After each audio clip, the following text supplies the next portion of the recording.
英雄之前，你不曾拥有姓名。通向终点的路很长，但谁也无法预知结局。有人潜心暗影，谋而后动；有人拼尽全力，恶敌机先。没有对与错，只有速度是唯一的答案。奔跑吧，在到达终点之前。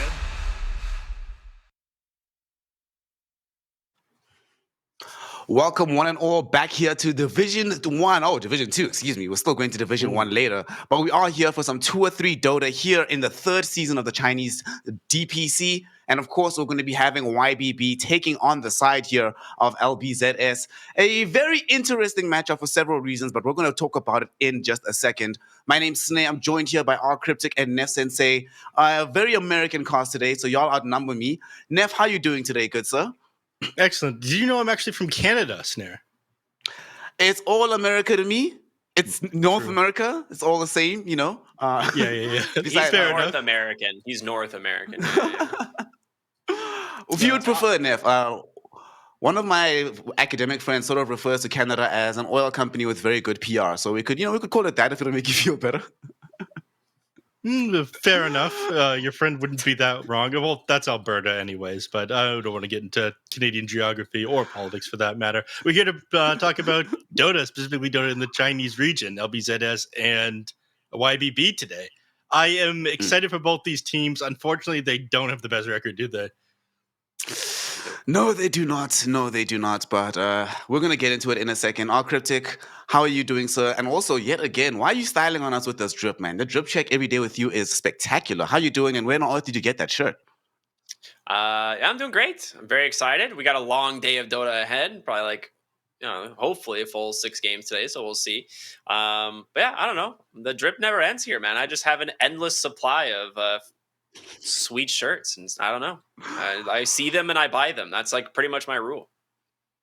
All right, we're going to have to come and raid your closet at some point, to be honest. And unfortunately, though, away from the good news of the drip, we have to talk about the dip in results for both of these squads. So we have YBB Gaming, of course, which last season, not the greatest season in the world. They've had a bit of a rocky journey since their first season where they had Lou on the team, having him poached by Extreme Gaming. Nef, since then, though, it hasn't looked that good. They've been a sort of mid-table team last season, but this season, the struggles for them are just simply compounding, which is kind of interesting, right? Because you would imagine that the team would be better. They went out of their way to make adjustments, to add some new players, to try and figure out and deal with the issues that they had last season, but it's just not paying off. The experience of D-Stones and Polisson, for example, even with the old school carry like IDC, has not translated into any meaningful results. In fact, they've lost their opening 2 outings here, Nef. They have, out of every team, right? They're doing the worst here in the region. I mean, LBZS, they have been doing significantly more solid than them. I mean, LBZS, I think they've 2-1 both the series so far. You'd expect bringing in Polisson, bringing in D-Stones, you'd have a little bit of a better performance, and maybe they managed to get some of these players just from an increased budget, from good performances from Extreme Gaming because they are the squad underneath. But they haven't been the same ever since they lost Lou. Before, back when they had Lou, it almost looked like they were going to move up into Division 1, but it ended up not being the case. Everything fell apart after they ended up losing their carry player. As is often the case in China, that kind of major roster change has drastically impacted them, and they haven't fully recovered since. And unfortunately, though, R Cryptic, that's not the only thing that can see a drop in performance, as LBZS haven't made that same degree of sweeping changes, but still find themselves very much against it. They've been struggling, have gone down 2-0. And to make it worse, this is not just them losing the opening 2 series. This is them coming off the back of relegation from Division 1. So normally you have that relegation, you're like, well, maybe we're still good enough to get back up there. But so far, it's looking like they're not good enough for Division 1. And it might not be them being good enough for Division 2 either. Are they staring down the barrel of that awful situation of getting relegated from Div 1 straight into relegation from Div 2 and then just nothing for the future? I mean, I'd hope not. I really do think this is the biggest surprise to me in Division 2 right now. Out of all the teams, I think LBZS was probably considered one of the favorites to be in the top half. But yeah, I mean, they dropped their first 2 series. Granted, one was against Team Fusion, who a lot of people consider to be probably the best team here in Division 2. You consider it to be the best team?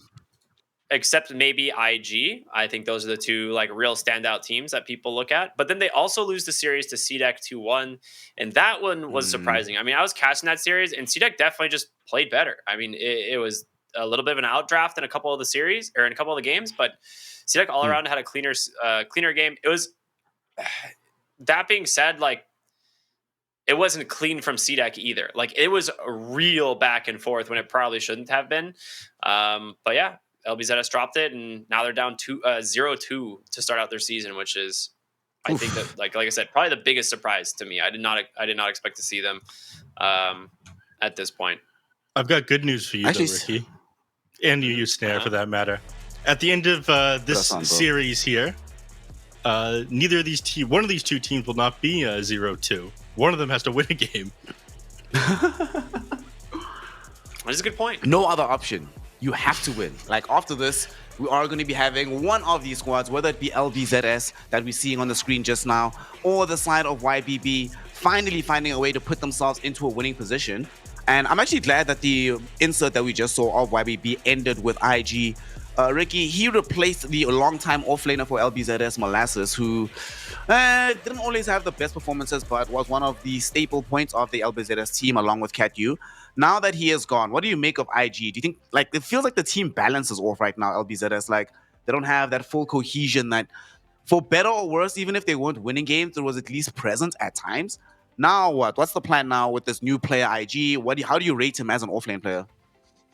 We haven't really seen a lot from him, but from what I did see in the CDEC, like LBZS, there wasn't really anything too amazing to report on. But like I said, it did feel like LBZS had some like major draft issues. Our overlay I don't is know. wrong. It said to be a 45% win rate on YBB. That's not right. They've won one game out of 5. That's not 45%. Yeah.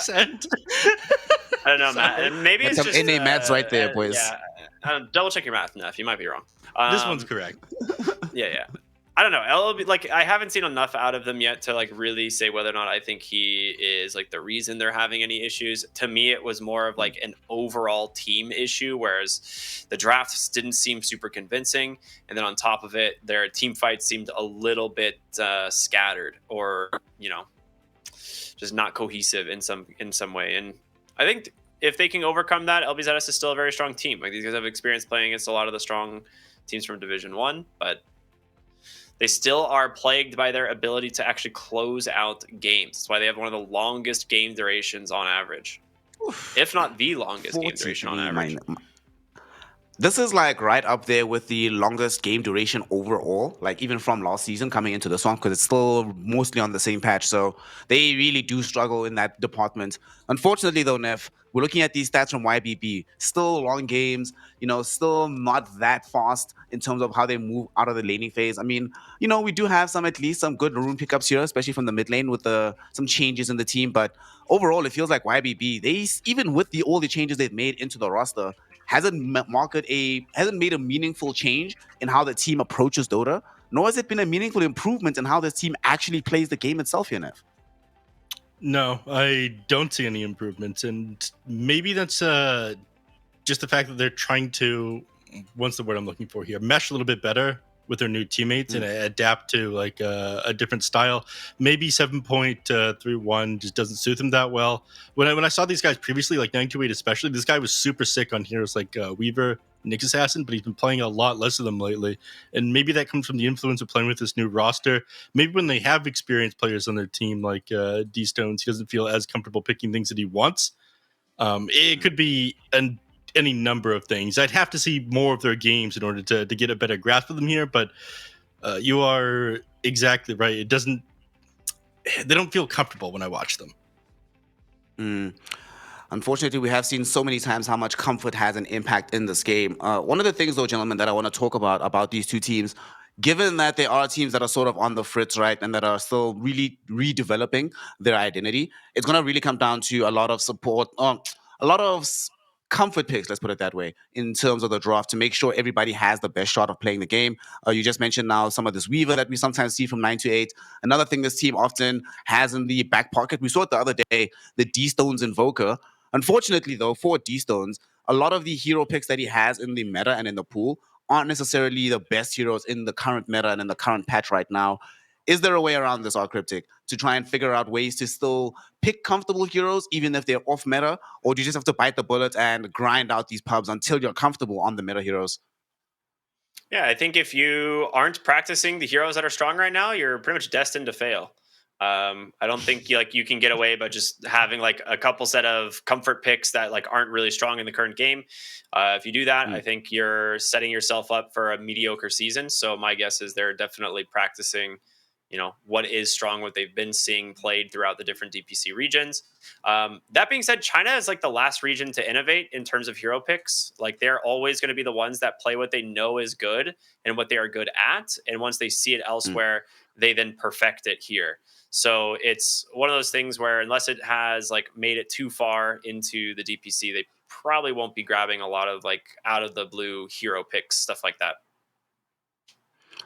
We'll be seeing, of course, whether or not they will be doing anything off kilter or if they're going to be sticking to the tried and true, the reason why so many teams are winning, not just in China, but all across the world. To find out the answer to that question, we, of course, need a draft, which I believe we have one. Got some heroes that are ready for some picking, some heroes that are ready for some banning, and, of course, some teams that are ready to try and match each other strategically. And Nef Sensei, give me some predictions. Any surprise heroes that you're expecting in this one? And more importantly, before we even see the rest of the draft, which team do you think will win? Before I even see the draft, Pull out the crystal ball, Neff. You can do it. YBB. I think they're going to bring it back. And as far as surprise picks. What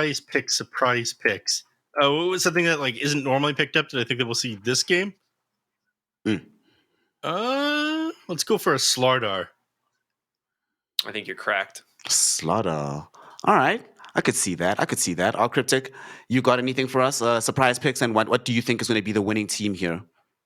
I think LBZS have it, and I don't think there's going to be any surprising picks. I think we're going to get probably something exactly what we would expect. The only thing that would be surprising to me would be Pudge, but that's the only one I see as being like a niche pick. All right, with these pick considerations out of the way, let us see what the draft has to offer us as we get into game number 1 here of YBB Gaming, taking on the side of LBZS. A lot on the table here. The first team to win will obviously be the first team to avoid going 0-3, which pretty much guarantees that you still stay in the running to maybe get qualification. But if you go 0-3, you're pretty much in the running for relegation.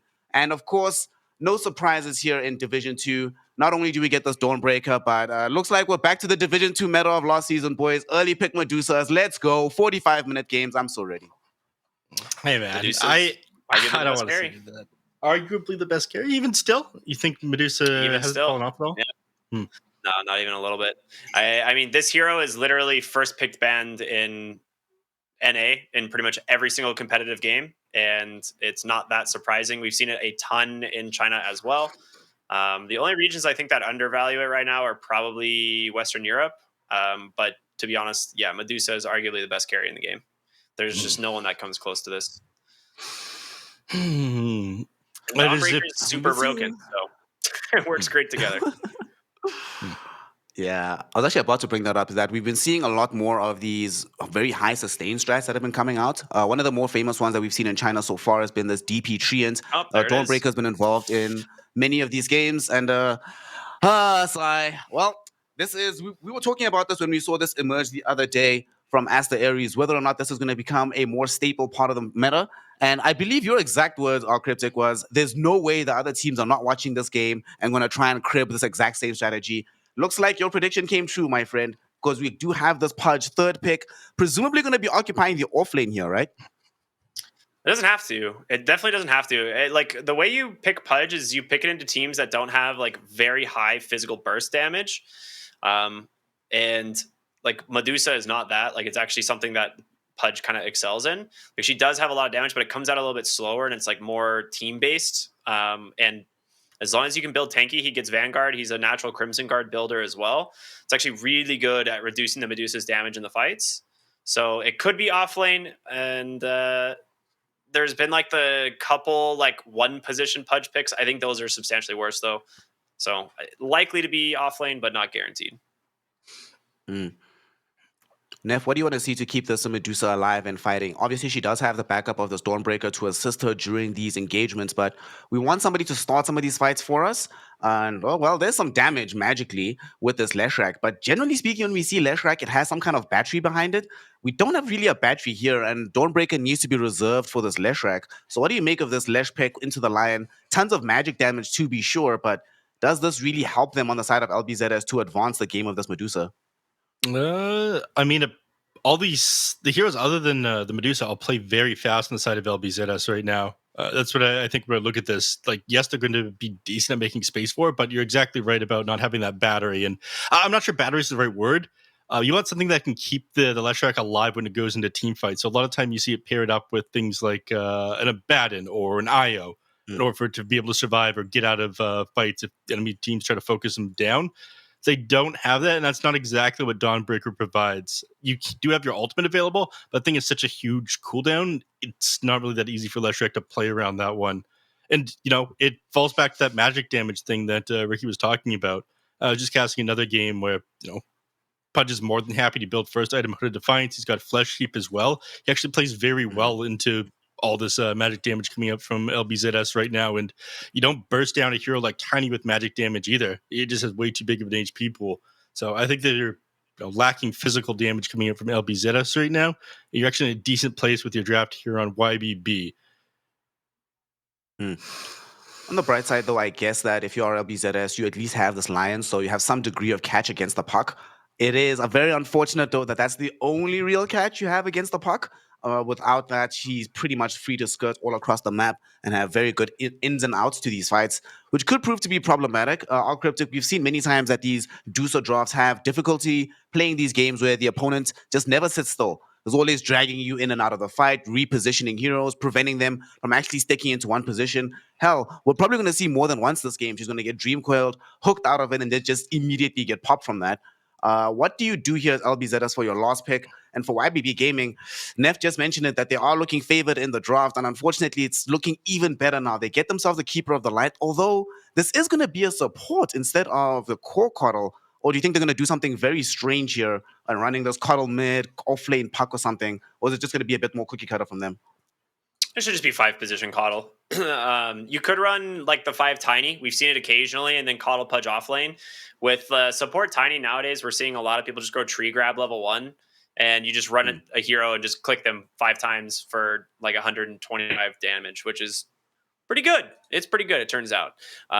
Does a lot more damage than like a level Avalanche or something, or a level 1 Toss. So I'm curious if that's what we're going to be seeing out of the Tiny this game. But yeah, Coddle synergizes super well with the puck. Basically 0 cooldown and downtime on 3 of your spells. So it's one of the reasons we see it picked up here.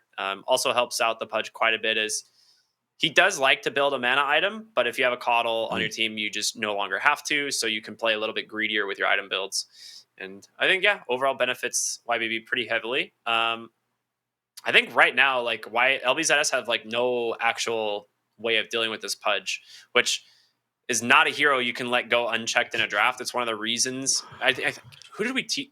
Was it Aster Aries we were speaking with, I believe? Aster Aries, yeah. Yeah, so we were speaking with Aster Aries about Aster this. Aries. Yeah, Red Panda, thank you.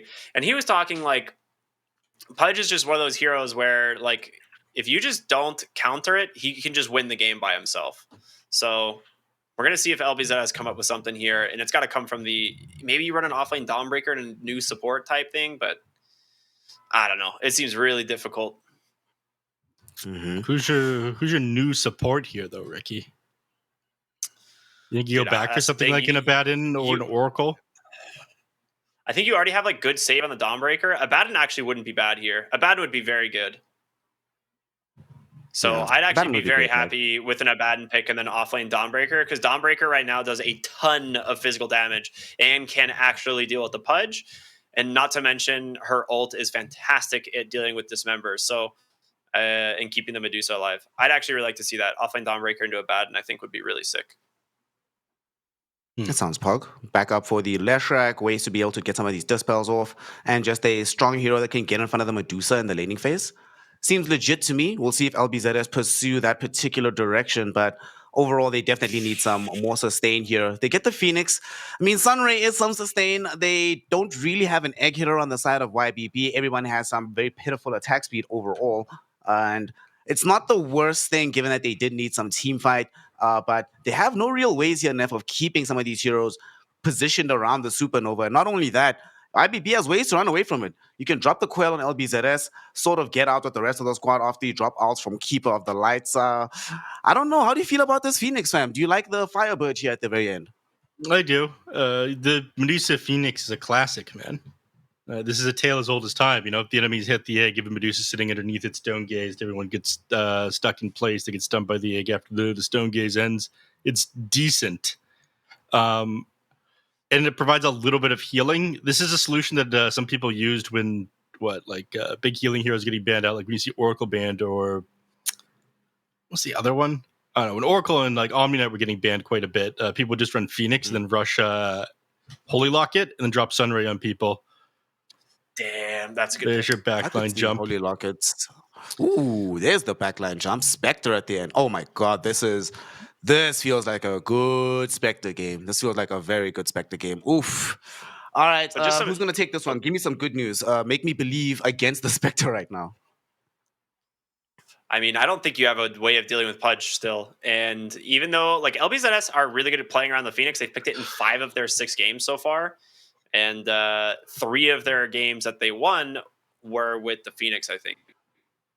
Or they've only won 2 games, so it's only been 2 wins. They've won 2 games, yeah. Yeah, but both their wins are with the Phoenix. So I'm curious if this is something I'm going to go for. The Phoenix Medusa is a great combo, but I think the Spectre is going to just shut down this Lion this game, and as well as the Phoenix. I think that's going to be a massive issue. Well, that's already sounding like All Cryptic has a major belief here in the side of YBB Gaming. Nev Sensei, what do you make of this draft? We've gotten the full analysis. You had one idea coming into the game. How do you feel now that we've seen these drafts? Mostly the same. I think it's going to be very funny when they drop Sunray and Diabolic Edict on the Pudge and he just doesn't take damage, thanks to how Flush Heap was reworked. Just presses his E button and all of a sudden these huge damage over time abilities just do absolutely nothing to him. That'll be very funny. So I'm going to go with not funny for LBZS. Yeah, not funny for LBZS. Very funny for me watching the game, though. I don't have to participate in it. I got spectator seat, man. This is great. LBZS are really going to be looking up against it right here with how this draft has wound down. Unfortunately, YBB have pretty much all the tools they need. They've got this very tanky Pudge, got the Spectre that can both scale into the later portion of the game, fight early when the rest of the squad is going to be strong. And we're seeing here again, one of the ways that you utilize the support Tiny, which is going to be utilizing a mid-puck in a tandem with it. So I am also going to be going YBB Gaming here. I think that they really have what it takes. They pretty much all phases of the game can play well into what LBZS has, and it doesn't really feel like LBZS have a way to start the fights easily that allows them to push YBB off their advantage. So they have a tough one. The Div 1 team suffering relegation. Let's hope they don't suffer it twice in a row. But to find out whether or not this will be the game that puts them on that cusp, we have some casters, we have a game, and we need to get into it. So with that, the immortal R Cryptic, the beautiful Nev Sensei, take it away, boys, for game 1 of YBB Gaming versus LBZS here in Division 2 of the China DPC. Nev, I'm honestly really happy to be casting with you, man. It's been a while. It has. You hear how we called you immortal and me pretty? Yeah, I mean, you gotta have something, right? Yeah, I'm just a pretty face. It's all I am here on the broadcast. Yeah. Nice first blood play there, obviously, by LBZS, just taking that high ground. And unfortunate, the rotation there from Polison. So already off to a decent start here on LBZS. You know, I was thinking about this. I'm looking at the drafts, and I think the offlane Dawnbreaker might be enough in terms of extra damage that that LBZS needs. So I actually think the draft is actually a little. It's just the fact that the Dawnbreaker is the offlane, not a support. I think that might be enough to maybe make this game a little bit more even in terms of draft, because I think a support Dawnbreaker, like I said, was going to create some huge damage problems, but we'll see how this ends up going. It is going to be Tiny in the position 4, of course. reposition Pudge into the off lane. In mid lane, we've got D-Stones on the puck, picking up PP on the Lesh. Yeah, I wanted to break down what's going on up here in the top lane, though. We had a change of meta recently. I think one of the biggest changes in 7.31D was that salves ended up getting nerfed. You can't just drop these on your carries now. The life of a support is slightly less miserable, but now, unfortunately, you just spend all your starting gold on a headdress. Because if you can't drop salves on people, but then you have a can give them headdress, at regen that least. way. That is true. You're providing 2 HP a second to your carry, at least most of the time when you're beside them. It's just interesting how that one has changed over, and of course 928 has decided to do that for a Spectre. It's actually common ages ago. I think back when we started casting together, in fact. The good old headdress meta? Yeah, headdress meta was like popular back then. We really do come full circle in Dota. That was when we also had Heart of Tarask, or sorry, Ring of Tarask. Yeah. And it was like every game was like your 5 gets a headdress, and your safe laner just buys a Ring of Tarask like with 0 starting items, and then has like 15 regen in lane. Yeah, what a fun time that was. But they removed that item just like they removed Artifact, where that item came from. Good. We need no remembrance. There's no evidence that this ever existed. I think they took the dragons out of the shop as well. Those guys were hanging out there for a while, but I don't remember the patch they removing that one. So you were a big fan of Pudge. You predicted this one before it was even picked up, this match. I did, yeah. You were watching the NA match, right? Which one? TSM versus Quincy Crew. Yeah, it was. Yeah. Bryle ended up playing that one over in the mid lane up against Quinn, ended up picking a Necropost. Yeah, it was a terrible Pudge pick. That game I was so confused on because it was not a good Pudge game at all, and they picked it like into already 2 bad lane matchups, and then they just picked one more hero that also made Pudge's life impossible. So, and that was a pretty substantial outdraft in my opinion. But top lane, they take down 9-8, and this is not that surprising with the amount of sustain you have, or the amount of lockdown from the Lion, and of course the burst damage from Dawnbreaker now is pretty heavy. Yeah, he steps slightly out of position. You just end up going down in this lane, gets on top of the Celestial Hammer and whatnot. And Lion, one of these heroes you have to watch out for. Like, just as dangerous, if not more so, than Shadow Shaman during the laning phase, just because, Shadow Shaman a lot of time gets the Dispel. But when you have a hero like Dawnbreaker, Ursa, something that can pump out a lot of damage by itself, as long as you hold those targets down, there's no better hero than Lion to do that one. And keep her light despite how fast he is pretty fail. Couldn't find it. Unfortunately, I'm glad they ended up nerfing that one. The 1500 toss range, or whatever it was in the past at level 1, it was a little bit too much. It's down to 900 I actually never now. knew that was a thing. I actually didn't realize that they reduced that. I mean, that's why people stopped picking it. You remember the patch where everyone was just like walking over the mid lane as tiny and then trying to toss the enemy mid laner back into their towers? That was some miserable gameplay to watch. Indeed. Optimal as well. Was it? I mean, it was the optimal way of doing things, kill the enemy mid top lane. Especially taking a chunk of damage as it go down.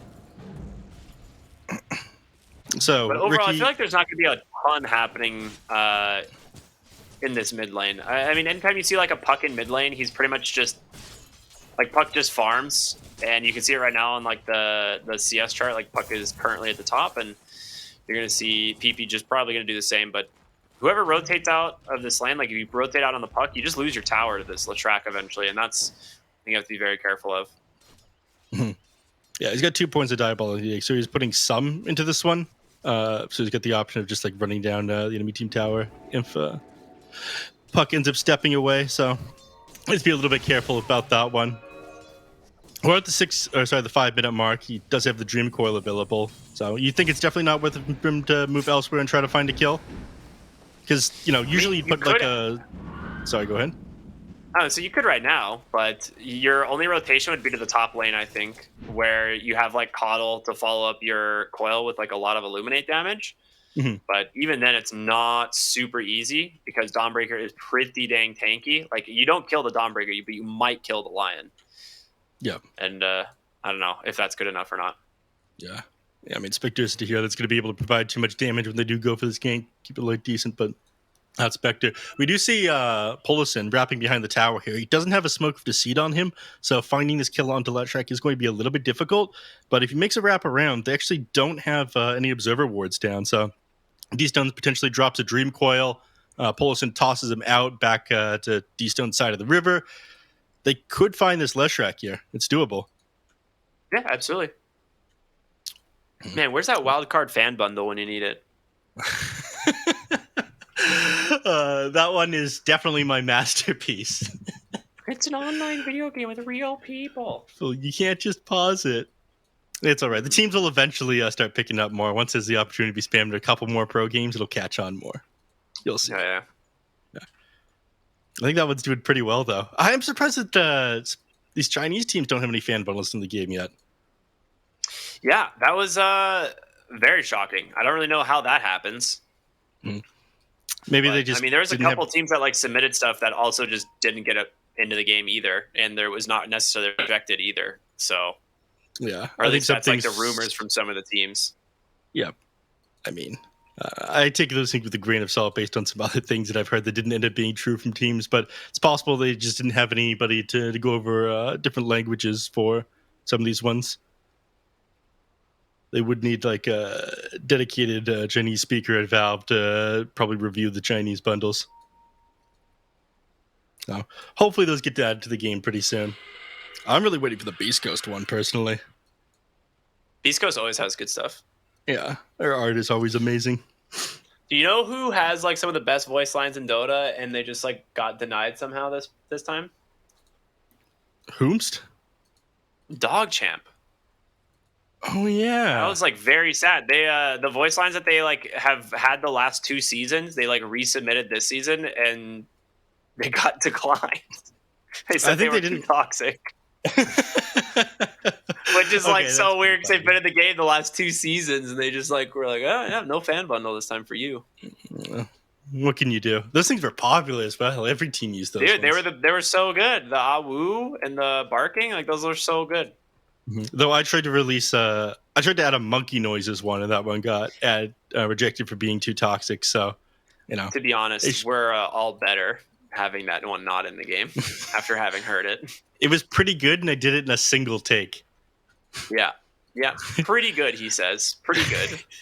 After literally making me take my headphones off after hearing it once. It's a good voice line, man. They'll add it one of these seasons, or maybe it gets added Battle Pass. We add to the Battle Pass. That's what Valve said. It'll make it in next time. Next time. Yeah. That's my cope, man. That's my cope. Yeah. Man, they were really taking their time on this pause. Who was it that even paused? Let's see. It was YBB. Yeah. Do they have a reason? Just Water Closet. WC. That's what that means. Yes, of course. Yep. Don't need a translator for that one, thankfully. And I imagine they'll be back relatively quickly here. We can talk about some of the movements that are happening on the map right now. I mean, we did talk about Tiny wrapping around this tower here. Again, they don't know that Leshrac doesn't have vision of anything, so they could successfully find this kill. He actually bought smoke, didn't have it before he came here, so maybe he doesn't walk up with the most confidence when he goes for this one. But D-Stone's definitely his kill potential here. Elsewhere on the map, I want to talk to you about what Pudge's game plan at the moment is. I know this is one of your favorite heroes. Sure. You've tattooed this hero onto your body. Literally my favorite. Yeah, if it wasn't my favorite, it'd be an awkward tattoo. Yeah, right. So what do you do from this point in the game where the Pudge is right now? So he's actually not getting like shoved too far out of lane. I would have expected them to actually do a little bit better here in the lane, but I think part of this is the fact that the Tiny did go the Avalanche level 1 as opposed to the Tree Grab level 1. With the Tree Grab, you can actually put a lot of damage into the Phoenix as well as the Medusa. Like, neither of these heroes want to just get bonked for 100 plus damage, so it's quite good. And yeah, unfortunate, but I think for now, Pudge is actually still in a pretty good spot. It's got the Ring of Protection into the Ring of Health. And it'll just go straight for the Hood of Defiance this game. Which is fine, yeah. overall Pudge should be pretty chill. Can kind of just sustain the lane solo at this point, and that's pretty much the best thing you can ask for. Pudge scales incredibly well with just levels. He's one of those heroes who may not need a ton of farm, but if you manage to get, you know, all your abilities to max with like a Hood of Defiance and phase boots, like you're actually having a great game. Yeah, makes sense. In the mid lane, we didn't end up seeing Polson connect with Leshrac, but Polson did end up placing an Observer Ward there, and it actually gets scouted out here by Salad because Polson makes some weird movement as Salad thinks about walking down this hill. So it'll get dewarded pretty quickly. He's got sentries coming out on the courier right now. It sucks that fresh Observer Ward's going to get taken down just like that, but man made it pretty obvious. Yeah, that's... oh, did they just smoke under the ward? They did. They knew that was there as well. And then they're... and then 928 just pops the smoke. This is a wild sequence of events. Did they forget that it was there? I actually have no idea. Sometimes 928 got a good deep ward in the triangle, and it's instantly dewarded. All right, well, he got one of the wards. Yeah. PP will clean up a nice stack there on the triangle. Right now, though, Puck is still towering above everyone in terms of net worth. And this is pretty much just what Puck does. It farms incredibly fast. It's the reason it's probably the best mid laner, in my opinion. The best mid hero in Dota right now is definitely Puck. It's the most contested hero in the DPC smoking up by again. A landslide. Yeah. Well, they're smoking up bottom. Yeah, they never expect the double smoke. Like the first one fails. No, that's the other team, Neff. That's the other team. No, LBZS smoked mid just a moment ago. Oh, right. Sorry, I have it backwards. You all right there, bud? A little bit tired. Okay, we're good. I just cast a very long series. Last game ended up being like an hour Naga Siren game. Yeah, that sucks. You know what that does to the brain. Yeah, a little bit of a melty feeling. If you smell toast, though, let me know. If you smell any like toast, you need to Roger. probably go see a doctor. Yep. So 928, he's going to get run at here. Actually going to Puck instead. Oh, nice setup onto the Puck. They got him. The rotation in from LG as well. Beautiful pickoff. And that is just the benefit of the line into the Puck. Doesn't even have blink yet, but if you just have that vision from the high ground, just easy hex there into a kill. Yep. And thankfully that is just outside the Observer Ward that D-Stones ended up placing. So just not quite safe. Didn't end up catching anyone. Let's get that one out. Just the ground vision they end up having. On top of the hill. Leshrac going to get right back to farming. Find some neutral items for his team. Chipped Vest, Possessed Mask. Be nice if you could find one of those guys on Spectre. Speaking of Spectre, we see going for the El Clasico, the Blade Mail build. And this makes sense when you're playing against, Medusa, Leshrac especially. Like, this is going to be your target in the fight. You haunt in, go on top of Leshrac, activate Blade Mail, and just find the kill. You got Blade Mail and Chipped Vest, dude. This is like the wet dream of Spectre items when you think back to like when Spectre was super high pick in the meta. Still now very strong. He does only have the 2 points in Dispersion as opposed to getting he's taking a lot of damage. Extra. He's just got 4 points in the Spectral Dagger to spam. It's really good at clearing creeps though.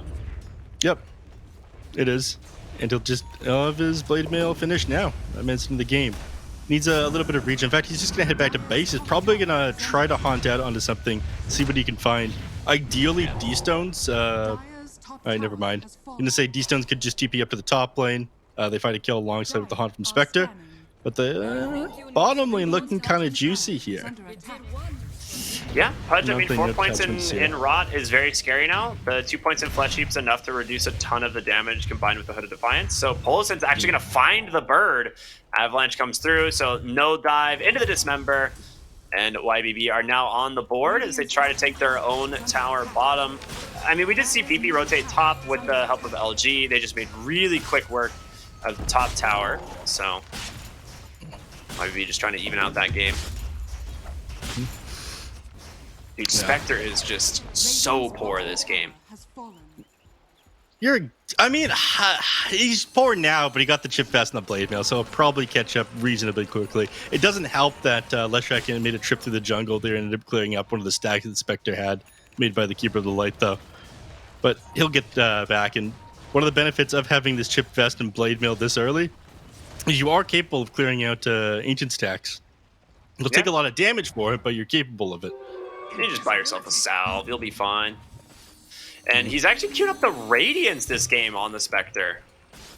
That is insane.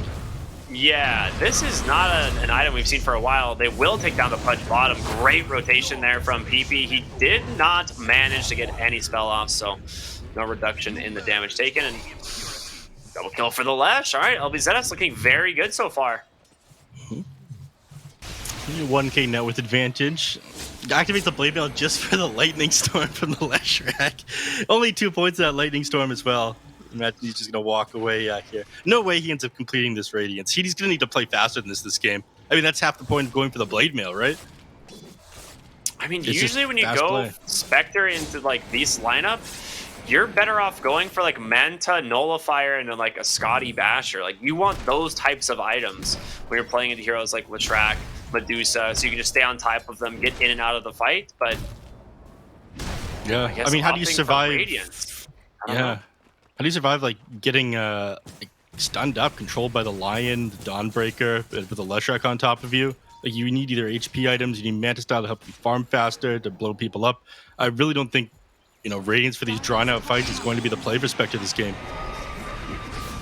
Yeah, that also worries me. Top lane, we're going to see a nice engagement if they manage to take down an LG, and they do. So that's a big one. That's the most farmed hero, was previously the most farmed hero on the map, and now D-Stone's going to be able to do so after having that Witchblade picked up very early.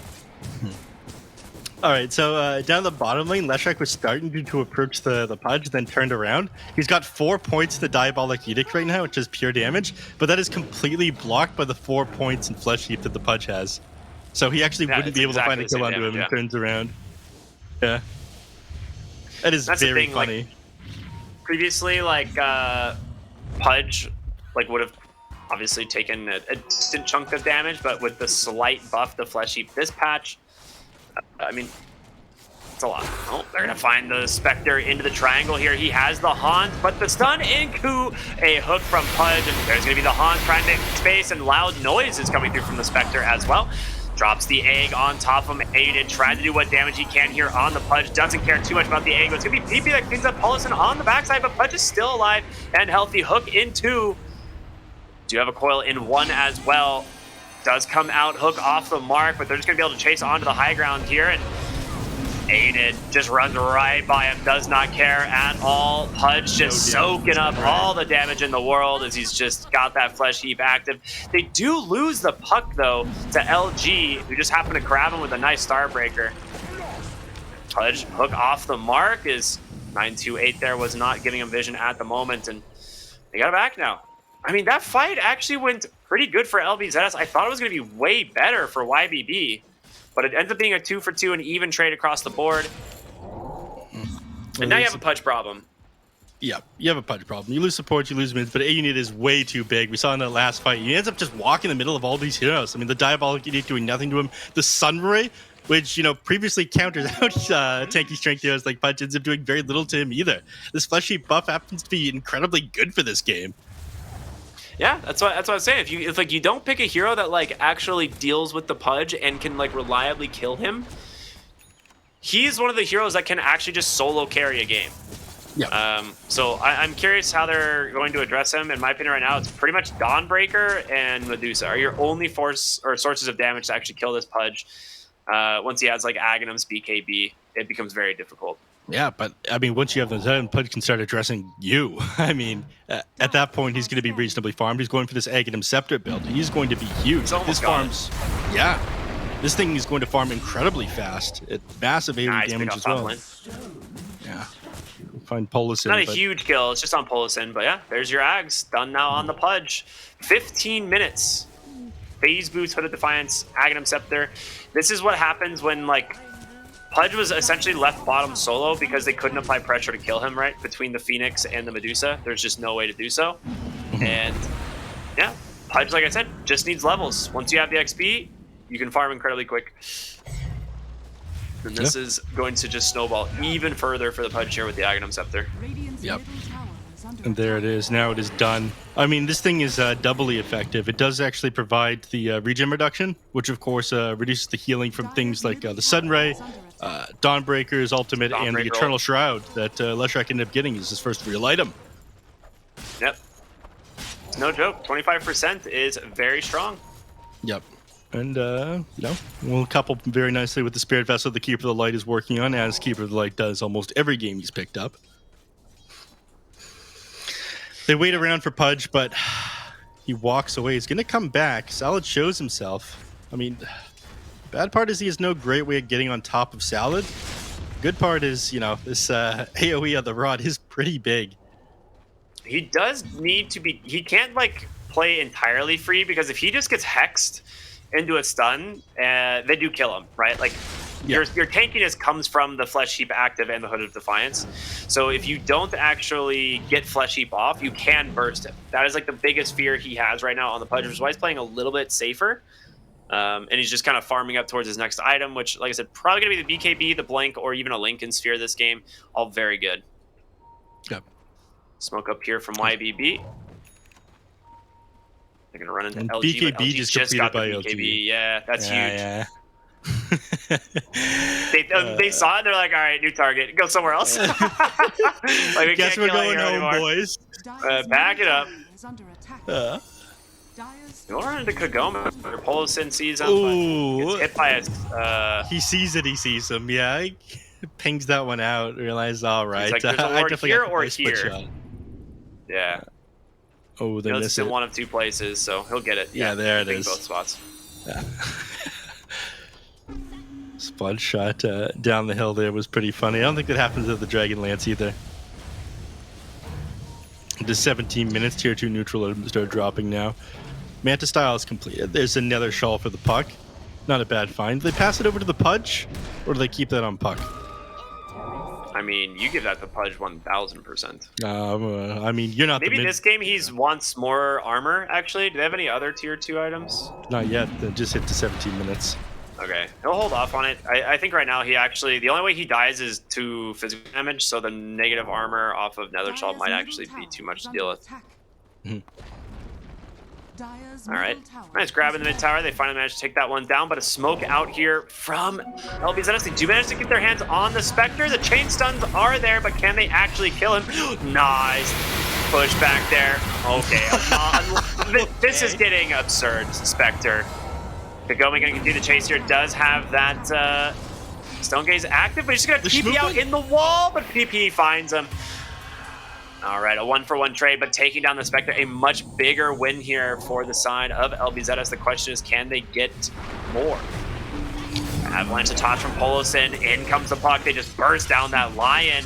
Now PP going to try and chase down Polosin on the backside. Aiden, he's found LG. The BKB will protect him from that rod damage.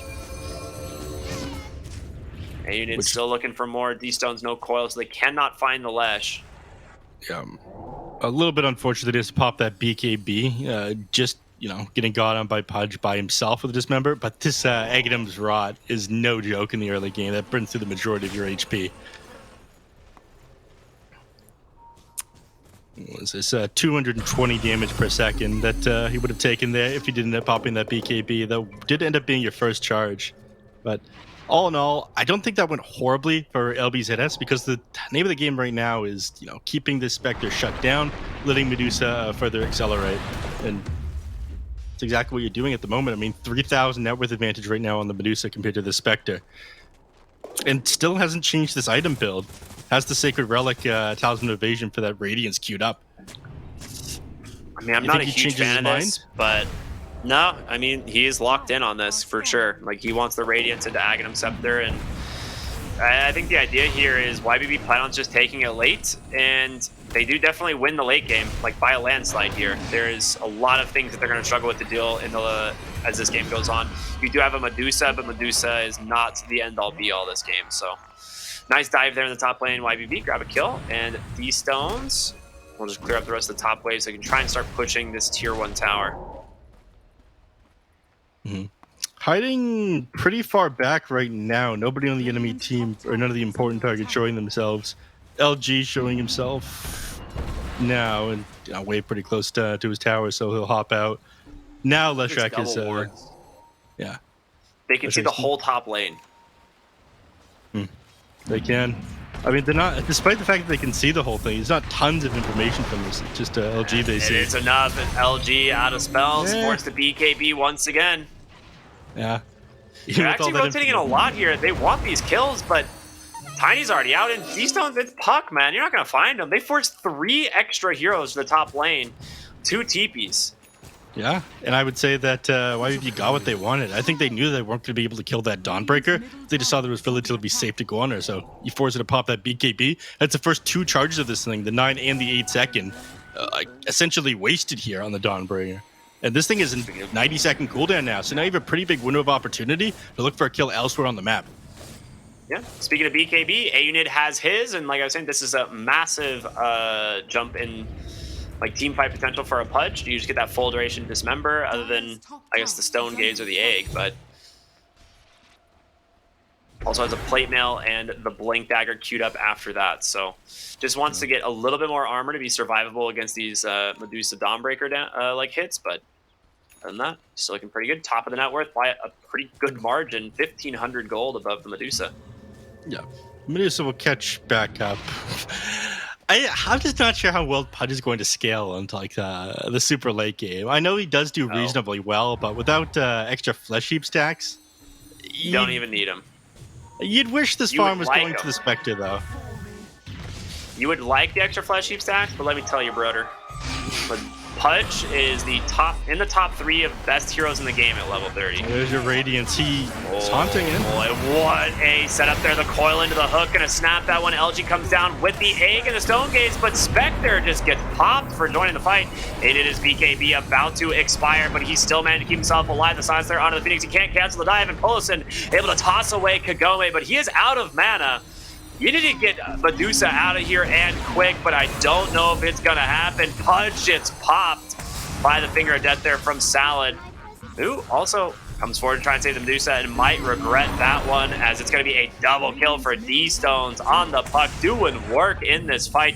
It's a dieback on the Lion, a 5 for 2, saving the side of YBB. Yeah, I didn't get a real fight recap after that one, unfortunately. What can you do? Oh, well, I do have a real fight recap. Thank you very much, production. 4,500 damage coming out from Puck in that team fight. Spectre, Radiance not coming into play too much. Came into the fight, popped the Blade Mail. That did the majority of the damage that came out from him there. But again, I would have liked to see items that made the Spectre a little bit more tanky instead of this Radiance. Feels like you spent a lot of gold on this thing to not have the biggest impact in the fight. And a game where you want to play a little bit faster pace in this one, but maybe they plan on stalling this one out for the late. I'm just not crazy about that. Pudge is going to make an eternity of space this game because of how ridiculous of a start he has, and same with the Puck, like I said, who is arguably just the best mid lane hero and is so good at playing around the map.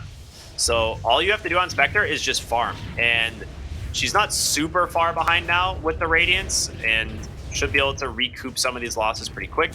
Still level 16, so not struggling all that much. Top lane, they managed to find the Dawnbreaker, but LG, Avalanche toss. Can they burst him down? No, he's going to get the BKB to get popped anyway. So another usage of the BKB from this Dawnbreaker. It is now down to the base of 6.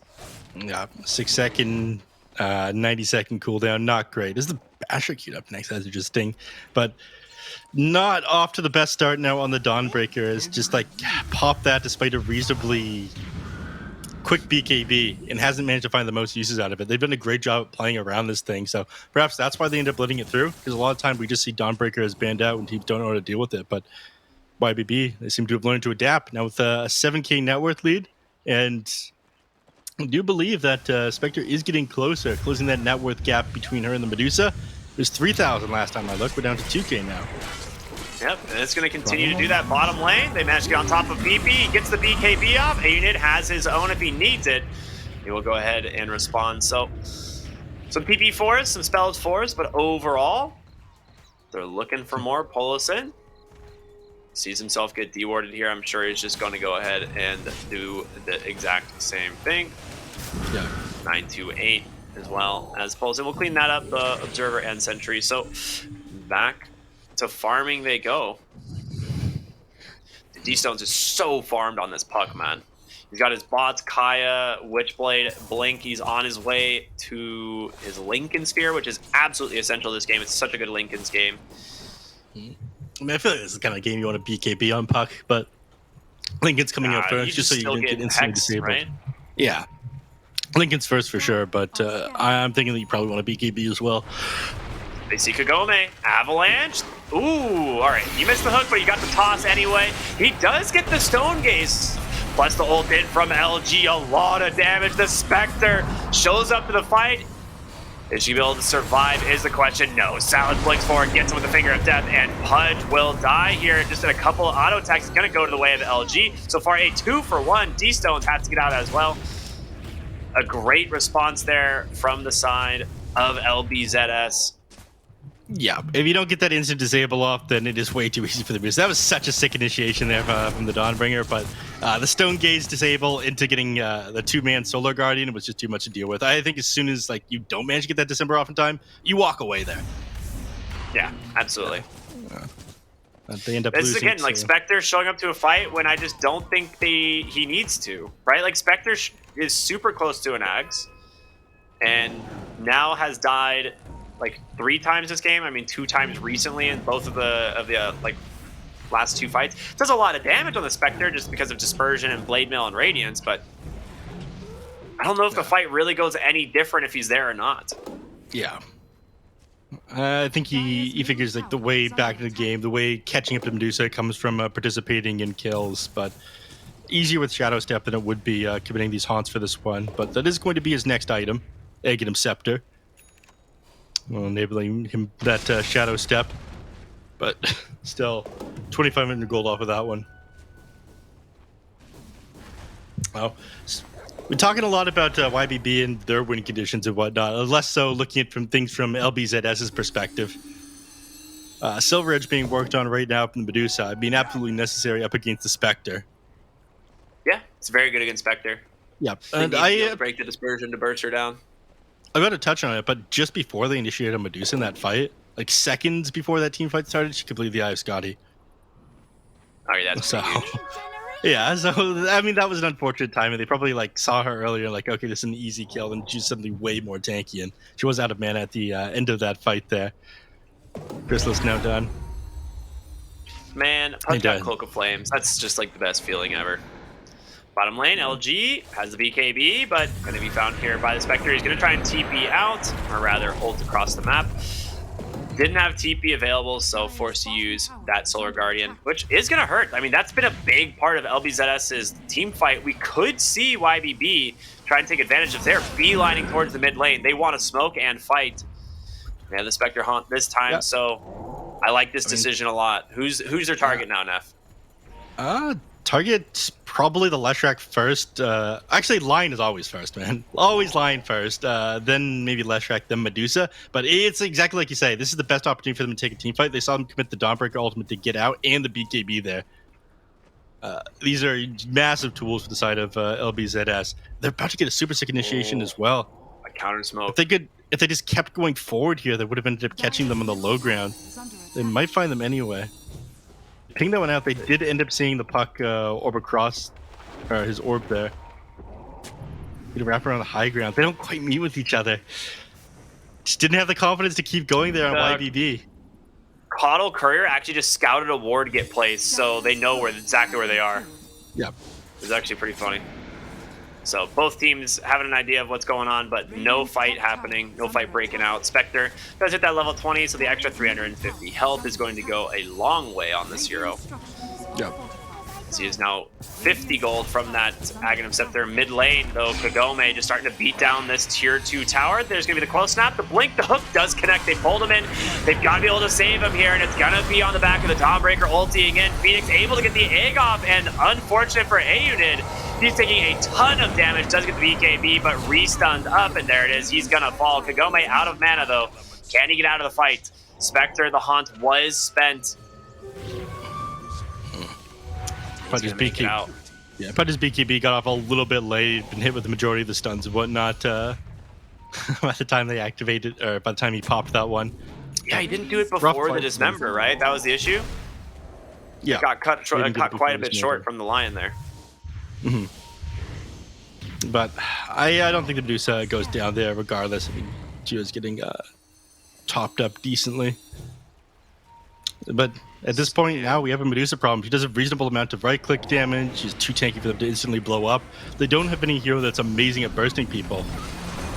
Oh, they managed to find the initiation onto the Keeper of the Light. He does go down D-Stones with the help of the Spectre there. Will be able to find a kill onto the line, and Phoenix is now incredibly low. There's going to be the tree toss trying to finish him off, just down to 30 HP, and D-Stones will end up securing that kill. So 2 extra returns for the side of YBB. You did force the buyback from the Keeper of the Light as they know the Roshan is coming and fast Dawnbreaker. No BKB for another 20 seconds. Has to just TP back to base.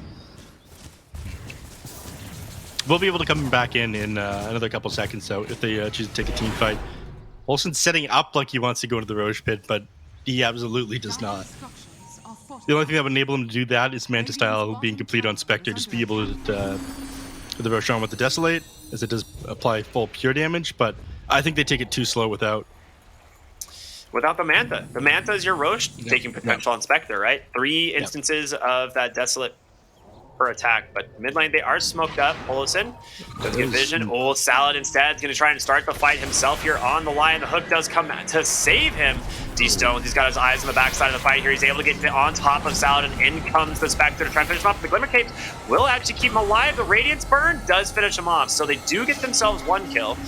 They've already popped the Stone Gaze as well. They get the coil there, holding Leshrac in place. He's got a BKB, but Aidens, he's looking for the heroes. He gets detachment on the backside. They cannot break the Dismember. And the Phoenix, he gets the egg at the last second. They're going to turn the fight around. Pudge hobbling away, but Kagome finds the kill.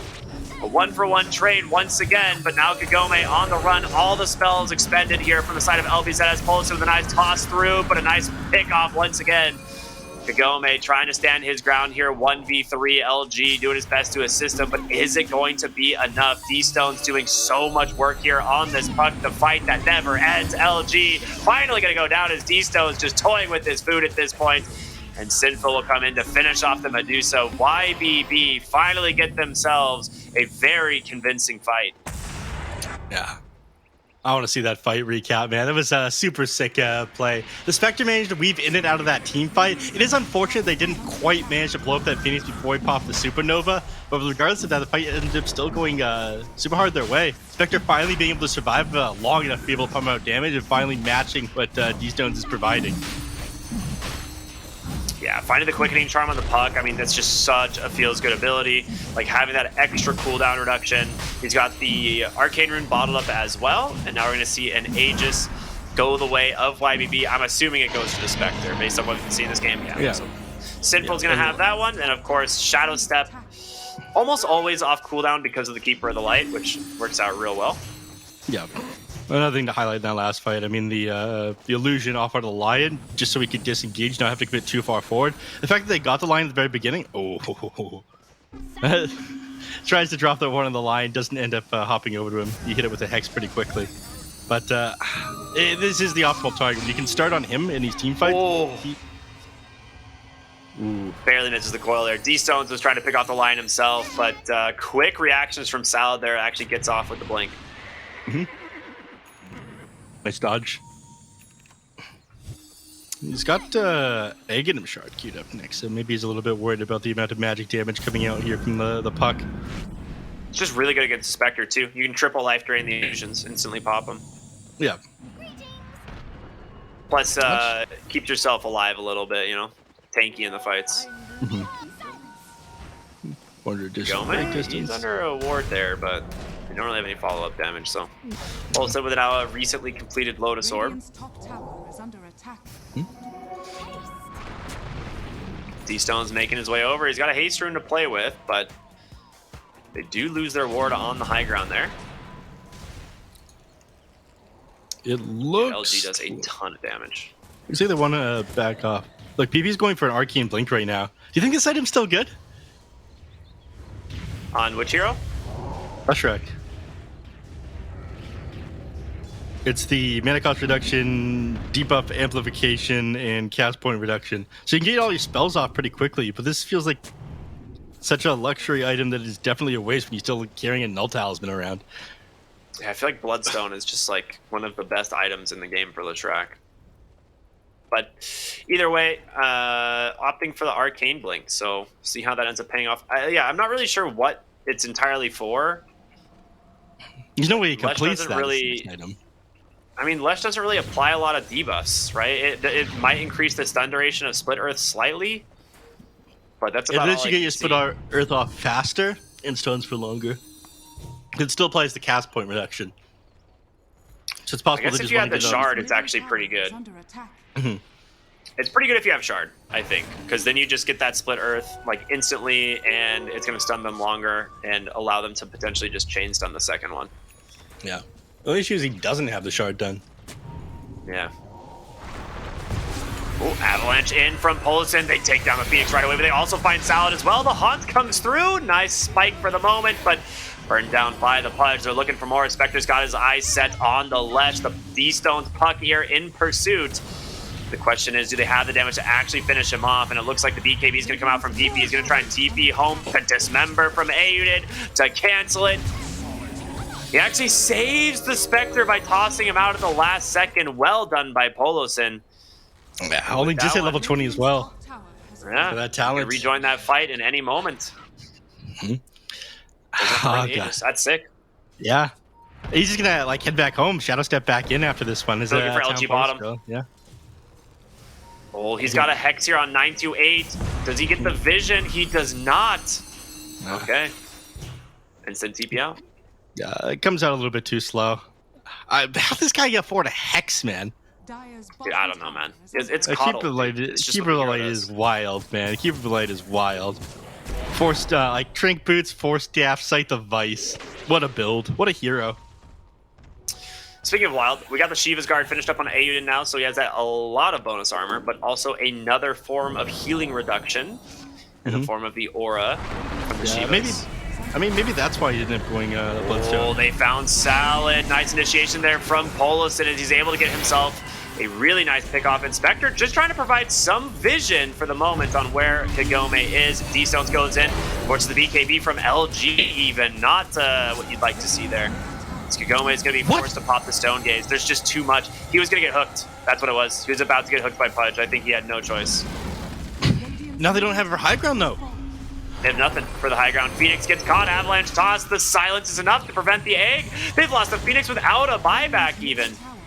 Break on the Pudge, but for what? It doesn't stop anything.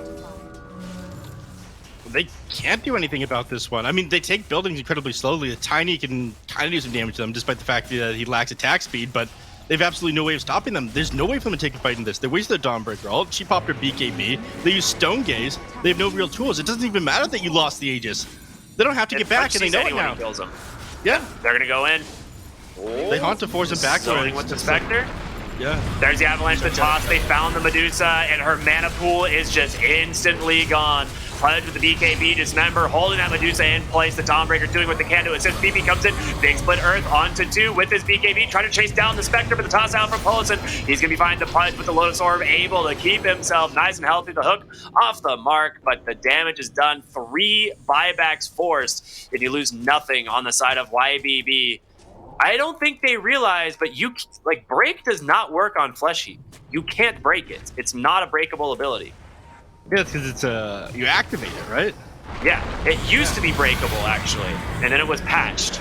Oh, Dawnbreaker, she can't cancel this. She has to go in. Instead, LG, he blinks right into a Hex to dive in from Detachment, but there's gonna be the Dismember from A Unit once again. He gets the egg off the last moment, and now Pudge is burning and fast. That is 100 seconds without the big boy. 95 now for the Puck. They finally get punished for staying just a little bit too long. Yeah, it was actually the Mindbreaker that came off, ended up getting silence off of the Puck, and after that, Stone Gaze ends up connecting, and he ends up getting stunned up and goes down. That's big. Yeah, Mindbreaker on the Dawnbringer ended up being just enough to, all you need is that instant disable, and all of a sudden, D-Stones isn't able to have free reign in these team fights. So a little bit more space on the map, but I'm not sure how much they're going to be able to get from this. The tier 2 at the very least. I don't believe they'll fortify for this one, but... yeah, you have to save 4 for the high ground. I mean, granted, Pudge and Puck are both dead. These guys are a lot of damage and a big part of their team fight, but yeah, they're still just a little bit afraid here. It seems they're going to go ahead and take the outpost and push the top tier 2 as well. They still have the forts available, but obviously I don't think they can be forced to use it, so 2 towers is going to go a long way. yeah, Shadow Step. over to the Phoenix, but don't choose to throw reality off onto that one. Oh, a little bit more map control. And, if you're an LBZS fan, then you're quite happy the fact they didn't end up losing Iraq. They're still in it, Ricky. They're still in it. Not a cope. Not a cope. Not at all. A 20k net worth advantage is a little bit rough, though. And the fact that the Spectre is now working on an Abyssal Blade. You're a fan of this one as the next pickup? I'm a little bit surprised that we didn't see an Eye of Scotty come out from Spectre. We might see one eventually. I think they just would rather have the stuns against the Medusa. It's a really good way to just get on top of her and hold her in place, right? And so the Medusa... So is Eye of Scotty. Yeah, well, I mean, this just bashes her, right? That's the difference. Like, Scotty, you can at least, like, still attack and stuff, but Basher's going to go a long way. Also very good at dealing with heroes like Phoenix, who doesn't have the Aeon Disc quite yet, but very close. Yeah, maybe they're also worried about, this Leshrac, Dawnbringer being able to move around the map and split push by themselves. The BKB piercing disable from Spectre, be able to instantly get on top of them with the Shadow Step, and then hit them with the Abyssal Blade if they try to TP out with the BKB. Could be what they're going for here. Yeah, smoke up on YBB. They want to fight. Of course, got the Spectre Haunt to join at any moment. Just a Shadow Step even as well. If they want to overcommit. What's Spectre doing? Didn't buy the Abyssal Blade recipe. Only sent the buyback, courier out to probably. the shop. Yeah, but you can get the recipe and have buyback. And just sent the courier out here. I don't know. Weird. Doesn't matter. 15 seconds until Roshan responds, and you can already see them start to put up vision around the pit while they're smoked up. Pretty quick respawn here. Scan over to the Radiant as well. Yeah, baby. They scan over to the Radiant base, and they end up catching them in there. So they figure, okay, they're not going for a movement on us. This isn't inside their base, waiting for us to come to them.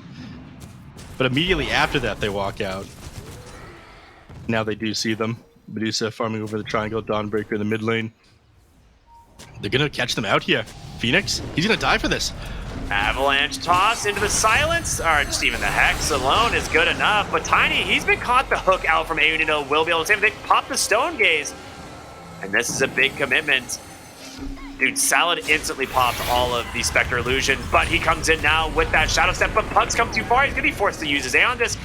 LG ult will not connect. A-Unit is in super deep here on the Pud, but he is taking. The hook comes through. He's managed to find LG, the Dismember there as well. That BKB will be able to protect him for the moment, but there's going to be the Hex from 928 to blink forward once again from the Pudge. They take him down. That's going to be a dieback now on your Dawnbreaker.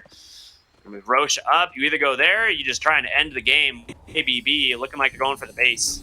Yeah, I mean, there's no point of going back. Stone Gaze ended up being committed. You've got heroes down without buyback. There's no way for them to defend this one. Don't go for Rax. Why bother walking back for the Roshan? They aren't going to be able to take top or bottom tier 3s, but one set of Rax, mid lane constantly pushing in. A huge hand to them winning. She moved D-Stones and 928 to this tier 2. They've still got a Fortify available right now. I'm surprised they didn't drop it right there when they were working on multiple buildings at the same time.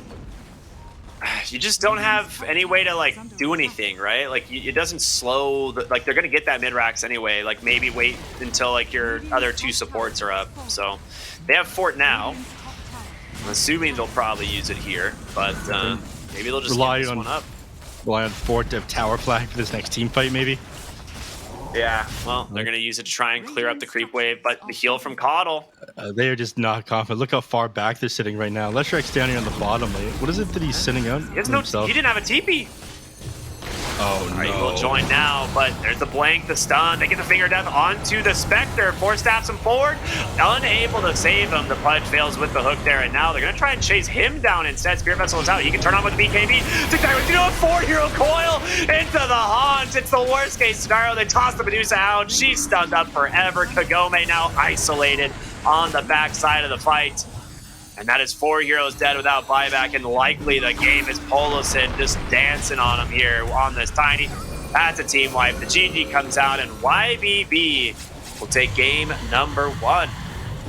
In a very convincing fashion. I mean, you said it yourself, Rick. You don't need an analyst here. You got this all by yourself. They pick Pudge. They dominate with it. They have heroes that can jump the back line with Spectre. In D-Stones, he was popping off this game, man.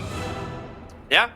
I mean, it was it was really a team effort. I think the only thing that was like super surprising to me was this Radiance early on the Spectre, and then like kind of just joining two fights that it felt like unnecessary. Like your team was gonna just do the same thing in the fight, whether or not you're there or not. So maybe just a little bit, jump the gun too early on the Spectre, but overall their draft looked so clean. No real answer to the Pudge. An absolute beast this game on the puck. A beast indeed. YBB Gaming, off the back of this puck pick for D-Stones, find themselves in a very comfortable position, winning out game number 1. We were talking about it before the game started, Neff, that for D-Stones, not all of his heroes are in the meta right now. Well, his puck is definitely in that mix. It's his 3rd most played hero of all time, 3rd highest win rate of his, and we see why. It definitely was a stellar performance from him. Really enabled the game overall. And, between himself and Ionid, who needs a carry Spectre when you have a Pudge and a puck in this game here? And Cryptic, you're going to be happy to hear about this. Let's just quickly put some praise, some respect on Ionid's name, right?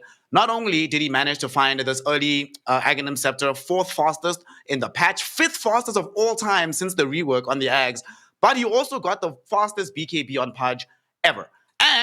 And nobody has ever won with the order of items he went for, going for the Aghanims into Blink, into BKB, into Shivas. Never been done before successfully. He's the first person to ever do it. Shout out Ionid Pudge. Certainly seemed like this is going to be the premier offlane pick of the Chinese region going forward.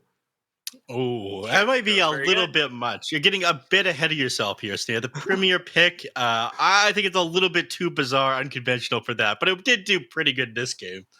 Let me say something here, Neff. Day 1 of patch, I said Pudge will be the best pick of the patch. I think he was going to be top 5. I thought he was going to be top 5 in the patch. I still think he's a top 5 hero of the patch. Realistically, he's not like a hero that can be picked every game. For sure, obviously, there's definitely not good Pudge games, as evident by TSM the other day. But sorry, TSM, still love you guys. But on good Pudge games, his hero is unbelievably strong, and I think that's what makes him probably one of the best heroes of the patch. We just saw him in all of these games, in all of these fights rather, just holding it down in the midst of these engagements, even when they lack the damage from the Spectre. Hell, after getting the Reds, she died in this fight that we're seeing on screen, but doesn't really matter. Provided that Pudge is alive and moving around, there's just so much damage still coming out. And we saw this happening over and over again, Neff, that even when they were able to kill the Pudge, the resource allocation required to do so left them pretty much defenseless to YBB just immediately getting the counter jump afterwards.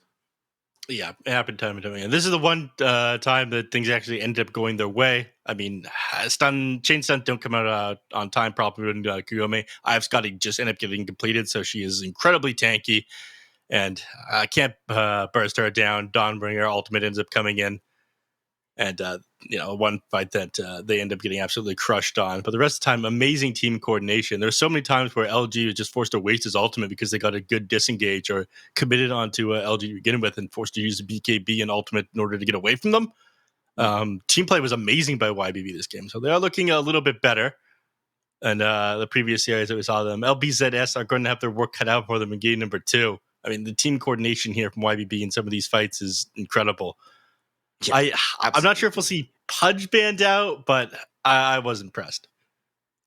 I am honestly being swayed by both Cryptic and Red Panda, who are telling us that this is a tier 0 hero. In the offlane especially, it just looks so damn strong. But another great thing that we're able to accomplish in this game, Cryptic, you were talking about the Spectre for LBZS. It's one of Detachment's most favored heroes and one of his most successful ones. Only 1-on-1 games so far in the division, but in this game, his game was just way too difficult. Early on, of course, we spoke about that combination of Medusa giving protection to the Supernova, but we just kept seeing either they target him immediately and have the burst to kill him with how much jump they had, or he was always forced to use the Supernova in a very subpar position. It really felt like as the game went on, LBZS couldn't actually take a fight on their own terms. Yeah, I mean, there's good catch, right? The Blink Dismember is good enough to find this Phoenix in the late game for the most part. You also just have obviously the Haunt or the Shadow Step from the Spectre, which is really good at scouting. But yeah, it just was one of those things that the egg, honestly, YBB didn't really care about it. Like that was the thing this game that was like probably the most surprising to me is like egg would happen and they're like, oh no, anyway, and would just win the fight. So yeah, it didn't end up having the impact I think they were hoping, and that's one of the reasons I was a little bit of the pick because it doesn't deal with the pudge, and they're still lacking in real disable. And it showed a lot here in this game. They didn't really deal with the puck, and D-Stones just absolutely crushed them. D-Stones demolished them. Ionit had a stellar performance. Did take a little bit of time for IDC, aka Sinful Soul, to really pick up the pace and start to become a reasonable threat in his own right. But once you're at that stage of the game, it doesn't really matter. And unfortunately, we saw in this last fight when he did the buyback haunt play back into the situation, when you're at the point in the game where killing the core hero, the safe laner, doesn't mean that you're going to win a fight, then you just know that things are looking very, very rough. But we get an MVP vote, not for D-Stones. This is somewhat peculiar. Paulison on the position 4 Tiny gets the shout out instead here. Well, technically +5, but whatever. What do you make of this here, Neff? Did he deserve this much of the gas here? 75% kill participation, very high for a support player. Decently early Blink Dagger, did quite a lot for his team and did some very sick plays to keep the Spectre out of trouble. Yeah. Is all of that enough to give him the MVP vote, though? I mean, then you make super clutch plays like the Spectre just barely surviving on no HP, tossed out to no target. Flashy plays like that definitely earned you the MVP. You did set up a reasonable amount of plays this game. 75% is pretty high, especially for heroes that don't just like hit everyone in a team fight. So I'd say that Paulson did pretty well. He can have the MVP this game. Shout out Paulison grabbing himself the MVP vote and YBB grabbing themselves this game 1 victory. Looked very good for them, but it wasn't perfect by any stretch of the imagination. Cryptic, unfortunately, the trend that we normally have seen, not just in Division 2, but from both of these teams as well, still continues in this game 1. Difficulty closing out the game. Though they were very far ahead at several points in it, there could have still been a couple of situations. I mean, there were some points around like 32 minutes where they lost heroes on the other side of the map. Then immediately they lost at tier 2. It only took a little bit of patience from the side of LBZS to not try to force a high ground push at that point. But going into the next game and just going further forward in their season, for YBB, how do they start to at least be more confident in finishing out and closing these games when you have a 16, 17, 19K gold lead? Shouldn't it be easier for them to try and push their advantage forward? You would think so, right? But the problem is this patch doesn't really allow you to. Pushing high ground right now in the current meta of Dota is arguably, I would say, the second hardest it's ever been. Shout out to like when Shrines were in base and like your team just had literally 500 reach at a second. But outside of that patch, I think this patch is probably the hardest patch to go high ground in. You either win the game in 20 minutes or you wait to go high ground until 45. Like that has just become the way that this patch works. And I think like this game specifically, YBB, I don't think they like felt the pressure really to end this one. Like I looked at it, their draft early on, they absolutely had the massive late game advantage, no matter what heroes had farm at this point. Like it just seemed like an easy end game execution for them. So yeah, I'm not surprised that they just kind of waited till they had the substantial lead to close it out. Party to that, Neff, do you think that's going to be a direction that we see more drafts going into, where you try to solidify that late game advantage for yourself, knowing that the game is likely going to extend deep into the game so that you have an opportunity to win that one out?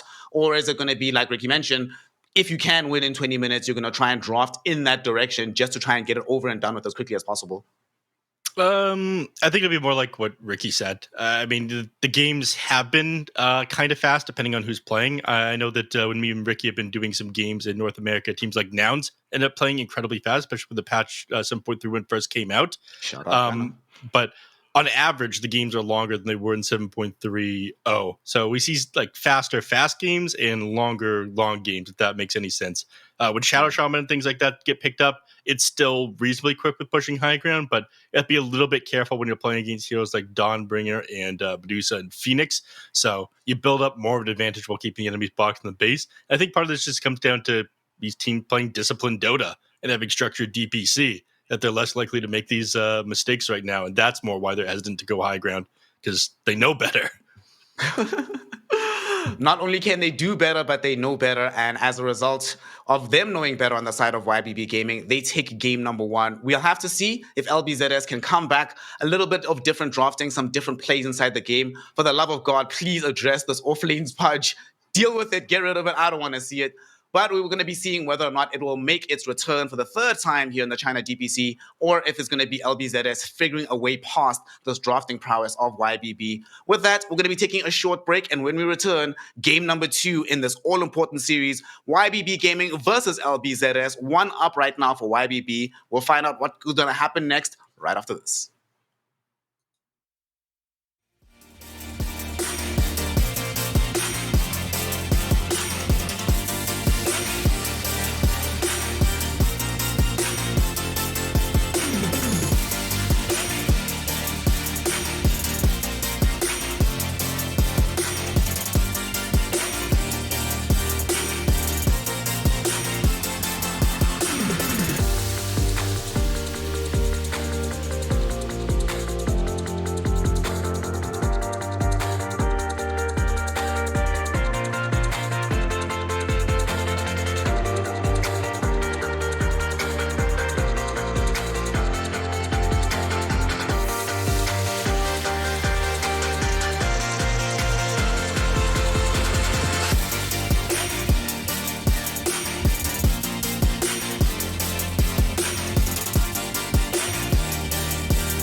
不曾拥有姓名。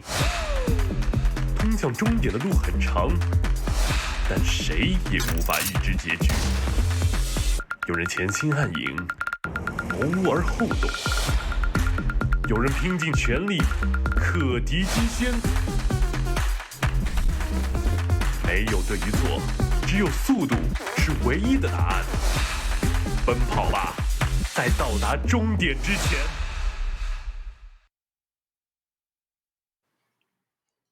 Welcome back, one and all, here to the Division 2 Dota here in the China DPC, the third tour on the way to TI, the most important tour since this is the final one before the showcase of the Immortals. Here, right now in Division 2, the most important thing is to make sure you succeed for good seeding. And so far, YBB Gaming has put themselves in a very good position with a strong Game 1 performance. We'll be seeing if LBZS can try and match them to Game 2, push us to a third game, or if this will be one of those rarefied 2-0 sweeps here in Division 2. My name's Sneh. I'm joined by R Cryptic and Nef Sensei. And gentlemen, before we get into this one, R Cryptic, tell me who's going to win. We just need a prediction. And please, please, please tell me they're going to ban Pudge. I don't want to spoil anything, so I won't. But I'm going to go for probably YBB this game. They did look cleaner in their teamfight execution. I think they were just stronger in draft overall, but I think the draft is definitely going to dictate a lot of what we're going to see in this game. Well, with the Dictator draft going to be telling us exactly how things pan out, let's get into that draft. And as we do, Nef Sensei, I want you to tell me, sir, is this what you want to see from LBZS? They've dealt with the Pudge, thank goodness. They still stick with the Stormbreaker, but they steal the puck. You don't want to see this? No, this is not what I want to see. And let me tell you why, Snare. I'm going to start going into my unhinged rants because I've been up too long and doing too much stuff. They have lost the mental game if they banned out the Pudge. Yes, it ended up being a serious problem, but you can draft around this hero. I feel like Pudge is somebody that's fairly easy to counter, but he ended up being such a big issue in the previous game that they have just been destroyed. They go, okay, we can't deal with this anymore. We just need to get rid of it. That is how you know you lost before the game has even started. That's why PSG LGD didn't end up banning Magnus in the grand finals of TI, because they didn't want to lose the mental game. And they lost the How did that go for them, bro? All right, look, they may have lost that tournament, but morally, not morally, mentally. I don't think they won the moral battle either on that one. I think all right, they may have not won the mental battle either, but, they had self-confidence. That's what's important. LBZS have lost that here.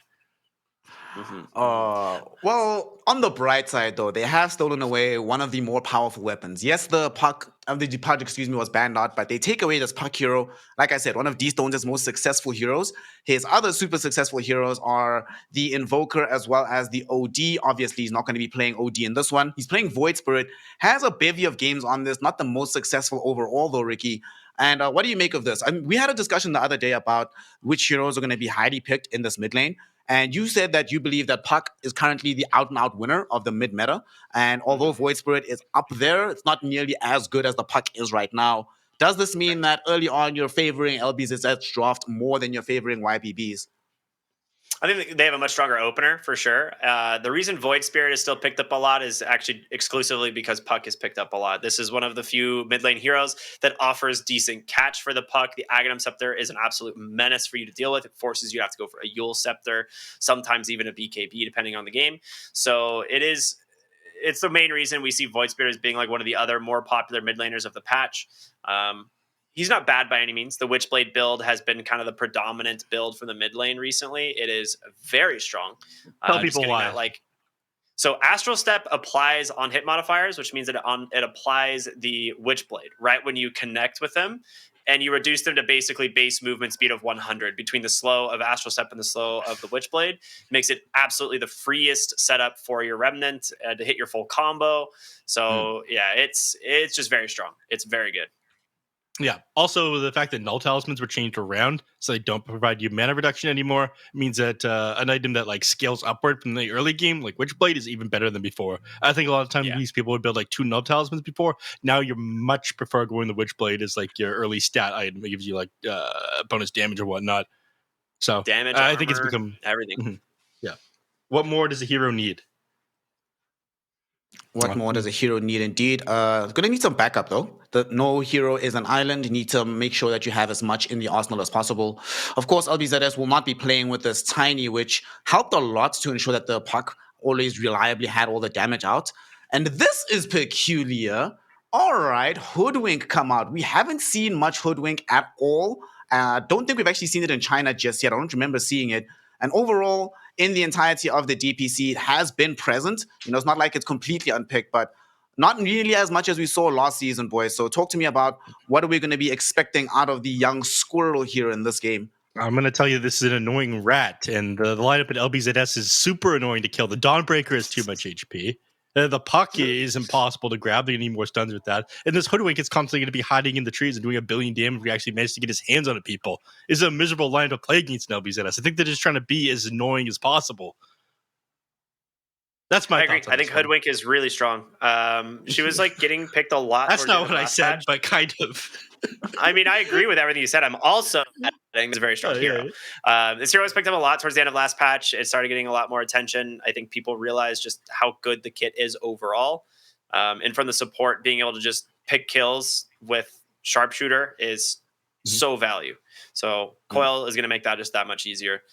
I like it.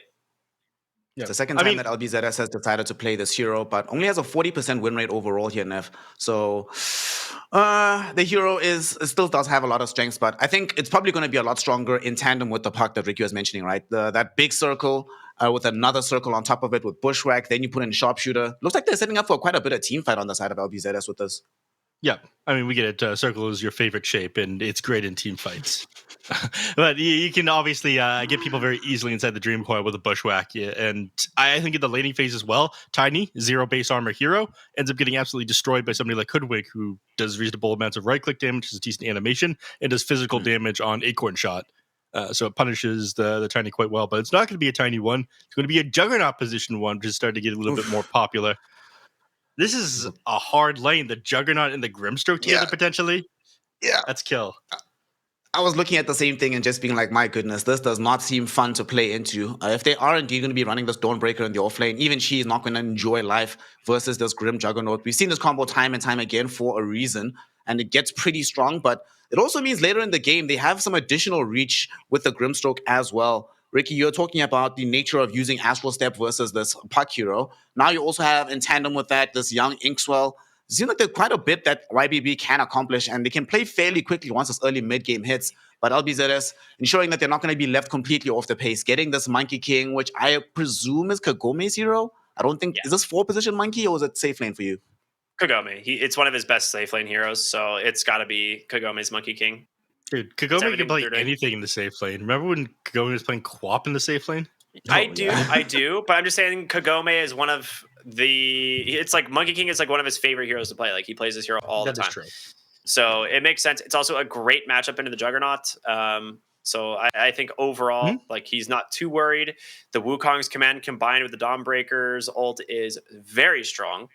More circles. So yeah, just more circles, baby. Yeah, it's very good. We love him. And 66% win rate on the boy, on this hero, of the 30 games being played. It's his most played hero overall. And we saw in the last game the effect and what can happen when you play a super comfortable hero for yourself. Hold on, they banned out Slardar. I was talking about this hero earlier. Hey, I mean, that's good enough. They have a Jug on their draft, I'll of allow course. Ricky, we will allow Ricky, it. Can you let me take one W? You know, you're handsome. You've been correct with your predictions. You've got higher MMR than me.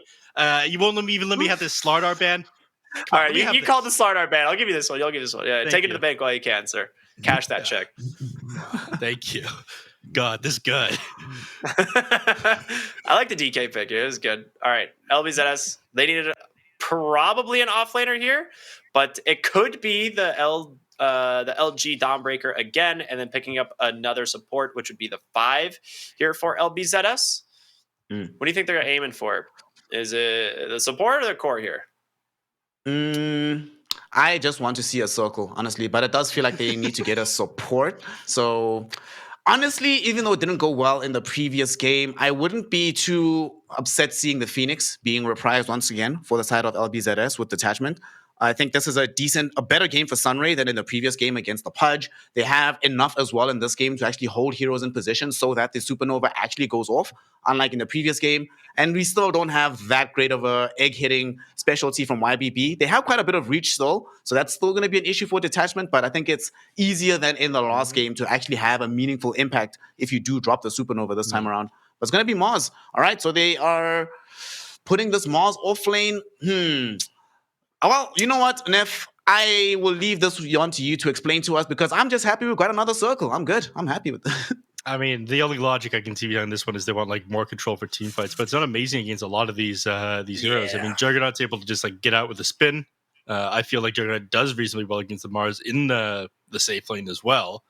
Void Spirit has no trouble playing around the Mars arena or Spears or anything like that.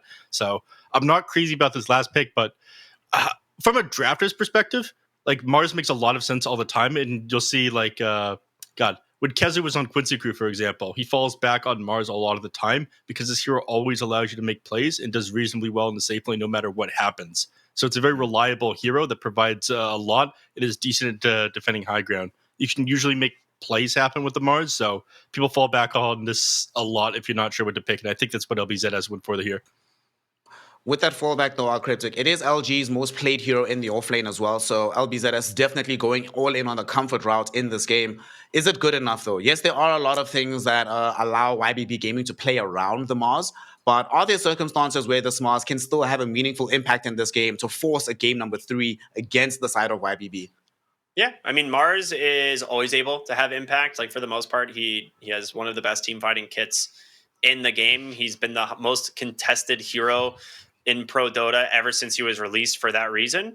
That being said, I think this is a terrible Mars game. So I don't have a lot. Talk about like crazy, but he's garbage. I think Mars is an incredible hero. This is not a game I would have picked Mars. I think he's going to really struggle here. You have 3 heroes that can get in and out of the arena with ease, and I think he's going to get absolutely bodied in lane. And I think winning lanes right now is far too important to do that. So I'm going to go YBB here in game 2. YBB will be seeing whether or not they can get themselves this game 2 victory, make it a clean 2-0, or if it's going to be LBZS who make it a more contested series, forcing us to a game 3. My mind wants to go with YBB, but my heart is all in with these circles. So I'm going to be hoping for a game 2 victory of LBZS. And with that, we're going to be finding out if they can make that happen with the immortal Op Cryptic and the optimistic Neff Sensei. Take it away, boys. See you after the game. Notice how he didn't say you were pretty this time? My heart is broken. I can't believe it. Snares of handsome man. I just want to impress him. That's fine. I understand. We got game 2 here. Should be a fun one. No Pudge, unfortunately, for all you Pudge fans out there. You are a fan of Hoodwink as well, though. I've seen you play more and more of this hero. Yeah. Dude, I just like... It's just fun. Like, the hero's just fun. Like, there's nothing else to it. Yeah, It's just a fun hero. A lot of these newer heroes are actually just a lot of fun to play by design. Like the newest Yeah, ones, Mars. Hoodwink, Mars, Dawnbreaker. Pango. and- yeah. Pango's pretty fun. Dark Marcy. Willow. Yeah. Like Marcy's every a ton new of hero design, maybe it's because we're old and we've been playing this game for like 15 years that we're just tired of playing all the old heroes. And we're like, ooh, new buttons. Wow. fun. I remember I don't know. Clockwork came out when I was like a child, and I was like, oh my god, all of his abilities fit so well together. This hero is amazing. It's just like how like new design heroes are. All the abilities fit Yeah. reasonably well. They're fun to play, even though Clockwork isn't that new. Yeah, he's not. He's not new. Not at all. The last game, the last hero I ever played in Dota 1 was like, or last time I ever played Dota 1 was like right after Slark had been released, I think. It was like the last hero that had been released into Dota 1 when I stopped playing. But boy, was I was there in the early days. Big boom. I remember We can talk about bits the and mid lane pieces. a little bit if you want. Oh yeah, instead of talking about Dota 1, we'll talk about this specific Dota 2 game. Let's do that Yeah, instead. Not a bad idea. We've got D-Stones up against PP here. Now, last game, D-Stones was absolutely owning on the puck, but this game, of course, by the Void Spirit as the puck was stolen away. We're actually getting a little bit of a brawl bottom lane, but looks like it's going to be okay. Yep, not enough going to come of it just yet. And Juggernaut at too low HP to try to head forward and Blade Fury. Al's making sure of that with a couple acorn shots, keeping that low HP. And no headdress on Grimstroke, and you can't really drop like spam salves on this guy. It's only healing 200 HP. You might at this point already. He's got the healing ward. Go Do you healing think ward. this? Yeah. Do you think this makes Juggernaut more valuable as well? The fact that there's no salves. So, yeah. Absolutely. This was the only reason that I think Jug is like mostly pickable now. I think the Blade Fury build is like definitely the way to go. You go like the Maelstrom, like Scotty, Blank Basher, all that stuff. All very, very, very good. But the fact that he actually has sustain in the lane is something that a lot of other Agi cores or just safe lane carries in general are lacking. So yeah, makes sense to me. I think their power spike's going to come at level 3 here, the level 2 Inkswell, the level 2 Blade Fury, and at that point, if LG doesn't have his boots, he might be dead. So we'll see what they can do. Mm-hmm. This is something else that I've seen a little bit more commonly in the Chinese region than others. Check this out. He's got to bring a Basilius queued up as his first, his next item after his upgraded boots. Yeah, just because this you see is a like, lot of carries do this. yeah, it is such a cheap and mana, cost-effective mana regeneration. 1.5 mana regen a second, 425 gold. So you're able to spam out your healing ward, spam out your Blade Fury a lot easier. Yeah, Top lane. it's usually that combined with like an early raindrop as well, right? Ooh, 928 getting the smackdown from the Dawnbreaker here. He might go for the deny under Roche. No, he just plays along the fog line there, and he's just going to try and continue run away. But Dawnbreaker is quite fast. He does break her clarity, and he's 1 second away from the Starbreaker. He's going to get in range for He's it. going to wait for Celestial will, Hammer, right? probably. Oh, wait, he doesn't go for it. Okay, just turns around. It's because he's going to either instantly interrupt it with an avalanche, or Did he have avalanche mana? Yeah, he did. Okay, that makes sense. or outwalk him. Yeah, he's got 5 one charges as well, so he's like, okay, this guy's just baiting me. I'm not going to use the last of my mana, be instantly interrupted, and not be able to harass in lane. So he heads back instead, bottom lane. Listen, Yep, there it is. First Blood actually ends up going the way of LBZS. They take down Polosin. Not what I would have expected. He doesn't get a single spell off. nope. He just does got not. bushwhacked into a spear. Yeah. I mean, difficult lane to play against. Does double stun, a lot of physical damage coming in from these two as well. This Marsman double bracer. It makes sense that you just like die to him. Way too much physical damage coming up from this guy. And this build has The become only way more. to play the lane is like this. Yeah, this has become more common as well. Now that like supports can just drop salves. But there's 2 ways to play against a Blade Fury. The first one is being able to like have enough movement speed to walk away from it. The second one, Oh my god, he's dead. the second one is to have enough HP to survive it and continue to trade back with them, which is exactly what LG did there. So that's just lack of stats there on the Juggernaut. He went for that early Bassi, and without it, I mean, he would have had his chainmail, which would have probably kept him alive there. Yeah, chainmail would have been enough. He took a lot of physical damage. Or even like a Wraithband, something like that. And Wraithband is decent inside this lane, with the minus armor from the Blightstone, the Hoodwink, the physical you take from Acorn Shot, along with the Gods of Buke. Normally, I don't recommend the item, but in high physical damage lane matchups, I feel like Wraithband is pretty good. Yeah. Overall, this bottom lane going very well for LBZS, and I look very silly right now for saying that this was going to be the opposite. And I mean, on paper, Grimstroke, Juggernaut should really win this lane, but Polson getting caught out of position the first time on the Grimstroke, it kind of griefs the lane. Like, they have a full level advantage now on the Mars. He's got double bracer and the Soul Ring completed. Doesn't even bother to go boots. He says, spit on me, I'll just kill you anyway. No. He's got boots coming out now, but I think the first order of business is just having enough HP to survive this combo coming in from the Juggernaut and Polison. It, by God, it ended up working last time. It's double bracer build. Enough physical damage, enough HP in order to trade with him effectively. We're at the 6-minute mark now, so Power Rune's just about to spawn. Might see some action alongside this. Unlucky. It's just an illusion rune. The most boring of all runes. Is it? You can actually make some sick plays with an illusion rune. Solid. I think a decent chunk of damage there from Polison, but it'll be alright. Meanwhile, top lane Aunid gonna get saved there by an avalanche from 9 to 8, so we'll not be able to connect there on Kagome for those Jingu stacks. LG is so far back, they're hunting Polison back here. They're gonna be able to just kill him. Yeah, they have a Bushwhack to set this one up, and a couple more auto attacks. It's gonna go the way of LG eventually. Polison just gives up. This is super. He's just scouting super far back behind the tower with absolutely no vision. Yeah, I mean, they're just absolutely dominating this bottom lane, and LG is second on the network, basically tied neck for neck with this Void Spirit. Not what you would have expected. No, not at all. You do have your chainmail coming up for the Juggernaut now, but he's still not level 6, and I feel like even if once he does have it, once you get even a single point Bulwark, it reduces so much damage from the Omni Slash, just because, you know, his front and sides with the Bulwark are a lot further. The radius is a lot bigger than it should be. So a lot of it ends up being soaked. Yeah, the Mars is actually just crushing this lane. He's got 15 denies. Meanwhile, mid lane looking to go on to D-Stone's PP, not using the coil though. He's going to let him live. But yeah, the Jug in the Mars lane, you have to stay ahead in XP. That's what makes the Jug lane so good against the Mars, is you just, like, every time you get that next power spike on Blade Fury, you punish him for it. That just didn't happen in this lane. Top lane, though, rotation from PP. It gets scouted. Aunid is on the run. Found the strike, will stun him down for a moment, allows PP to connect with that coil, but Dragon Knight is tanky, hits him with the Dragon Tail.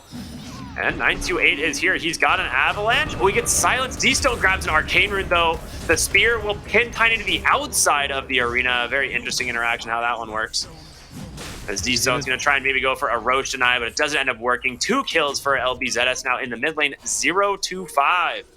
Yeah, they're going to go for another as well. Doesn't manage to connect that Bushwhack and Polison. PP, I don't think wants to dive. It's not for a position 5 Grimstroke, man. He's just not worth it. Ooh, deny on the ward. Clean. Nice play there by Polison. Maybe they're wishing they did dive him now. Kill on him, not worth it. Kill on ward, though. Very worth it. And Mars hits his level 7 down on the bottom lane. He didn't end up putting his the skill point at level 7 into this Bulwark, which is a little bit surprising to me. Top lane? Yep, big fight top lane. The Wukong's command is there. Aunid trying to get out of here, but I don't know if he's going to make it. Kagome into the trees, right on top of him with detachment as well to help secure it. The Starbreaker will finally take down the Dragon Knight. Bottom lane, Juggernaut's trying to get on top of the Mars for some reason, but he just walks away. Yeah, he recognizes that he doesn't have any points in Bulwark at the moment. so he's going to be able to do full damage here with an Omni Slash. He also doesn't have his phase boots done yet, so he actually would take a lot of physical damage from this Omni. So if you can get on top of him with the spin plus Omni Slash when he's in the trees there, he definitely finds this kill. So he tried to go for it there. Wow. LG is playing with fire. He could potentially just give up the entire advantage that you end up building in front of this Juggernaut if you do get run down there alongside with him, the Grimstroke. You're very susceptible in Omni Slash on a hero that's normally tanky because of your lack of armor and bulwark. Mid lane, they will fort the creep wave. So you want to be able to keep the lane pushed in as the rune is spawning, but it ends up being popped. So that's the free kill rune on Void Spirit. Yeah, a little bit of pressure, a little bit of a break going the way of D-Stones. The Dire, I don't know if they actually saw him. They did not know what rune it was. They actually don't know what D-Stones is walking to the top lane with. By detachment. Oh, he didn't go for it. He decides not to go for it. He really wanted the Monkey King and tried to cut a random tree, and it was not the right one. Surprising, man. Is he just worried that he doesn't have the damage to kill the Dawnbreaker? He definitely has the damage to kill the Dawnbreaker. I know, that's what I thought. He's got a DD rune. But I think he just didn't want to commit the DD plus 2 Astral Step charges because that would kill his momentum to find something else. But it looks like he's going to smoke up and head back to the mid lane. I mean, they can get Salad really easily. Just ink swelling D-Stones as he goes in. It's just a guaranteed kill on almost anyone right now, except the Puck. It's a slightly more valuable kill. Oh, nice attempt there from Salad, honestly. He almost manages to escape with that instant sharpshooter, but D-Stones, he's going to get coiled up, and he is in a lot of trouble. He's going to snap that one. Tries to toss him away, but doesn't end up connecting, and now D-Stone's trying to dodge to the right here. It does bottle up for the moment. He's got a salve his backpack. He might be able to drop it in. He's going to try. Astral Step in one. Oh, that did not look like it was going to connect. That was an illegal spear right there. That was an illegal spear. That thing like swerved to the side like that movie Wanted. Yeah. Top lane, they're going A unit here as well. Neff, you just got to learn to curve the spear. Right, like curving the bullets in that movie, curving the bullets, yeah, it's just curving the spear. That's gonna be Blink Dagger done now on the Mars. Yep. So his gamble does end up paying off. He's got 500 extra gold in the bank as well. So hopefully he can set up a plan. This one, Juggernaut is not the hero to set it up on, unfortunately. It's very easy for him to just pop that Blade Fury the moment he sees you drop the arena and then simply walk away. Or spin away. It's actually pretty now. He did get a lot of solo XP bottom after the lanes kind of broke down. The Mars TP'd mid at one point. He's been able to recoup a lot of experience. And I like what he's doing here. He's just playing away from the Mars, just using the Blade Fury to farm at both camps as well as creep waves. Efficiency right there. Yeah, good stuff. Good stuff. Love to see it. He finds a Possessed Mask as well. They're smoking here on PP. Oh, dude, got look that at this. Witchblade completed. This is a huge play, but the smoke on the other side is they're also heading to the bottom lane. Who's going to find who?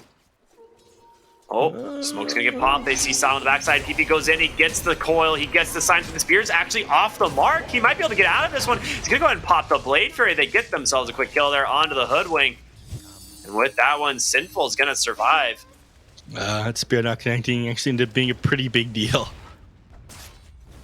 But that coil bushwhack pretty effective, but again, they just need a little bit more stun, a little bit more damage in order to finish him off.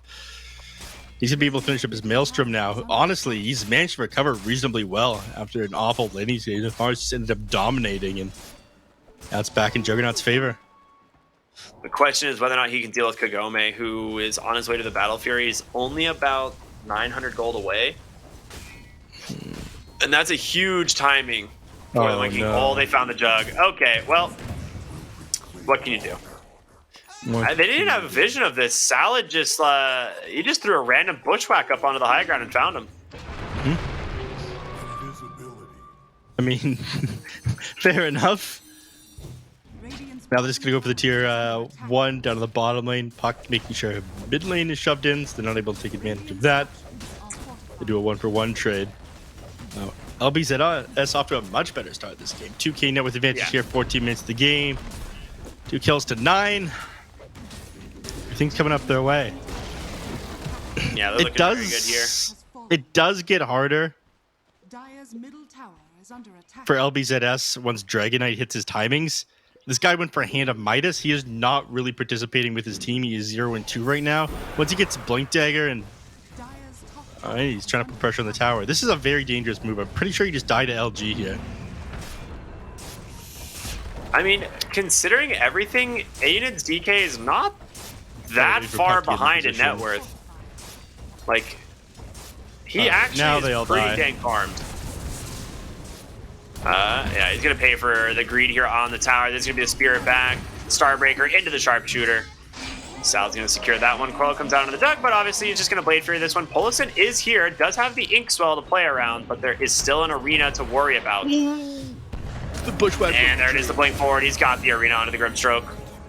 Yep. Well, they lose 2 heroes. Yeah, the Bushwhack off on to the Grimstroke didn't end up connecting because the Dawnbreaker broke the tree with the Celestial Hammer. What can you do? But it didn't end up mattering. Like, not surprising that he ended up going down for that one. Way too greedy with that tower. Did a lot of damage to it, but did end up costing him his life, and he heads right back up to the top lane. Again, he is not providing anything to his team right now. This does change pretty quickly once he has Aghanim Shard and Blink Dagger. He's going to grab one of the 2 of these pretty quickly here. Next time his Midas is off of cooldown. So things do get a little bit better for them once everyone has their initial items and start helping out. Void Spirit obviously working on his Aghanim Scepter right now. He's 2,500 gold off of that one. Juggernaut only has a farming item so far as well. Like, it looks top lane. Yeah, Dawnbreaker ult once again to set it up. And yeah, a second kill in a row onto A-Unit. I was talking about how his game wasn't that bad before, but he just died twice, so slowing him down quite a bit. He died with his Midas on cooldown, though, so it's fine. Yes, of course.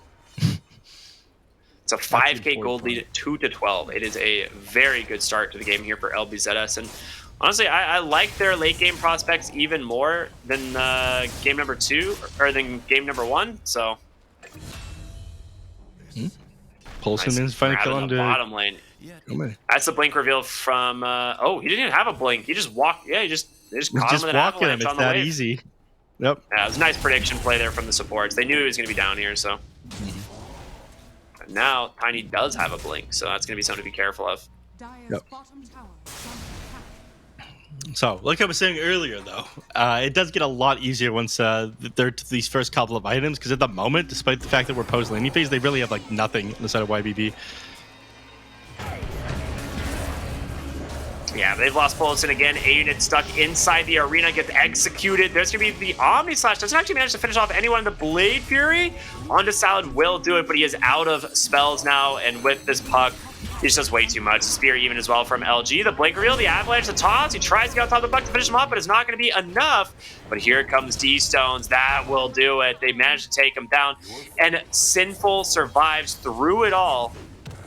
The most surprising piece. And now Tiny, he's going to get found out, stuck inside the Wukong's command. Hand this one over to Kagome as he finally shows up for the first time this game on this Monkey King, getting himself his 3rd kill, top of the net worth thanks to that Battle Fury. Yeah. I mean, it was worth a lot when Tiny found that kill onto him, which allowed Tiny to get that Blink Dagger reasonably quickly, but still, looking pretty swole on the Monkey King.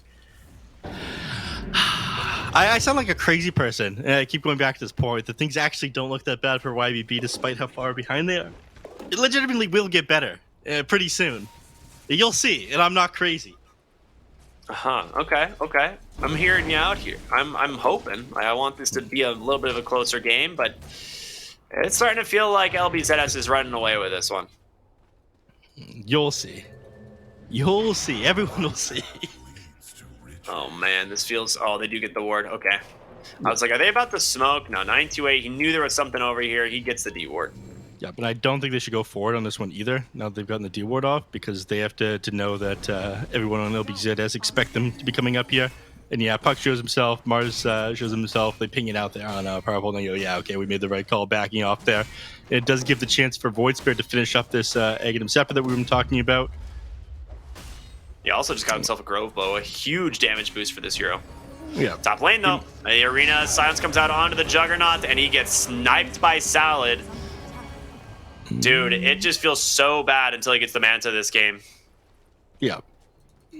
This is a truly miserable experience. Got the Aghanim Shard keyed up as well, because that's kind of what you do when you're falling further behind in Juggernaut. Your best way to be able to contribute to these team fights is just, being able to spin faster and getting attack off every so often as you're chasing somebody down. I think the Blade Fury build is just the way to go anyway. Like, the Shard is just so good with Maelstrom. Yeah. D-Stones with the Haste Rune goes up onto the high ground here. Will find LG to start it, but a Bushwhack actually stops Tiny from getting in. There's going to be the Dawnbreaker ult, and LG, will he be able to survive? He will. You've blown everything on the Void Spirit as well. There's going to be the toss out. He blinks to dodge it. D-Stones dissimulates for a moment, but he is alone. This is going to be a matter of time, and it goes the way of Kagome on the Monkey King. A really unfortunate fight, but a very solid save there from Salad. Yeah, I mean, he did a lot of damage, but there was no way he's going to be able to find a taky strength here with that eggs reveal there. Severely overestimated himself. You complete like the Kaya, the egg, and himself. You have the Gropo. You're feeling like, okay, I can take down anyone, but definitely pays for that one with his life. He almost got him. The thing was, Salad just hit a sick Bushwhack onto the Tiny as he was getting Inkswelled to blink in, and so he just didn't get to join the fight, didn't get to throw his combo. They were lacking in stuns. It was just a really nice play from the Hoodwink. BKB now down to the Monkey King. That's big. Yeah, good luck killing him now. He's gonna go the all they have Scepter. is magic damage. Yeah. Yeah, Aghanim Scepter is coming up next. And then what? Looks like Silver Edge gonna come out after that one. Or at least he's got a Shadow Blade queued up and then another broadsword. Yeah, it's gonna be Silver Edge or Scotty probably. Both are very strong. Right, what's my Dragon Knight looking like? He's got his Blink, he's got his Egg Shard, he's going BKB next. His Hand of Might is off with cooldown.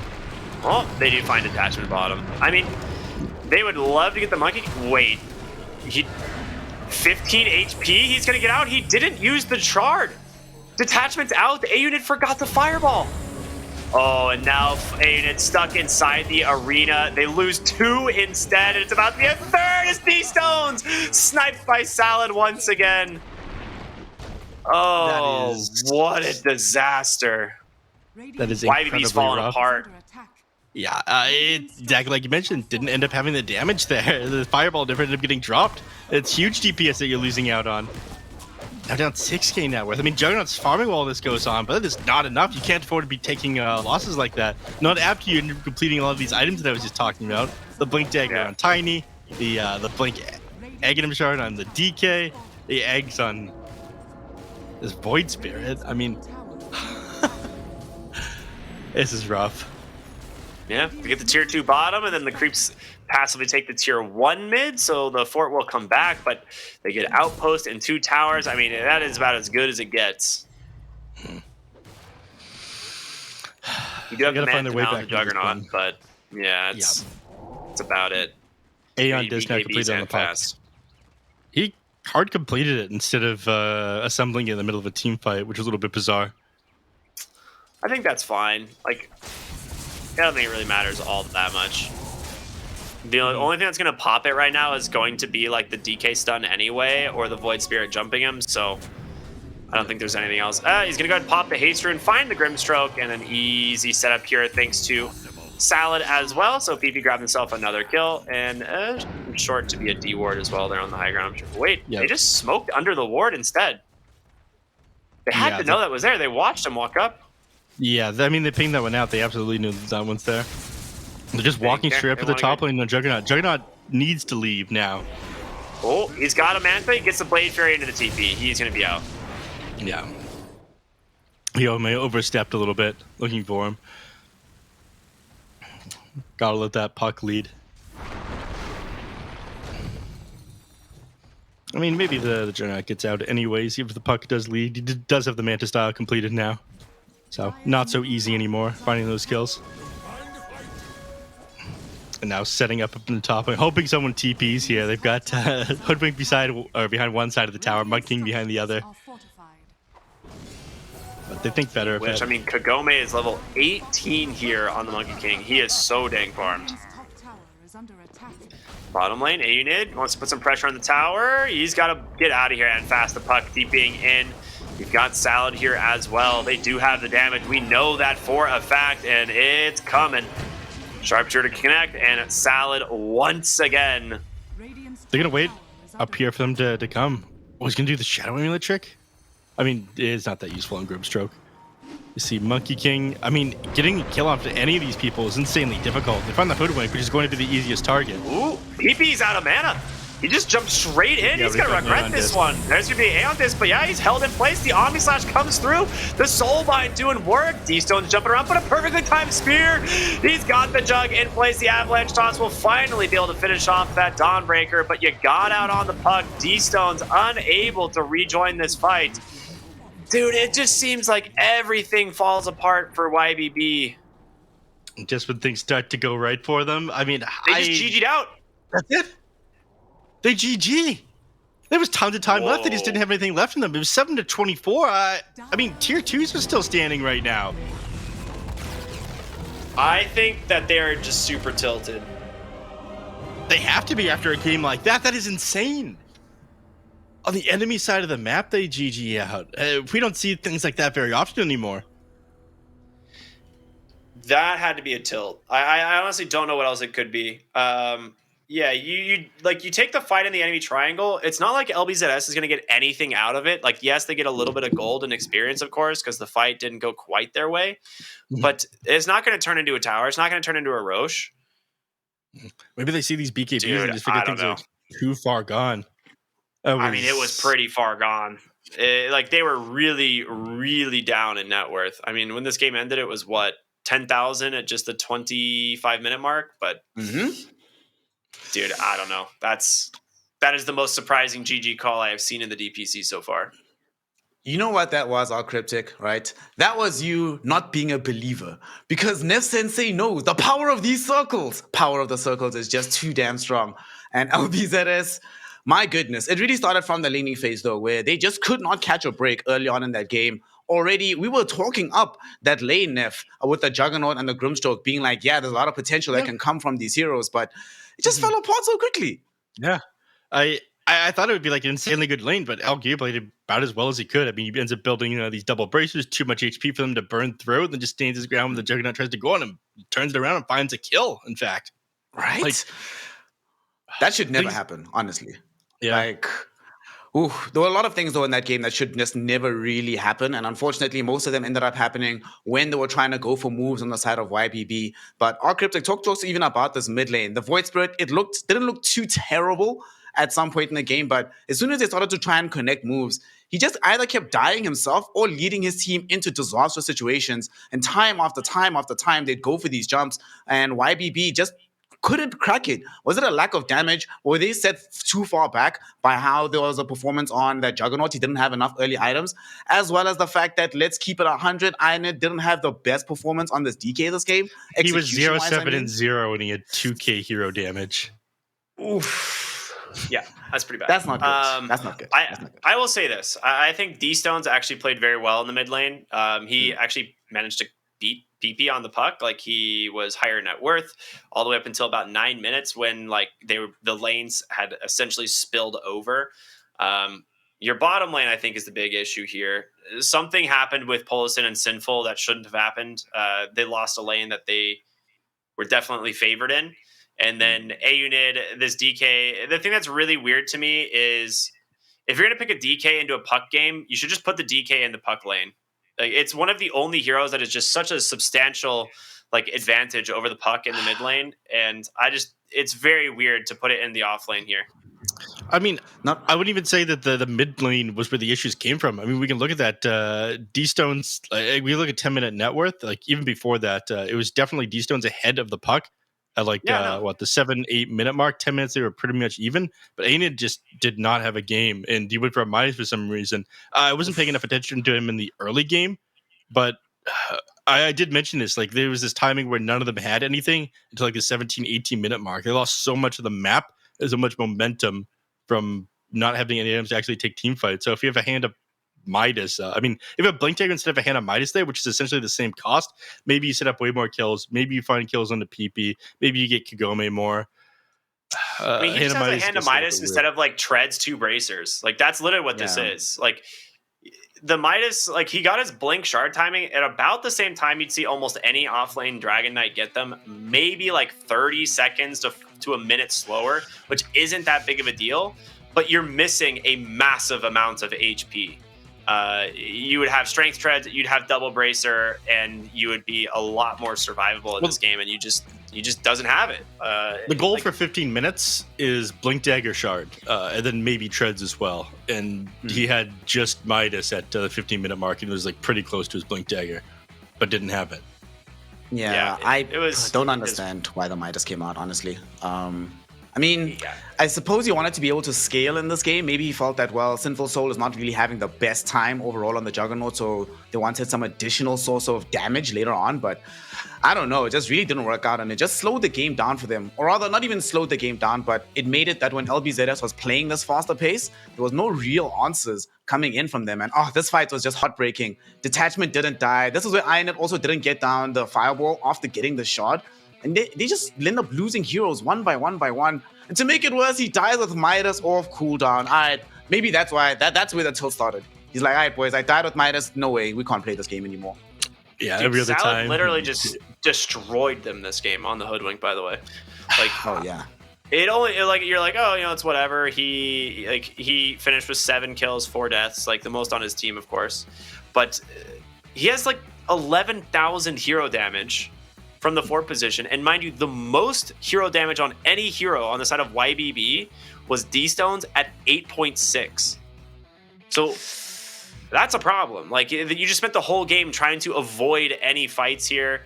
I think YBB, like, the more and more I look at this game and where it was, they definitely needed to back out. Like, this was definitely a not that bad of a GG call, like, in hindsight. Because there is no winning at this point. Kagome is way too farmed on the Monkey King, and your Jug like just died in the triangle again, and Kagome is just going to continue to snowball. So from that perspective, it's LBZS probably had like a 99% chance to win in my books, but. Let's shout out LG on that Mars, because he wasn't only just the MVP for some really good arenas that were used in this game, some very good spears as well. 2 deaths that we saw Sinful Soul suffering came off the back of spears that he wasn't expecting, but most of it was in the laning phase itself. LG got them team started on the road to victory and kept them on that path. And that here, Neff, is going to bring us into a 1-1 scenario. Ricky was just mentioning now that they have a very high likelihood of winning that game on LBZS. How important is it for YBB to ensure that they keep their mental strong? You were mentioning that if LBZS banned that early pudge, they lost the mental game. To keep themselves in a mentally, astute situation on the side of YBB, was it necessary to GG out that early to make sure that they don't crumble and so that they can still keep some kind of positive attitude going into this deciding game? Absolutely not, Snare. You're looking way too much into it to find some maybe small spark of intelligence for me, but clearly it's just not there. Obviously, I have no idea how this game is played. I thought, all right, these timings, they're going to hit a couple of items, they're going to come back into the game. I see this Blink Dagger coming out soon. I see the egg coming out soon. It meant absolutely nothing. Every attempt they had to get back into the game, they ended up getting absolutely crushed when they tried to make the initiation. Neff is dumb. Back to you, Snare and Ricky.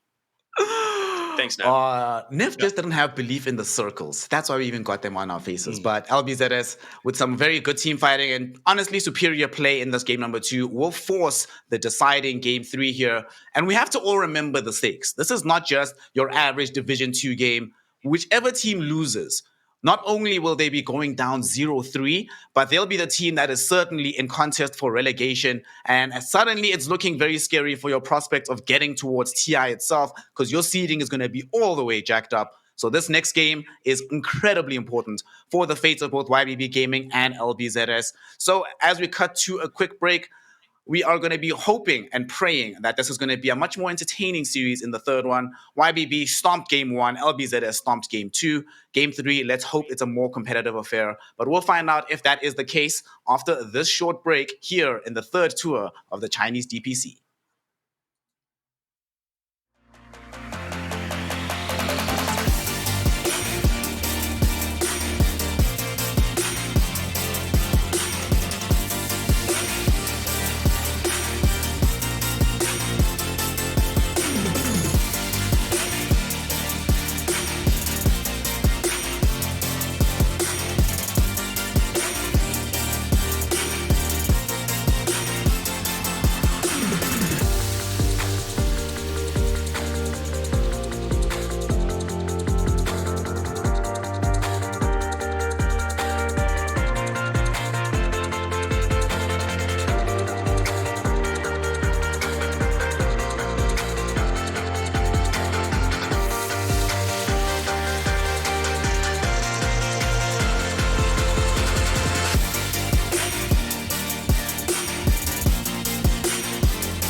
姓名。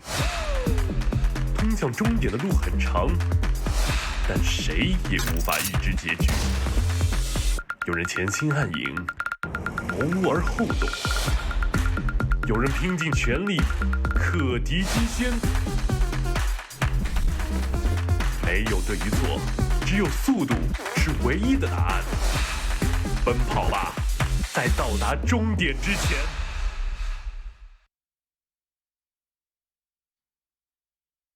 Welcome back, one and all, here to the Chinese DPC as we continue with the third tour and the third game of LBZS versus YBB Gaming. Game 2, a very massive stomp in favor of LBZS. So now they have the momentum, they have the forward foot, and they are going to be looking to wrap this one up and not get double relegated from Div 1, Div 2, then out. Of course, my name's Sneh. I'm joined by R Cryptic and Nef Sensei. Nef, quickly before we get into the draft, yet again, I'm going to ask you the question. Not seeing anything, just based off of the execution of Dota today, who's going to be winning Game 3? I'm not crazy about the execution after I saw some of those item tidings from YBB after the last game, but I want to see that their players are better. So YBB, maybe. My confidence just isn't there anymore. Maybe my mental's the one that's broken now. That was a pretty demoralizing game, as a spectator or a player, I'm sure. Mhm. I mean, we have, again, the first pick Dawnbreaker, and this is not a surprising trend to me. Like, we've seen this hero just be so dominant in pretty much every game it's been in. They steal the Monkey King for themselves, but they have Enigma Marcy for the side of LBZS. So I like this quite a bit. I like this a lot. I'm actually very upset that we're not seeing this Enigma more often. It's still quite a decent hero. Team Fusion in Div 2 is the only team that reliably picks this hero up, but I'm glad to see LBZS employing it in their own draft as well. Obviously, a bevy of roles that this hero can occupy right now. But although, Nef, this Marcy, the other day, the God King was telling us in Division 1 that doesn't feel like this Marcy hero is that great. It falls off after this laning phase. Given that it is going to be picked up here, what do you make of it, the Marcy? Do you feel the same way? Is it going to run into the same difficulties we often see this hero run into mid-game onwards? No.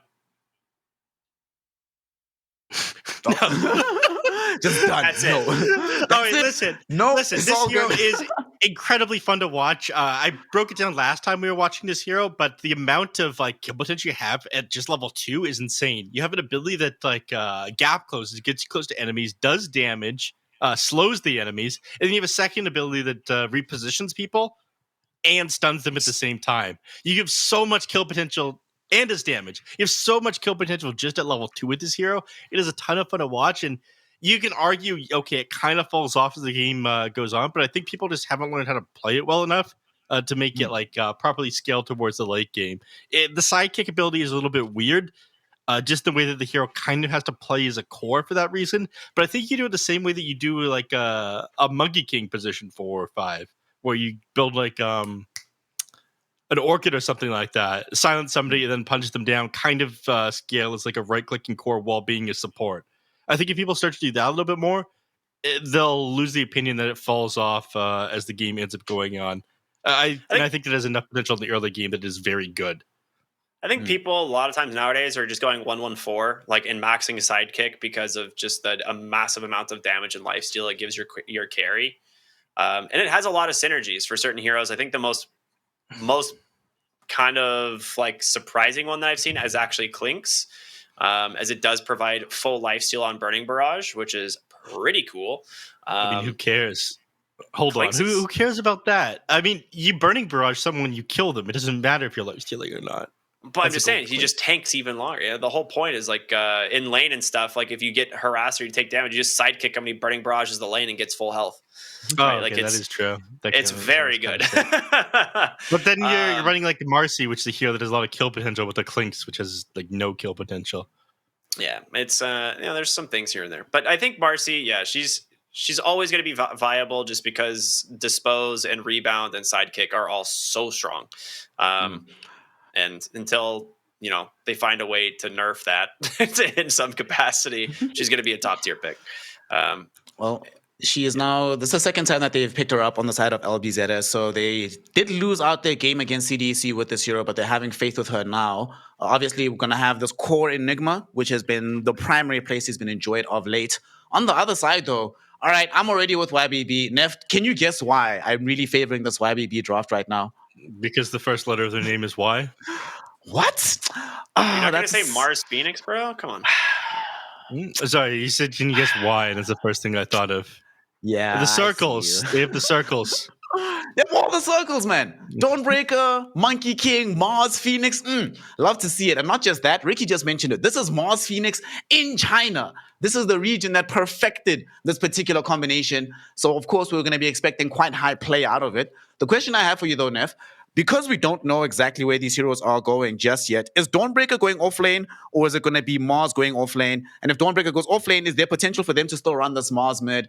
Maybe less now that there's going to be a Leshrac occupying that lane, though. You don't think that Mars is laneable against a Leshrac? I don't think it's as good as just like doing something else, having a decent start on the Mars.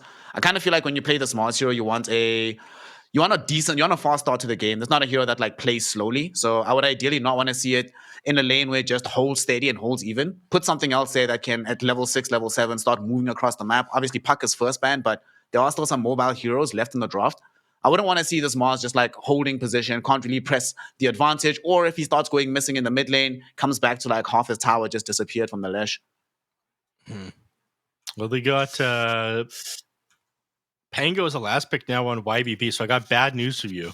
They could still potentially flex any of these heroes anywhere. It's definitely maybe other than this Phoenix. But you think it's D-Stones and the Pango in the mid lane? He plays it a lot. It's one of his more played heroes. So I actually think it's most likely D-Stones. That's a safe lane Razor. That is very good. I hate you, Ricky.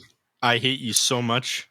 It's almost like I've watched a lot of these teams or something for a while now. I don't know. I just want to see people flex things around a little bit more, okay?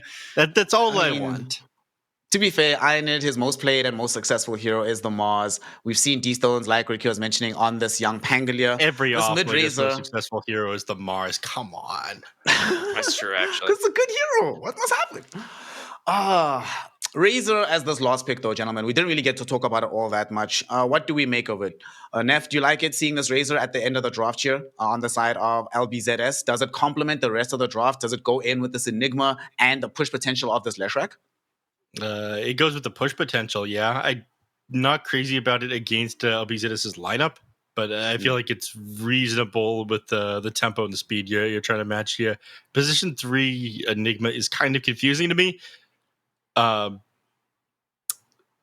I imagine not going to rely on that one too much. I think this is just going to be like a Wraith-packed Enigma who focuses on Iolans and tries to take early building snares instead of somebody who just focuses on Black Hole. For as far as draft goes, I'd say that I probably prefer... I'm going to go with YBB this game. I'm going to go with YBB. I was about to go with LBZS. Ricky, do you agree? You're also going to go for YBB? Are you not that fond of this off-lane Enigma into the safe lane Razor? No. I'm going with LBZS on this one, actually. I actually really like the safe lane Razor. I really like the off-lane Enigma. I think they've got a lot of the tools. Plus, Marcy is very overpowered. And as long as they've put a little bit more practice into playing this hero, I think LBZS have it. Well, with that, I'm going to give the prediction, the easiest prediction of my life, because we know for a fact, gentlemen, that circles always win the day. So we're going to be going for the circly draft to kill this one out. Third game, important one. A loser of this is 0-3 in the division right now and suddenly facing down relegation. Winner keeps their hopes alive, potentially of upgrading, but more importantly, of attaining a proper seed for the TI qualifiers. We are now going to throw it into this third game, the decider between YBB Gaming and the side of LBZS. We have the immortal Arc Critic. We have the wonderfully erudite and very prescient with the predictions, Neff Sensei. And we've got a third game of Dota. Take it away, boys. I'll see you after this. I'll be honest there, Neff. He said a lot of words I don't understand. I don't He's smarter than me, and that makes me angry. I really don't So- like that about Snare. Go ahead. One thing that is very funny here is I think he got himself off the hook a little bit. He says, I'm going for the team that votes for the circles. And there's a lot of Yeah, he's circle spells on relatable both too. teams. No, there's a lot of circle spells on both teams. I think he's riding both sides here. I don't think he's There's trying to say definitely one team or more the other. circles on YBB though. They have way more circles. Whoa, I would beg to differ. I think LBZS have more circles. Okay. You'd be wrong. And Nope. oh god, we have to get into this because we have pause time, don't we? Yeah, we do. Midnight Pulse, Black Hole, Split Earth. They've even got a plasma field. That is 4 circles, Neff. Okay, Supernova, Wukong's Command, Arena and Solar Guardian. Solar That's Guardian. also hold on. 4 circles. Starbreaker is circle swings. That is not. No. It is an arc. It is not a circle. Do not hit me with that. A shield crash is a circle. Okay, come on. It doesn't actually make a circle. Yes, it does. It makes a circle. If you want to dispose and rebound are technically circles by that. Any AoE spell. All right, 928. Attack on the high ground and 5 HP. Dude, he's so out. smart. Look how he ran those numbers. Yeah. That is incredible stuff right there. Yeah. And it's close. And a lot of circles from both teams. I think it's going to be a very circle-oriented team. Yeah. All right, let's talk about real stuff. Okay, Marcy ended up going rebound level 1, so not gonna have a ton of potential until level 2. Nice deep observer ward by the Dire side, by the way. Oh, Sal's getting blocked and coming back to lane. Polson just beating the hell out of him. Leave Marcy alone. Yeah, he's got that Orb of Venom. Dude, just one girl boss fighting another girl boss, you know? They need to be working together. It's rough out here. Nice deep observer ward, though, by the way. As I was touching on earlier. Give him decent vision. Yeah, which one? The one of the Dire observer ward. The one that Salad placed down here on the bottom lane. Okay. Yeah. It gives him vision over by the tower. So you can see pretty far back with this one. Catch the enemies as they're moving forward. I like that. Holosin and Sinful just blow up the Eidolons instantly. Yeah, this bottom lane is going to be really passive because they can't really apply any pressure to the Dawnbreaker or Monkey King. Like, both of these heroes are very strong, and all you can really do on LG is rely on demonic conversion, and then maybe when you get level 2 on Salad, play for that kind of dispose repositioning to see if you can throw someone into your tower. Because this lane's always going to be pushing in. I mean, which is a good thing. I mean, again, being able to dispose somebody into a tower is absolutely huge. He could, he's not soaking up any of this XP. Salad? Your kill potential. He's just giving the solo XP, he's just blocking the easy camp again. Yeah, it's actually so essentially blocks that small camp because otherwise they could pull to reset equilibrium, and now you can't. So he gets level 2 easily here on LG as well as quite a bit of extra XP. So I think overall this is going to benefit them a lot, and Salad will eventually get level 2. It'll take him some time, but he'll get there. Yeah. So we can talk about mid lane. D-Stone's PP. We haven't really done that yet. Yeah, sure. Why not? Let's track doing reasonably well here. If I have to talk about the mid lane, if I have to provide analysis, PP a little bit ahead, a couple more CS, but D-Stone's obviously hasn't been up his wave yet. Super sick shield crash there. As you saw, it was in a circle AoE and onto the ground when it activated. Wow. Yeah. Top lane. Top lane. I mean, 928 is not able to provide too much up here.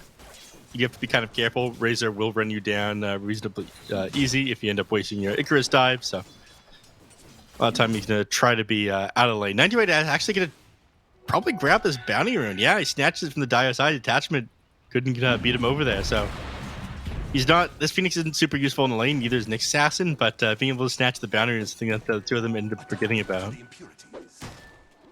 928 grabbed that.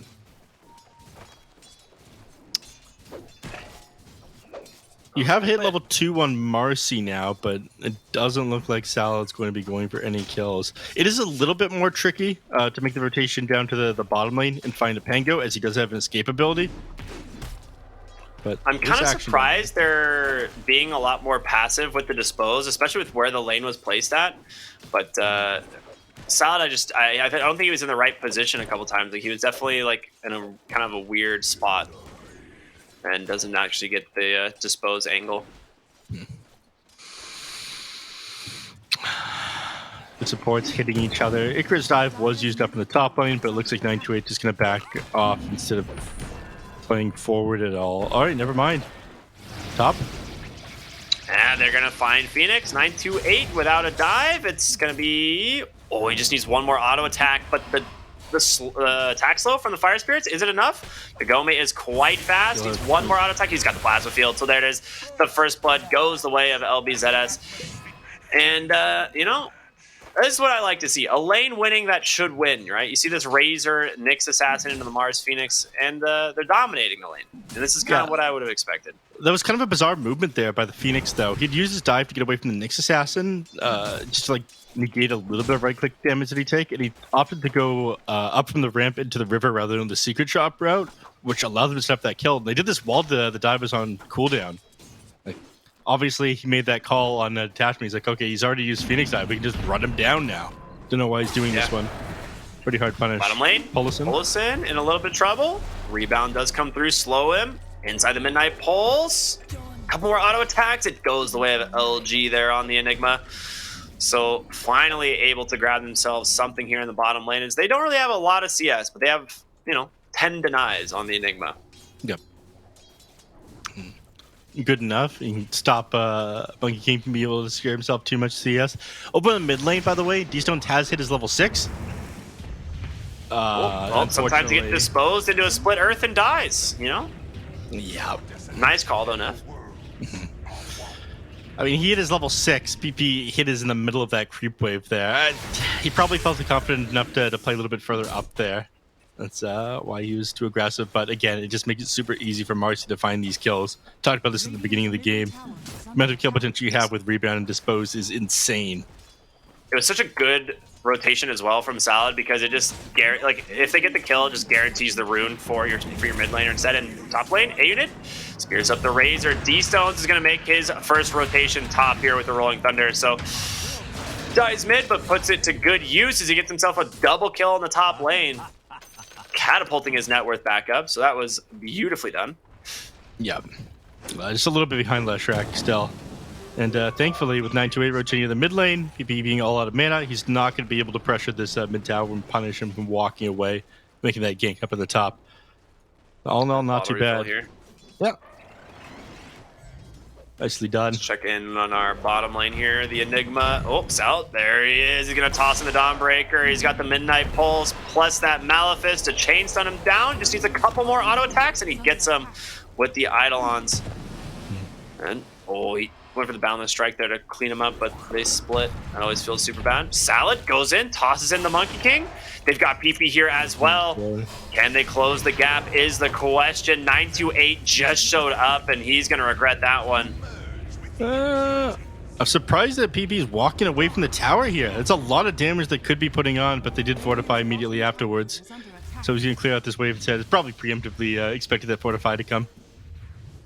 You're going to clear up this wave and, then go back, right? Yeah, it'll probably clean this up with just this Diabolic Edict and the Eidolons. It'll make quick work of this tier 1 tower. It's such good rotation. Trying to go on detachment here in the mid lane. No Spike Carapace. He is going to be able to drain some damage here on the Razor, but... Okay. Ends up finding Polosin bottom in the process. Doesn't even have to commit the Black Hole. Just a classic dispose into Split Earth. Yeah. All right, Salad PP are a very dangerous duo right now. Almost finds 928 with that one, but just barely out of range. Yeah, the gap closed, and of course, the pullback and the setup time with the dispose allows people to land his Split Earth. Only has a single point in it as well. It stuns you for the full 2 seconds across all levels. It's just like the difficulty of setting it up because of the reduced AoE at the early levels is kind of annoying, but Marcy, excellent partner for setting that one up. Mm-hmm. Well, they're going to see Monkey King bottom here. Detachment's trying to get some vision on him, but instead they're going to turn their attention over to Audid. A huge kill if they can get him, but the Boundless Strike's going to make a little bit of space here. Oh, nice dodge there on the stun. The Arena comes out. He actually tanks it.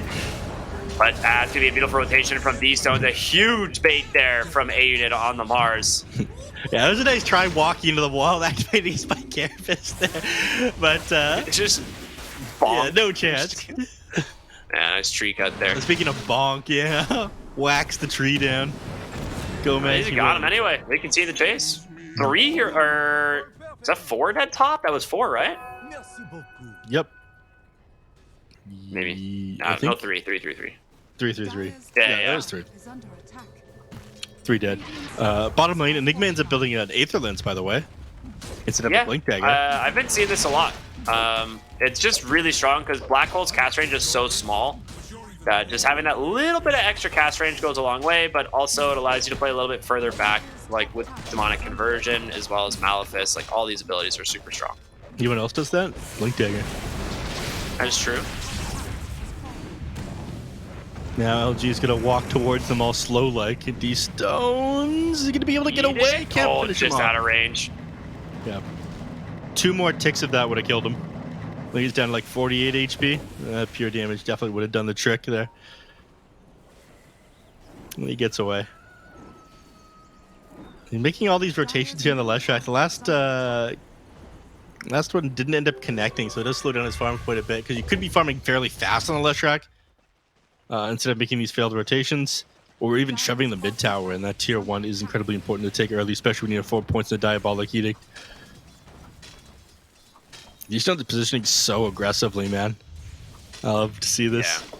He's going for a Diffusal Blade as first item. We've seen this more often now from Pangolius. Yeah, ever since the change to the Blink Dagger, I think Diffusal is just so strong. It adds a ton of damage onto your Swashbuckle.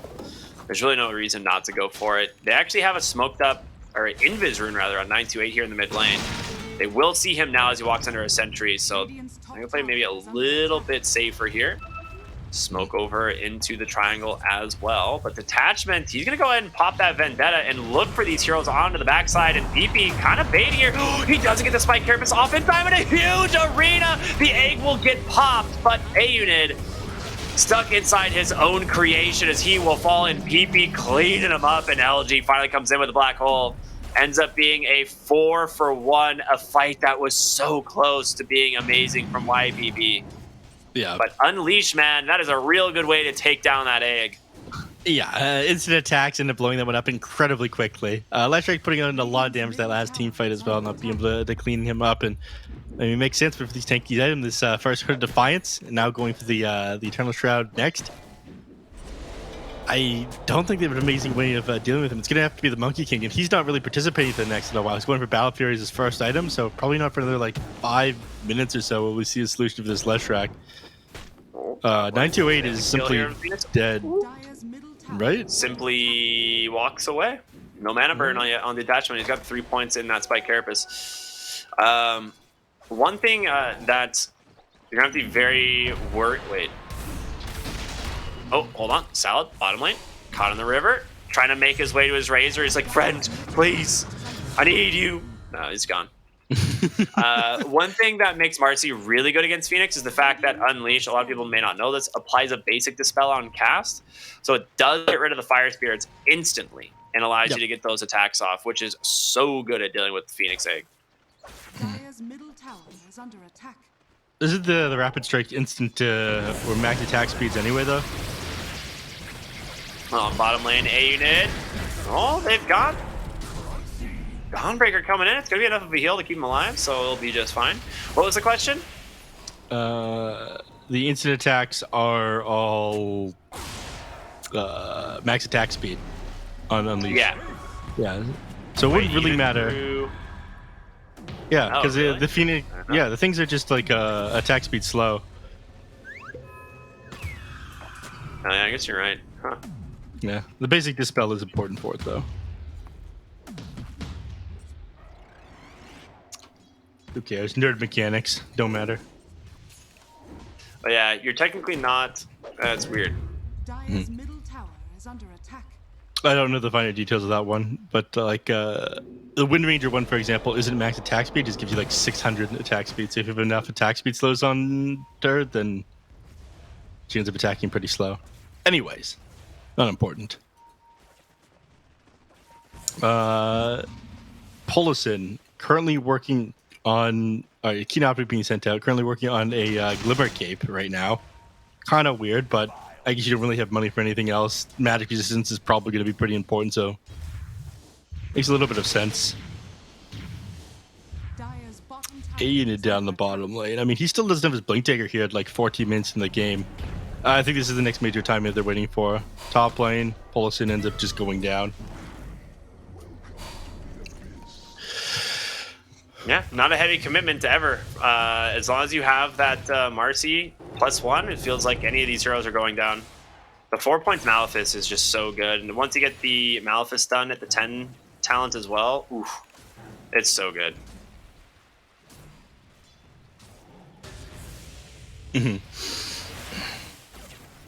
All right, one of the major items that they're working on right now. I mean, so just about got the Blink Dagger. Yeah, I feel like this. Okay, I was gonna say this is just farming time, as we're fairly close to a couple of things, but looks like they're gonna smoke up on 3 on the side of YBV over to the jungle. Marcy's just completing the Blink Dagger now, so it won't really set Salad back at all if he ends up going down. Yeah, not the end of the world. You do tank the gank rather as a support there for your Leshrac, who was definitely in the line of sight otherwise. So not the end of the world. But like you said, yeah, finish up the Blink Dagger, which is really all you need. The Blink Aether Lens has pretty much just been the go-to build for all support Marcy's. Just that extra cast range, that engage is just real strong. Yep. Headline looks like they do want to go ahead and try and defend their tier Speaking of 1 engage, tower, Mars but they finishes Blink. gotta be careful. Oh! He ends up getting clipped with the end of that chain lightning from the Leshrac there, so he wasn't able to blink forward. Dire's It bounced off the catapult to him just barely. Yeah. Speaking of they catapult. ping- radiant structures are fortified. Oh, they fort for the moment, but I mean, Catapult's still dead. Okay. I mean, Tower's in deny range. I think that's what they're just going to do. They don't really want to force the fight. They are a little bit afraid of YBB's lineup. You do have the Blink Black Hole available on the Enigma, but there's a really deep ward. It's going to get scouted as A unit jumps right on top of him. There's going to be the Dawnbreaker to follow. You've lost one. Phoenix takes him down as well.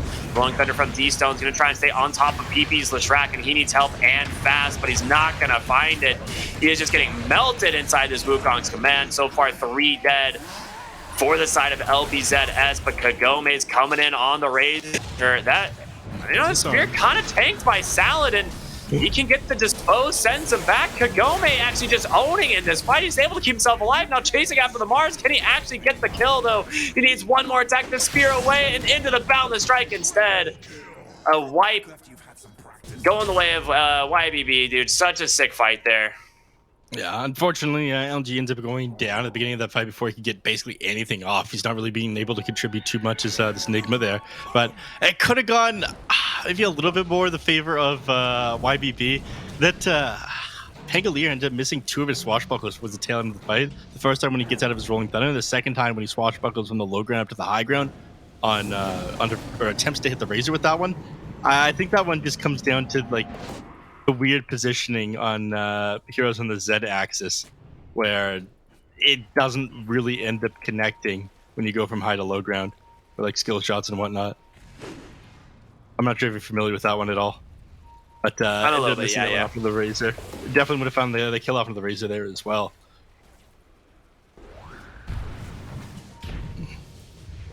Lane Spear's gonna send Salad back, but A-Unit, I mean, that's not a trade you want to make in the first place. He's just running it down. He's like, keep chasing me, please. Yeah. I mean, you don't want to bring it over to your teammates if your teammates are trying to get out, so you go deeper in that situation. Detachment did a good job. Salad finds anything here, it's certainly dead. He's got a lot of gap close as well with his Blink Dagger. But Detachment did a decent job at stopping the Pango from being able to engage there. The Spike Carapace will invis. He swashbuckles in, hits his Spike Carapace, and then just stuck in place for a couple seconds.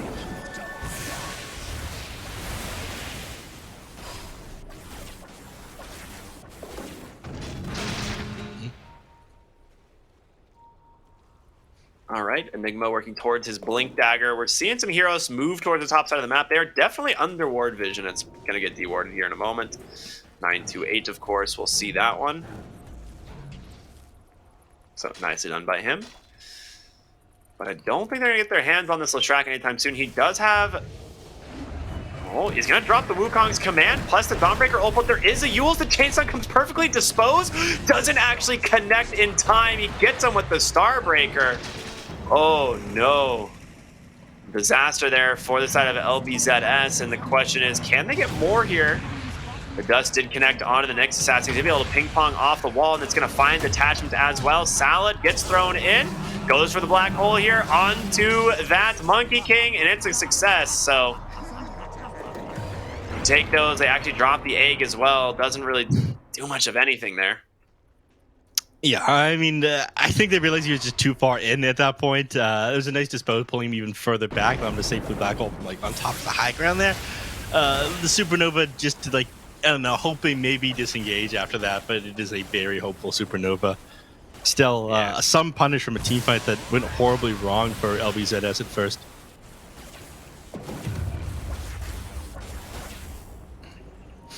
And now, I guess it's just time to continue farming up and building the next couple of items. Razor currently working on his... What the hell is he working on? Is this Sanjin Yasha? Yeah, it is. So, more stats resist for him.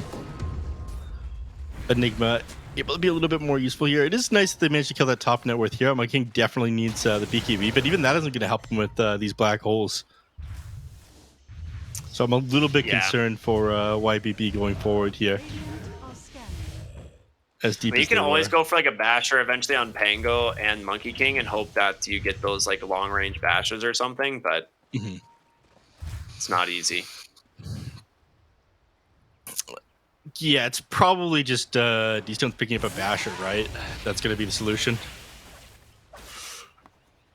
I mean, And it is kind of what he's going for at the moment because, he's got he's going the Axe build.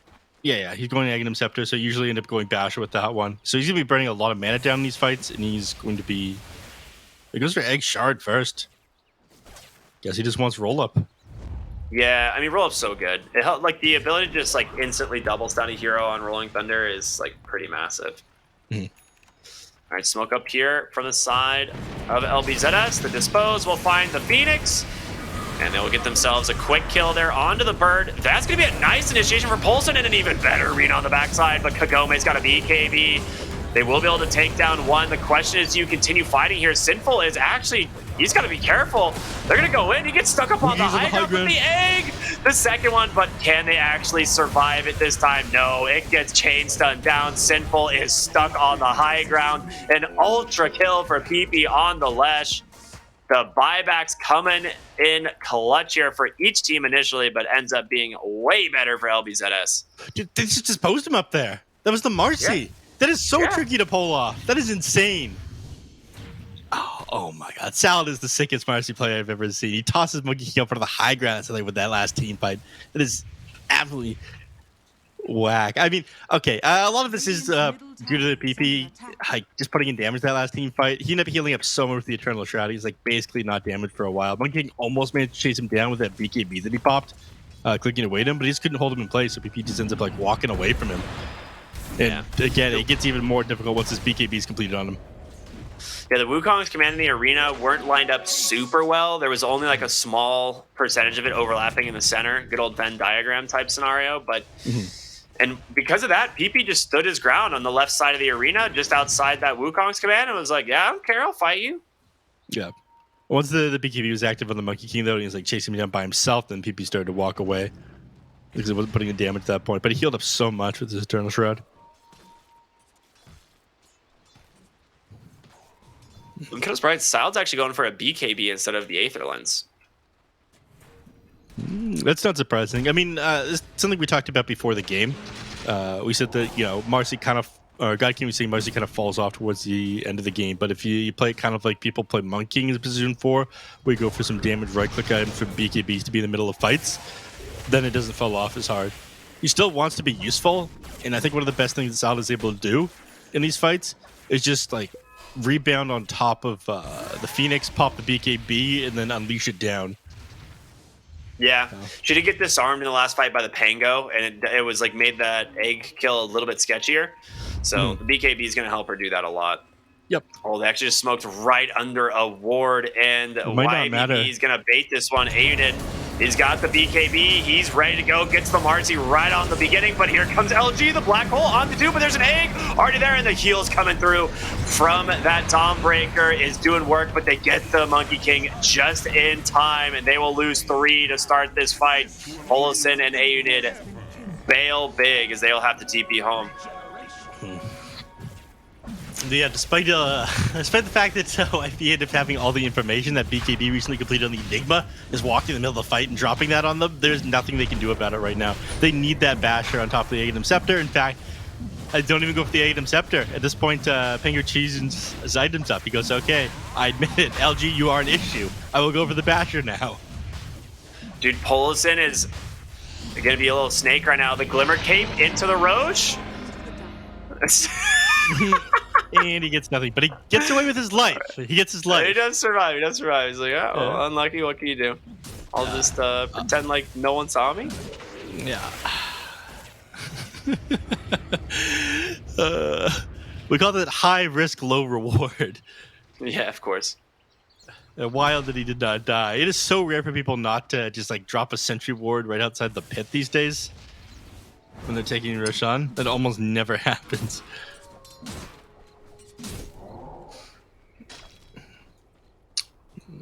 Things have slowed down for a moment. I think they're going to be hesitant to take a fight right now on YBB until that bash is completed on D-Stones. I mean, Black Hole is on cooldown for the next 90, but they want to be able to take... They found D-Stones. Yeah, best target. He is chain stun down. Yeah, it's such a good find. Yep. He's such a massive part of their team fight, too. Mm-hmm. Being able to slow down this Basher is huge. And now Salad is shoving down the bottom lane. So they'll clean this one up relatively quickly. PP heading down here as well. I do have Fortify available, buy them a little bit of extra time. But again, I'm pretty sure what they want to do is be knocking on the high ground in time for this next Black Hole to come up and before the Pango finishes his Basher. Dude, Salad's got the Dispose stun talent now, dude. This spell becomes so scary at this point.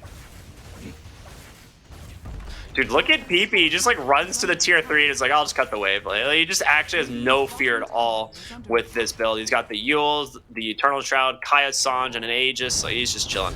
Meanwhile, top lane, Salad's looking for A-Unit. He's going to find him. Gets the Dispose stun. Pops the Unleash. Making time for A-Unit to come in. He's going to pop the BKB. Try and TP out. Do they have the damage to finish him off? He does at the last second. Welcome to Marcy. I mean, again, just bringing him a little bit closer to that building there makes it even easier for Gomen to get on top of him. This here was so big caught Monkey King mid lane. They're going to drop the egg, try and keep alive. Even Polison dropping the ult as well. It's enough. He gets the BKB off, trying to turn around onto the Lesh. But again, he's got an Aegis to black over LG. He's caught 3. There's no cancel at all. D-Stone's trying to run. He will be able to make it out with that Rolling Thunder for the moment, but roll up as well. PP there, ready to help, and they're going to dive deep for this one. Ends up being 4-0. You just get an Aegis. Yeah, that Black Hole coming at the end, it was so sick. They managed to stall out that Monkey King's death long enough for him to get the BKB off, but they only make it worse by grouping up around him. Now they're just running down the base. The Phoenix is dead. No Supernova to help him. I'm not sure how they do anything here. LBZS? It looks like they're about to on such staggered timers.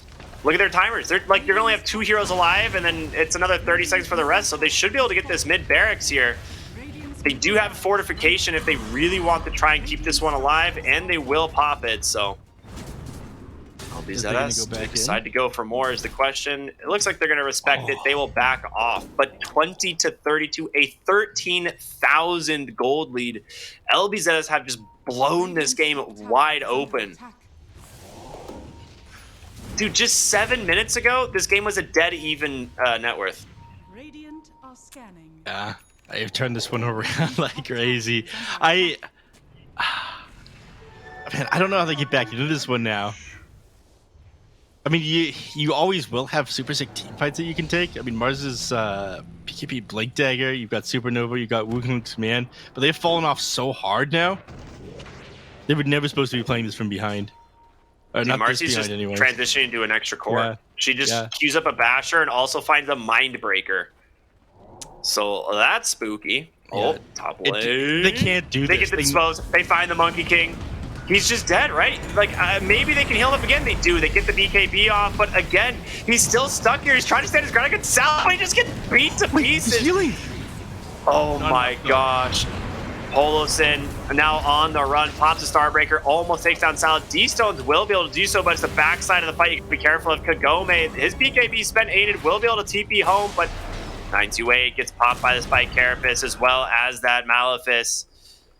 And my God, it's just, there's just so many things being done to try and save the Monkey King in these fights, but it is just not enough. They need to be like behind him with a Holy Locket. I mean, they're working on solutions here. The Red Pack Totem, the Phoenix is coming out eventually, but he hasn't managed to make much progress with items. Neither is D-Stones, by the way. We talked about like 7 minutes ago, we started working on this Basher. It still isn't completed. The LBZS has completely shut them down from getting these crucial items just by keeping the aggression up. I love Kagome's build, by the way. He's got a Satanic queued up instead of going just the BKB refresher build. He realizes he needs a little bit more survivability against these heroes, specifically like the Mars, Pango, stuff like that. Like, they're just the amount of cleave damage they do is way too much. So instead, it's just going to go for the Satanic, and after that, gets the refresher. Well, yeah, speaking of bashes, by the way, Marcia also going for one. Yeah, that's what I'm saying. She's transitioned to core. She's queued up a Basher and has a Mindbreaker. Like, Yeah. It's going to be really strong. This could be the last hurrah here. Yeah, well, Dispose finds the Mars, and he doesn't even get the BKB off quite yet. They just respond with an instant black hole. They find D-Stones as well. Everyone else on the run. Blink up in a couple of seconds. Can they catch these TPs? They find Polosin. 3 heroes dead, 2 without buyback, no black hole, but guess what? His refresher, it's on the courier. LG gonna try and surprise them with this next one for sure as he backs up off the creep wave to get it. Yeah, is he just gonna pop this right away? I mean, I'm sure he's thinking about it. He's waiting for Monkey King to show himself first. As soon as Monkey King shows, there, found Monkey him. King has showed. Is under attack. Radiant But unfortunately, Enigma was in position when he ended up showing himself there. Oh, there it is. Oh, no. The refresher, BKB, black hole, onto the Monkey King, instantly dead. They will not be able to take down the egg detachment. Just going to give his life, but he has an AO disc actually. He's fine. There it is, the GG. They are done. Everything expended. LBZS bounce back here to close out this series. Looking great. Would have been weird if someone said YBB was going to win this one. I don't know. They'd be very foolish to think so. LBZS had this one pretty handily. I mean, once we got like 25 minutes into it, things just heavily spiked their way. It just took a couple good team fights, a couple sick black holes. That first one with the BKB reveal, the one fight where they walked into the enemy team triangle and like YB knew they were coming as well, but it just didn't matter. There was such overwhelming force coming out from the side of LBZS. They could do absolutely nothing. You know why they couldn't do anything, Nifs? Because of the circular black hole. That's why. The circular team fight. We lost about half your volume, Snare. Can you hear me? Maybe not. Hold on. Can you hear me now? Hello? Yep. Hello? Yeah. Right. That was the very idiotic auto gain that Shure has included in their new firmware. Anybody that has a Shure microphone that's USB, please don't update to the next version. It's awful. But that play from the side of LBZS was not awful at all. My goodness, they dominated so many of those fights. They had a very clear understanding of how to approach it, but a lot of this came out from this Enigma. Enigma had such a good game this time around. And overall, though, not only did they have a good time with this Enigma, but weirdly enough, Neff, it felt like the arena from the Mars was sometimes setting up for the Enigma because he'd cast the arena. All these heroes from the side of YBB would go into the arena looking for kills. And guess what? Now there's 3-4 of you sometimes in the midst for a Midnight Pulse, Black Hole combination. Not much you can do thereafter. And we never really got to see the combo from YBB work out the way that they anticipated. No, we didn't. YBB, I mean, they're working on their BKBs and whatnot half the game, but I think one of the reasons that we didn't see their combo was they could never keep the Monkey King alive. Ricky was highlighting this one. If they had a couple more items, like maybe this Wraith Pack Totem on or a Phoenix, or something. Yeah, I mean, they kind of tried to keep him alive. The Dawnbreaker even had a mechanism, but maybe a Holy Locket would have done a little bit of a better job. I mean, it was just rough, man. Monkey was getting blown up. He was the one sitting at the very front. D Stones, I think they shut him down. They did an amazing job at that one. He was queuing up this basher so he could interrupt the black holes. But just before they hit these crucial timings, LBZS, they never let their foot off the gas, man. They were relentless. Yep. I mean, we've seen this so many times where this Pangolier middle, you go for that early diffusal blade because you have to when playing that role. You go back for Blink, and then the afterwards Basher. And usually it goes quite smoothly, but like you mentioned, they kept killing him over and over and over again.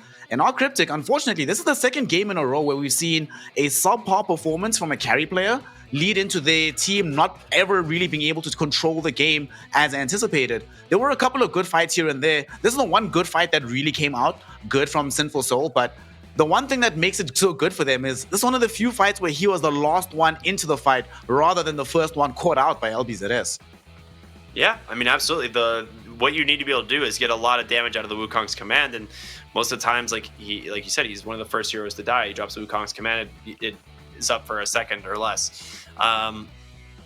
I don't think he necessarily had like a bad laning performance. The problem is you're just against the Enigma lane, and when you're against the Enigma lane, you just have one less creep every creep wave basically to farm. So it's just the nature of the beast, I suppose. And I don't know. I don't think Sinful actually played particularly poor. I think LBZS just had a better draft. I think they had a much stronger safe lane matchup in terms of like the Razor into the Mars, and he was just able to do a lot more with his net worth early on.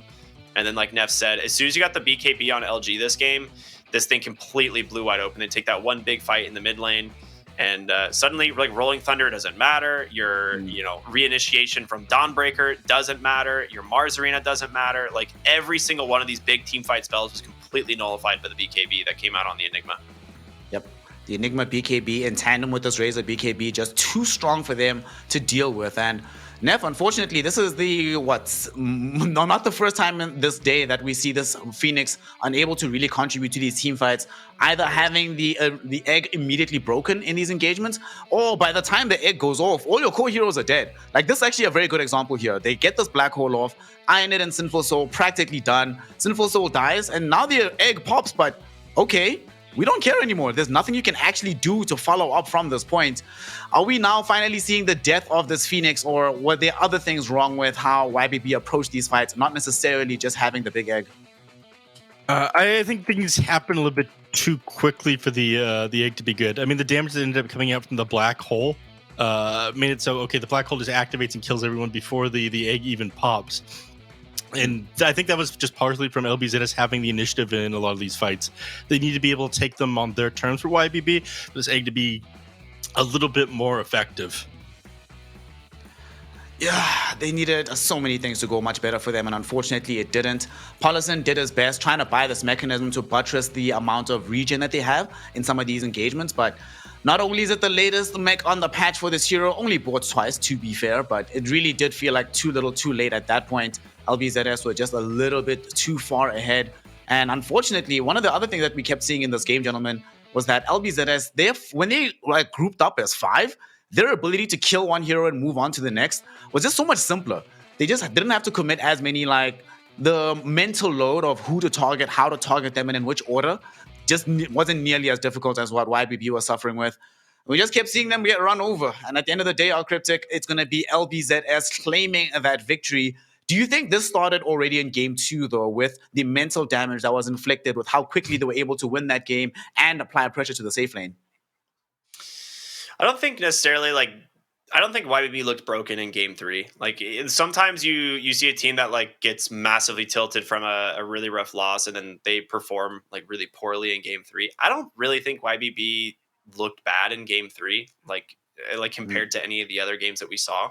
I think it comes down to an outdraft. I think LBZS had a much easier to execute game plan, and they hit their timings perfectly. And yeah, I think that's really all it was.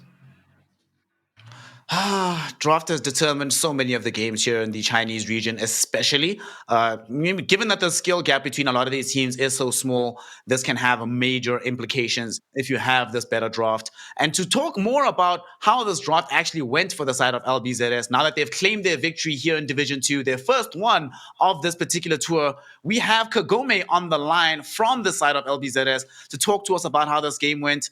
Kagome, thank you for joining us today. Congratulations, firstly, on the win, but talk to us about how this was. It didn't seem like the easiest situation in the world, especially after that first game. Tell us how the team was able to rally, come back, and secure the series overall.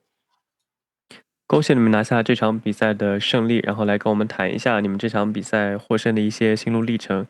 因为第一场比赛打完之后，相信后面2场的话，队伍都做了很多的调整。你们战队的话是在场间，是用一个什么样的心态，然后去慢慢调整拿下这场 BO3的比赛的？就是第一把选了个大河美杜莎，但我们打着打着变成3河刷钱了，然后刷着刷着大家都经济就不对了，就打着打着就自然死亡了，然后打完大家就觉得就暂时可能打这个还打得还不够好，然后第一把输了就不玩嘛，第二把就换那种比较简单的那种双河刷钱三人抱团的那种去玩，就也赢了，然后第3把就继续这样玩。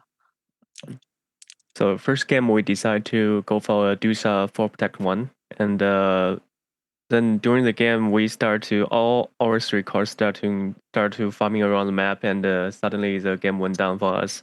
So post game 1 we have a discussion, and we decide we couldn't execute that lineup quite well, and we just gonna use another strat. And then as for second game we let our 2 cars catch some farm, and the rest of 3 just stick together and try to do maneuver around the map, and that worked quite well. That's why we stick to the plan for the game 3 as well.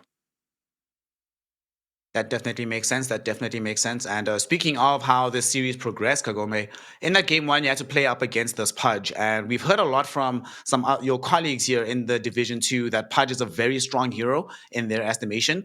How do you feel about this Pudge hero overall? And how many problems did it create for your team in game number 1 when you had to play against it? 就是第一场比赛也看到了核心屠夫，然后最近其他队伍接受采访的时候也说，这个屠夫的大哥非常厉害嘛。就是第一场比赛你们当时自己打的时候是，打对面是什么感觉？然后你对屠夫现在这个英雄打核心是一个什么样的看法？大哥屠夫我自己单排的时候也玩了好几把，就感觉很牛逼啊。然后打3号位，感觉就那些就要线上一直打他，把他打得不行的那种才行。跟他互相发育的话，感觉这英雄成型又快又厉害。然后后面我们2把就直接办了，因为感觉现在应对不好，感觉挺厉害的，好吧？这英雄之后应该非办必选吧。I played carry Pudge in my pubs for a couple games, and I think yes, the hero is really strong right now. To deal with Pudge, you have to pick a combo position 3 that can keep fighting him, keep bring his health low. But again, Pudge is Pudge come to the line very fast compared to other cores. He's really strong. I think for this patch, he will become a must pick or must ban hero, and we don't have any plans currently to deal with Pudge. That's why we just ban Pudge for the rest for the later 2 part of the games. That certainly makes sense. Our Cryptic, our resident Pudge picker. Do you want to ask them any questions to Kagome, the team that has been able to deal with a Pudge picking squad? Yeah. I just want to hear your thoughts on game 2, because it didn't, I feel like the game spiraled out of control incredibly fast when it looked like it should have been more even on paper. Can you give us maybe some insight into like maybe what went wrong for YBB, or what went so good for you guys in game number 2? 第2场比赛的话，一开始打的还是比较焦灼的嘛，但是后面突然就比赛一下结束了。就是你作为这个选手的话，从你的角度，你觉得就是可能对手 YBB 发生了什么样的情况？你觉得是他们觉得不能接受的，还是你觉得你们这边哪个细节或哪方面做的比较好，就是让比赛很快的就分出了胜负？感觉他们点金龙骑一直死的话，估计打着打着就不想玩了吧，也赢不了了，感觉一直死点金龙骑。I think they They probably feel they could not win the game after the Dragon Knight go for Midas and keep dying. I think that's probably the key. Okay. Yeah, that makes sense. Thank you. I have one like non-game oriented question actually, which is when you guys are not playing Dota and you're not practicing for the DPC, what does the LBZS players like to do? What's your like go-to activity outside of Dota? 就是平时在休息的时候，你们一个队伍的话，就是不打比赛、不训练的话，平时会一起做些什么 Dota 2以外的事情呢？以外的话就各玩各的吧，大家都会玩其他游戏啊，就如果除了 Dota 2的话，平时还是就一起单排吧，没有要玩其他的就各玩各的那种想玩的游戏啊。We still play video games, but yeah, everyone has their own favorite video games outside of Dota 2. And then besides that, it's just solo queue. So we still play video games. Awesome. Classic gamer. Love it. Classic gamers. And Nev Sensei, you are generally the gamer whisperer. So holla at the boy here, Kagome, to close this one out while we still have him on the line. The only question I want to know is how do you plan on celebrating this this big win? This is obviously a big deal for you guys. 这场比赛打完了之后，有什么庆祝的计划吗？毕竟是开门红。没有吧，因为之前的比赛感觉都是那种能赢的，就平时训练能赢的，但是输了算失利吧。就我们现在氛围还行，就希望之后都能赢吧，因为前面确实送分了。We don't have any plan to celebrate. We felt like the series we lost, we could easily win. If it was a scrim, we could easily turn those games. And so, but the atmosphere in the team is all right now. It's good right now. So we just hope we can keep winning. A professional, Well, then I respect that. He's a professional. We've seen them come in, obviously, from Division 1 to Div 2, but with this first win of yours in this division, we thank you very much for your time, Kagome, and congratulations going forward, and we hope that we do see your team go from strength to strength because you're a fun team to watch. And final question, actually, before we let you go, please talk to us about your new offlane player, replacing the long-time Molasses. How do you feel about LG in your team, and do you feel like this has made your team stronger than it was in the previous season? 就是感谢你接受我们的采访，但是在放你走之前，最后还要再问你一个，就是3号位不是换人了吗？这个唐江走了之后，你觉得现在的这个3号位加入了以后，感觉怎么样？有没有队伍变得比以前更强？怎么说呢？感觉还在磨合期吧，但是感觉氛围很好的话，大家一起磨合的话，应该会变得很好。We are still trying to practice together. Yeah, but as I said before, we have a good atmosphere in the team right now, so everything will become better. Nice. Better indeed. So thank you so much, Kagome. We're going to let you go. Please continue to entertain us, continue to play that Dota and challenge for those top 2 slots in Division 2. And we'll see you then in future games and hopefully doing well at the TI qualifiers as well. So thank you very much for your time, sir. 祝你后面 A 级比赛打得顺利，然后希望你 TI 有好的发挥，预选赛。好，谢谢。That was Kagome, of course, of LBZS fame, and with Marshall doing the translation for us. Shout out yet again to the man. And we just heard here, Neff, directly from the man himself that, they're still building. They're going from strength to strength. The atmosphere is good. They felt they should have won their previous series. Now that they haven't been able to at least close this one out, I'm very excited to see where they go from here. But the question I have for you is, do you think that from what we heard about how they're approaching this game, is this a real thing where even he's mentioning, yo, Pudge is really that good? Like, I don't want to ask Ricky because I know he's biased. I know what he's going to say.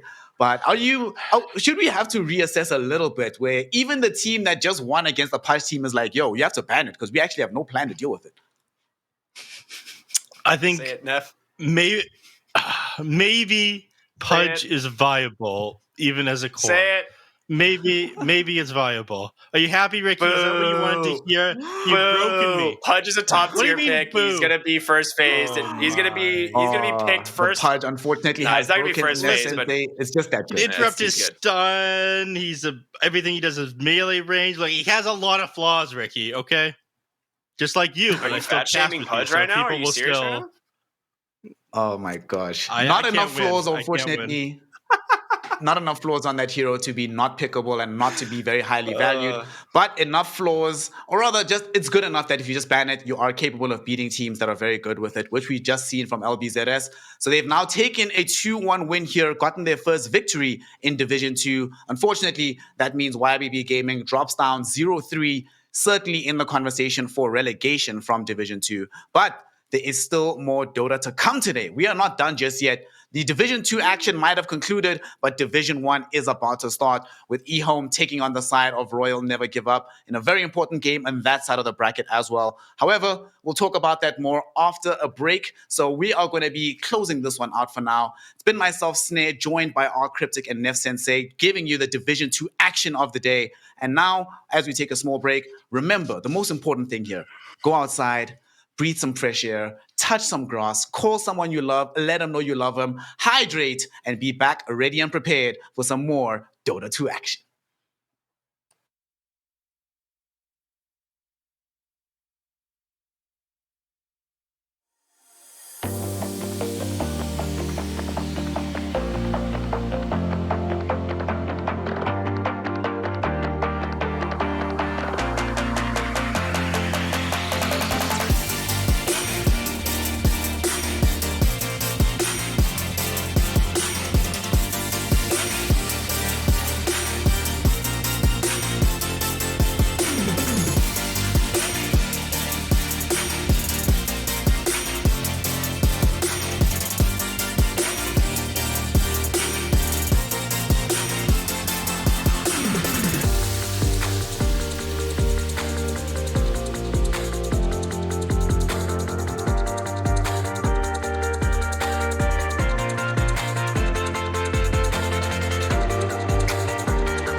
英雄之前，你不曾拥有姓名。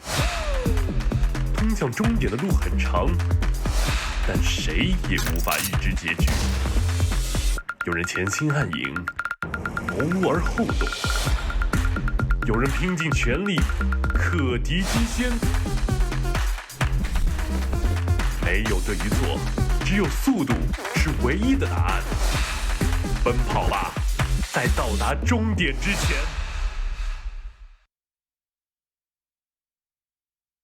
Well, hello there, everybody, and welcome back here to another wonderful night here on the DPC. We're going into Division 1 after just a very heated Division 2 series. I have moved over slightly on your screens to make room for one of the best casting duos in the scene. It's B-Cop and Black. How you guys doing? We'll start with B-Cop. Oh, What's up, brother? How sure. you doing, man? I'm doing good. I was in chat earlier. I said to myself, got about 5 hours until this first series between YBB and LBZS is over because I know how long their games are. I'm accustomed to YBB games, and LBZS has like the longest game time this season. And I was right.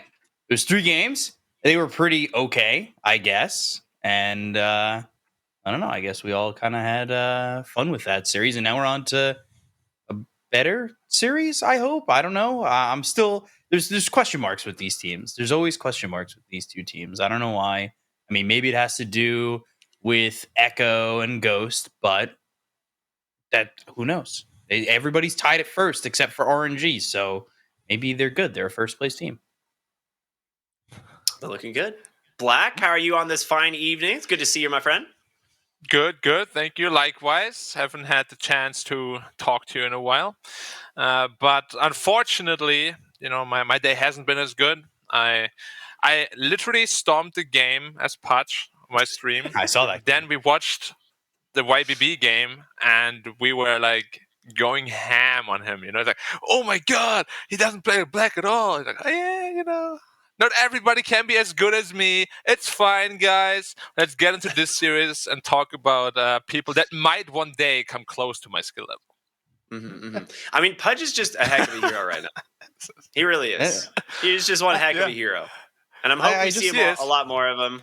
The hero is obviously just a crowd favorite. It is probably one of the most well-liked heroes in all of Dota. Well, other than matchmaking, of course. Yeah, matchmaking, it was like, oh my god, my Pudge always goes 0-10, enemy Pudge goes 15-0. I hate this hero. Ban. Yeah, the strategy, you know, what's the secret sauce to make it work, B-Cup? How does Pudge work nowadays? Well, according to the stream that I was watching where Black was playing Pudge, it's when a Night Stalker quits the game at minute 1 and feeds Black like 12 kills in the matter of like 3 minutes, and you have 22 flesh heap stacks in the first 10 minutes of the game. You're playing with number ranked immortals. Black, they still rage like that. I don't understand. They got so mad. Trust me. It was honestly the higher the MMR gets, the more rage there is. But to his defense, Ricky, he played Night Stalker into a Dawnbreaker Pudge lane. He was so done. Oh yeah, that is bad. Yeah, you just get like Orb of Venom on Dawnbreaker and Night Stalker just dies over and over. That's a classic. Yeah, he died 4 times and then he grieved. Like he died 4 times. He gave you a broom handle. He gave you their team's broom handle. He TP'd to Black and their Tome of Knowledge. He gave you everything. He was giving. Wow, that is next level. It was next level griefing and tilting. Dude, to he like gave me 5 ops, power. 5 sentries, Tome of Knowledge, and like 3 neutral 2 items. smokes. Yeah. Oh my god. Wow. That was good. That's how you still win. Causing an absolute terror on pubs, just in a different way now, it seems. We can talk about the teams here, maybe. EHOME versus RNG right now. EHOME currently up 1-0, RNG down 0-1. But the stats here, they're actually pretty similar, honestly.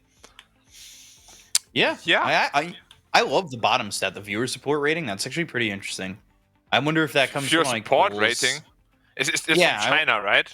Yeah, so I would assume that's like what the fans in China. What teams That's they're very backing more surprising, and though, more. right? That EHOME then sits at 41% against RNG, who has like some of the crowd favorites, like Somnus.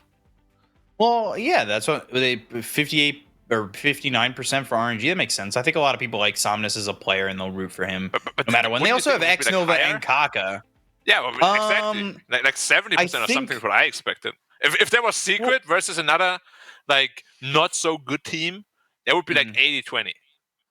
I think it maybe is comparable to like Secret Tour 1 against the current iteration of OG would be those numbers. Like Tour 1, I think a lot of people would have gone for Secret, right? But they're still fans of the Young Bloods. Where when we were together Tour 1, people were talking about how Shiro's the next Ame. They've also got Planet, who I know Ricky loves, I love.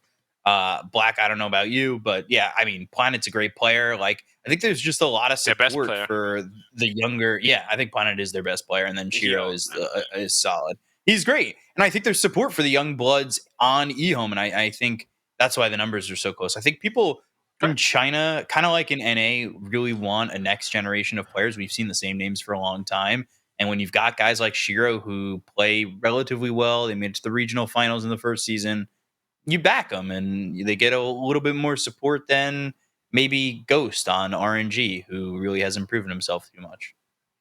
To me, I think part of it is like, I think people do like an underdog story, and like this was like the team that powered from Division 2 into Division 1, proved themselves last tour as being like a pretty solid team, and here we are in Tour 3 doing something very similar. And the thing is like all the other teams in Division 1 have like household names. Every single team is just stacked with all-star players that people have known for years, right? And then there's EHOME, a team that like, yes, they have like very notable players, but for the most part, like their professional career is a lot younger than some of these other teams. And it is really cool to see them like hit the scene, in stride and perform so well. And it's, one of the reasons they're one of my favorite teams in the Chinese region. I love these guys. They're just very, very fun to watch. But they got a hard game in front of them. RNG, I think some people are surprised they dropped their first series. To be honest, I think they were going in as like the heavy favorites. And then I don't want to say it got like slapped, but like Dandelion kind of slapped them. Dandelion really worked them in game 1, in both games. So we'll see what happens here in this series. It is going to be hopefully a very good one. Just preemptive predictions from you guys. How do you think? What should we expect here? It's a little bit of a tough one, honestly. Like, if you just look at the first series, EHOME beat LGD and RNG lost to Dandelion. So just purely based off that, you'd probably think, oh yeah, EHOME is going to crush this series, no problem. But I don't know if it's so simple because I mean we all know how unstable EHOME can be. Sometimes they're god gamers, other times they're quite the opposite, unfortunately. And I think RNG right now is actually like the way they performed against Dandelion. I think that's actually a pretty accurate like showing of their level. I don't think it's going to get much higher or much lower than that. Like they have been there for quite a while now, I'd say, which is a little bit worrying to me because that makes me feel that the ceiling isn't super high, and I don't know where they're going to go from here. Yeah, I would kind of agree with that. I think Dandelion, I think their ceiling maybe is mid-range in Division 1. We've seen a couple of these guys before. I think, honestly, my biggest surprise from Dandelion is how well Summer's playing. Like, Shylock, when he made that first appearance in Tour 1 with Magma, it wasn't good. It was probably, I want to say he was the worst carry in Division 1 by, like, a lot. And Sylar, I'm pretty sure Sylar was there. And Sylar didn't, I don't mean that as, like, a rub on Sylar. Worst. Yeah. It's just at that point, Sylar was, like, he's a great player. He's had a great career. But at that point, the carries in China were just they are so good. And I'm really impressed with what Summer's doing. I really am. I think he's kind of grown. And if there's more of that, I'll be excited for what Dandelion does. But unfortunately, not playing in this series. So that's all I'm going to say on Summer. But I don't know. I think EHOME getting that victory over LGD can be seen as big. Obviously, that's the copium and hopium that I've got as an LGD fan that they just lost because it's Tour 3. They're pretty much already qualified for TI. and they can kind of mess around. But at the same time, I also did say a couple weeks ago that Zhao 8's not going to allow that shit, and they're going to lock it down and go 7-0, but they're already 1-1. So who knows? Just to add to that real quick, I was actually casting that LGD series, and that game 3 loss, like literally, if they replay that 100 times, 99% of the time they're going to win. Like that they lost that last game was absolutely ridiculous. Like it was so hard to actually lose that game, and just someone managed to. I was like mind boggled. Like, oh my god, how the hell did that ever happen? You know, like, we could put 5 B cops in there that would probably win. I wouldn't go that far. No, That seriously. might be a little bit of a stretch. But I mean, yeah, a little. LGD has widely been considered like the best 3-game team in the world for a long time now, right? Like there's very few teams that beat them in a best of 3. Even if you manage to take a game off, their evolution from one game to the next is unparalleled. And for, like you said, EHOME to win game 3 seemed like an almost impossible situation, but they managed to do it. So they start the season off strong. But that doesn't necessarily, like you said, mean that they're like massive favorites going into RNG here. And I think that's something that, you know, people do need to keep in mind. Like RNG is still a very good team. EHOME, whether or not they have the consistency to take this series, you know, is yet to be seen. So I don't know. Should be a fun one. I'm excited. Yeah. I'm really excited to see these two teams. I'm still, you know, a lot there is to be desired from Ghost. I think I'm still on the RNG screwed up train by getting rid Who of are they God getting King. next? Is in your head already, huh? I don't know. SCCC plays a boatload of games. Yeah, like but, he said himself he's pretty comfortable just casting now because it's so much less stress and it probably is so much less backstabbing. And I'm like, yep, been there, bro, been there. I know exactly how you feel, brother. High five. Woo! What's that Elden Ring boss that like swoops in behind you and backstabs you all in one motion and like pretty much takes all your life? That's what it feels like when you get kicked from the Dota team. Yeah. Yeah. It just feels like that all the time. It's like you think you're winning that fight. You're like, oh my God, this is easy. I can't believe it.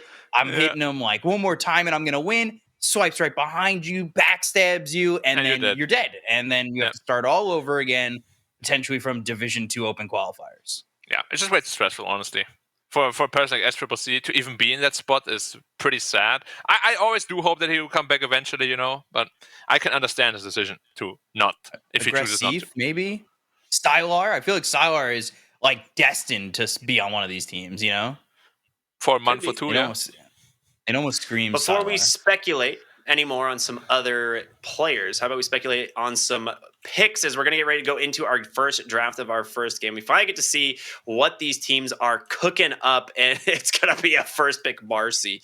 That is pretty sick. Now, one thing I will point out, RNG have done their homework. They ban Visage right out of the gate. This is a hero that EHOME love. And Black, you were covering that series. Tell us, what is it about the Visage that works so well for EHOME? I think it's just one of Zeal's better heroes that he also spammed a lot in pub games. I've seen that, played a bunch against him. But it's just Visage in general is very strong. And I mean, obviously, if you talk about Visage, I think the best Visage in the world is 33. So all the other Visage players you see are a far cry from that. But still, he performed to an admirable level. He won the lane, had very good familiar micro in those team fights. So I think if you play against a player like that and a team that really likes to first pick Visage, it's just a locked-in ban, pretty much no matter what. Love to hear it. B Comp, what do you think of the opening here from both teams, right? We've got the Marcy DK for RNG, and then, of course, the Puck Tiny for the side of EHOME. You leaning one way or the other, man? The Puck seems to be like a very favorable mid pick right now, and I think it gets banned out a lot. Picking it first phase seems like it's almost a necessity if you want that hero these days, but I don't know if there's like better choices. I like the Dawnbreaker ban because I feel like that hero is definitely being seen as very strong, especially with that Ags. It's kind of disgusting. The Marcy, though, I don't know. Maybe it's because I've only covered Div 2 up to today, but it feels like the few Marcy games I've seen, then Marcy's fallen off real hard and just hasn't really found its spot to like do anything after 15 minutes into the game. I don't know if that's just me. Obviously, you guys have seen a little bit more in terms of the higher tier Dota, so like you kind of tell me, but I don't know. The DK puck lane seems pretty standard. I've seen DKs kind of pull away from that lane as well ahead, and of course that also goes and coincides with the fact that it was in Div 2, right? Yeah. If it makes you feel better, though, Marcy, even in Div 1 teams, hasn't had the best success. Like the win rate of Marcy, I think it's gotten a little bit better now that people are more accustomed to it, but initially it was absolute garbage. It was like 1-6 or something. Oof. I think Marcy in general, like now across the entire DPC is pretty heavily positive now. If I'm not mistaken, she's actually like the 6th or 7th most contested hero currently, and is sporting a 55% win rate. And this is after teams bombed on this hero, like trying to play it originally, meaning that a lot of teams were not playing it correctly, and the win rate was in the trash can. It was like 30-40% at one point, and I think teams are finally figuring out how to play around it. And now this hero's win rate is just spiking, and we're going to see that probably continue to trend that way for a while. Yeah, there will definitely have to be a hot fix patch at some point, maybe to nerf her a little bit, or maybe teams will just first ban her forever. And picking Phoenix into Marcy is very, very risky. Like even the support can just pop your egg now. You always have to be super careful when you play against Marcy with that Phoenix. Yeah, we actually just saw that in the last series. This was pretty much what Marcy did in every single fight. She would see the egg, she'd unleash and just go right onto the egg and just pop that thing pretty much instantly.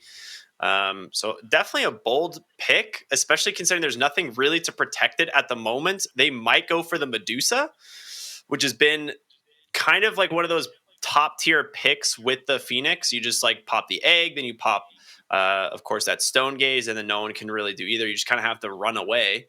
And you have the coil to kind of prevent it. So I'm wondering if that's like maybe the idea here from EHOME, but we'll see what RNG wants to do with their next pick here.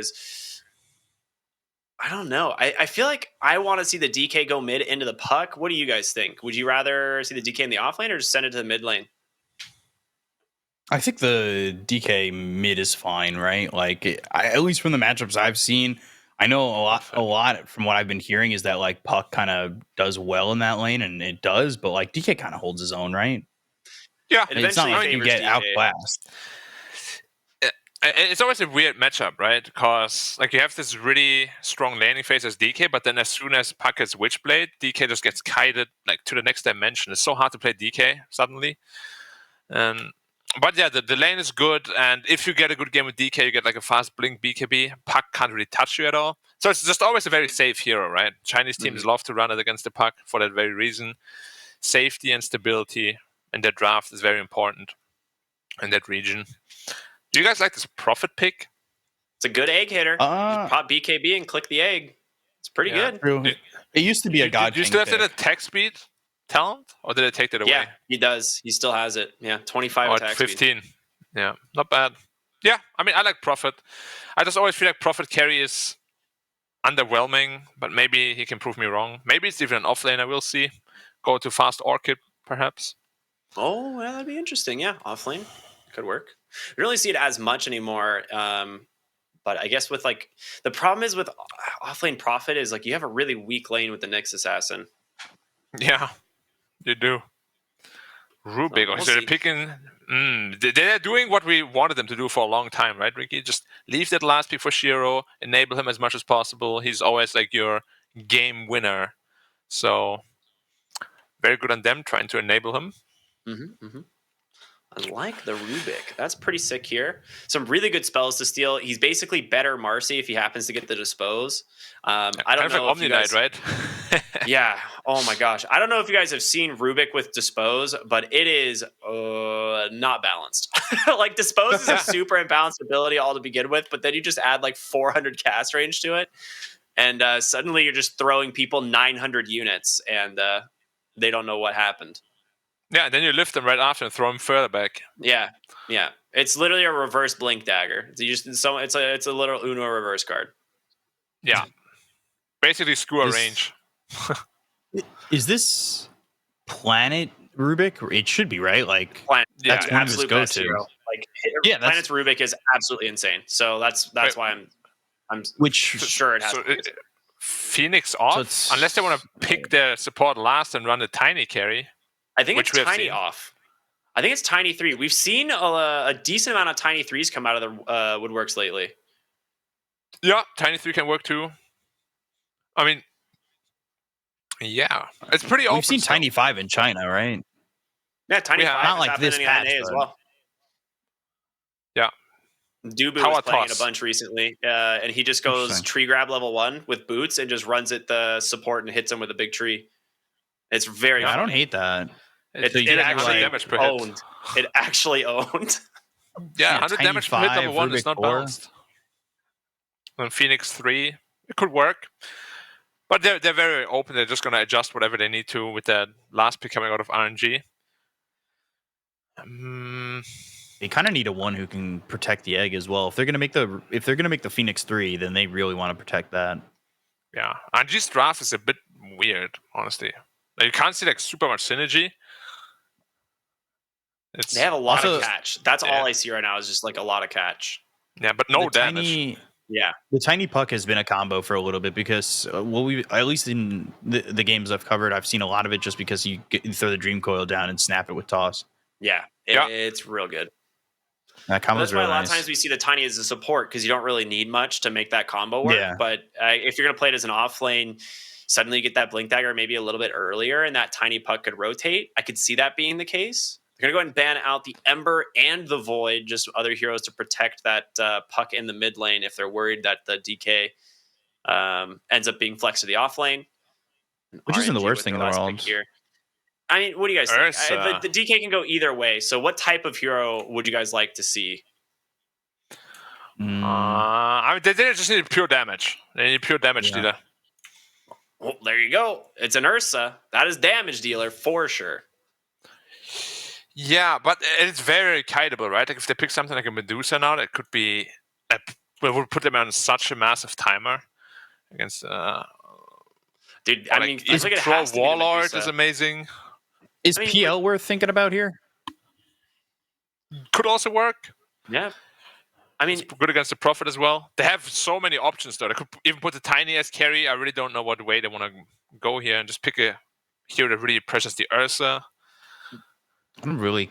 I'm just care not sure if the for the Medusa is going tiny to get the carry. space. I like Medusa because it protects Phoenix. It's like a great combo. But I feel like RNG is going to just run down lanes with all of their heroes. Okay. Yeah, they definitely have a lot of There that it is. going on. Troll right? Warlord, you were correct. Yeah, it's just such a good matchup against all these cores. Like Ursa can never fight Troll. Prophet hates playing against Troll in lane, and you just don't really have any damage. As soon as Ursa gets blinded, where's your damage? It's non-existent. Literally. Has to enrage pretty much instantly, right? That's the only option, and you don't want to have to use Yeah. your enrage. So Did they overcommit a little bit with these like egg poppers potentially too? Because Ursa is very afraid of getting kited by Puck too. They have Yeah. so much kite, right? Puck, Tiny, Rubik, even Phoenix can be super annoying. Yeah. I don't super like this Ursa pick, to be honest. It's weird. okay. Well, And I'm gonna that- ask you what you think overall on the draft, who you're leaning towards. I think I kind of have an idea for Black, but let's start with you, B Cop. What are you thinking? Give us a little bit of a reason. I'm kind of leaning EHOME. I like the catch that they have, like Black spoke about. And with Ursa not really being a confident pick, like I don't have a lot of confidence in Ghost. I'm yet to be surprised by him. And until he really shows me something, I'm kind of just leaning away from predicting that. I also think like, I don't know, the X Nova position 5 Marcy is going to do some things in lane. But after that, position 5 Marcy, I don't know. I don't really have a lot of faith in it coming from there. And Kaka's great on the Knicks, but again, Ghost is my big question mark. All right. What about you, Black? How you feeling?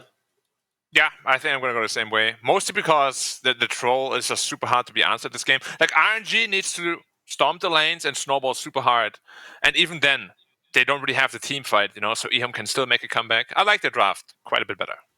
Okay. All right. Well, I'm going to go for the EHOME for no particular reason other than the fact that I just love that team and I want to see them succeed. So that's going to be enough for me. And I hope you guys are ready because we're about to go into our first game here of Division 1 tonight. It is EHOME taking on the likes of RNG. And bringing the action is going to be Black and B-Cop. Guys, have some fun with this one, and I will see you after the game. Thank you, Rickster. Appreciate it. Always appreciative. Yeah, this should be a fun game. Like, it's gonna be full aggression versus EHOME just kind of trying to get to the mid game without a massive disadvantage. Because if Troll can get there, this game should be pretty simple for them. He gets a fast BKB plus 1 item. It's gonna get very tough for RNG to fight back. Yeah, I get a little bit worried about what RNG is gonna do, and especially I think the X factor in this game is planted on that Rubik.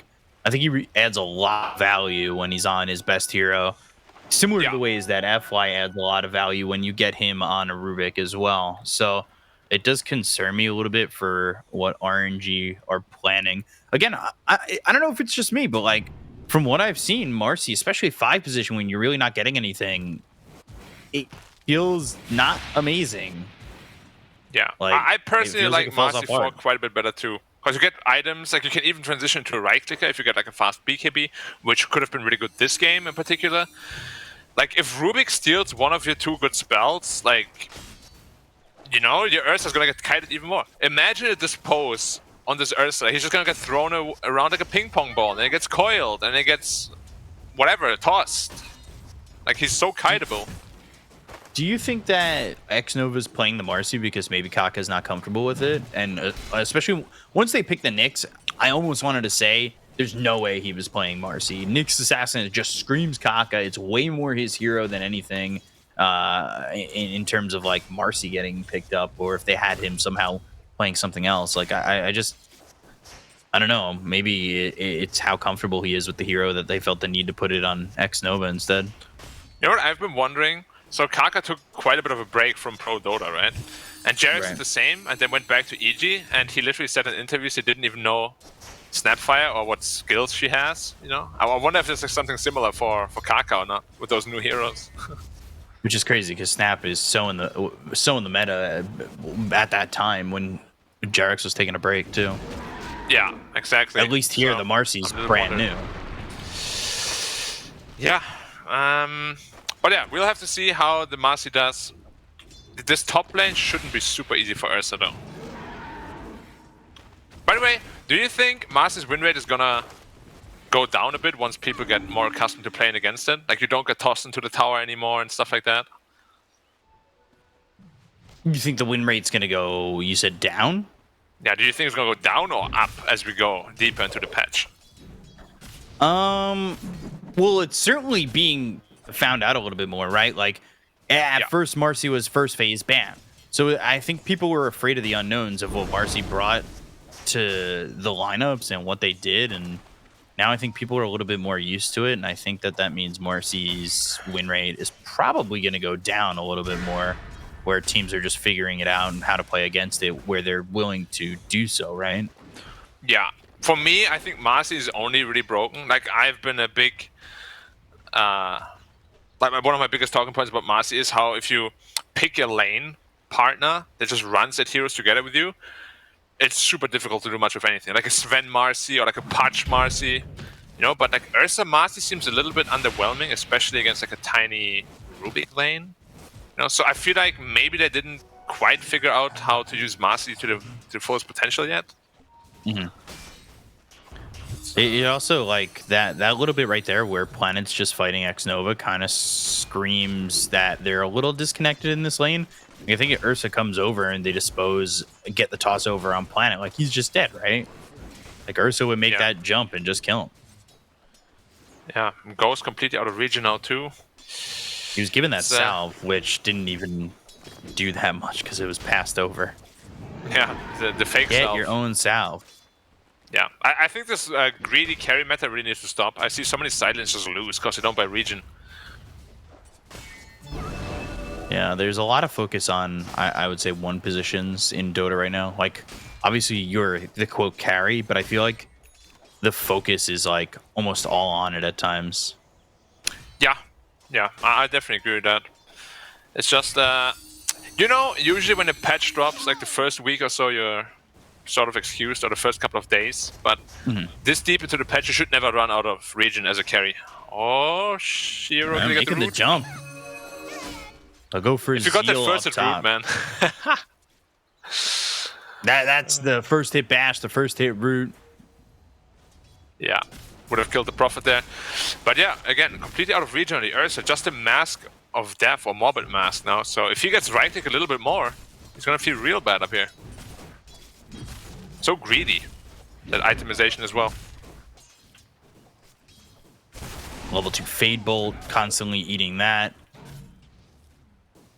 Like, that's not exactly fun to play against, that's for sure. Yeah. Where did Marcy jump to? Used her rebound somewhere. You jump to the courier off the creeps. This might be a kill on planet, but X-Nova doesn't have the rebound at the moment, so there's no jump, and now it's available. There's the dispose, but they help the telekinesis, and Ghost still able to get first blood. Yeah. A little bit of a misplay too. Like missed the toss on the Ursa, the toss back. There were a lot of little things they could have done a bit better, but yeah. Nice pick off by RNG. Well played, that's why Marcy's so strong. Kaka burning a little bit. It's level 2 Fire Spirits. Gotta verify though.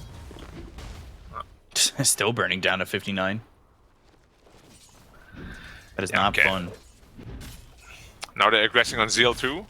He has an Avalanche though, so should be pretty easy.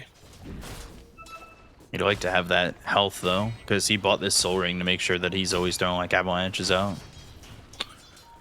Yeah, Rubik actually rotated mid for that minute 6 rune, but there's Marcy too. Gotta be careful on Rubik or you're gonna die again. Yeah, Punter needs to be careful. I think luckily for him, Somnus is over towards the bot area. Yeah, going for the bot rune. Contest the Puck's rune. Yeah, ends up going into the Bottle of Echo though. And Echo really hasn't been somebody we talked about, but he is getting absolutely dumpstered over mid. 41 and 15 to the 23 and 5 of Echo. I mean, that is just not where you want to be. And meanwhile, Chalice bottom getting chased and burning out. These Fire Spirits doing a lot of damage, and it's Shiro who gets credit for the kill on this Nature's Prophet.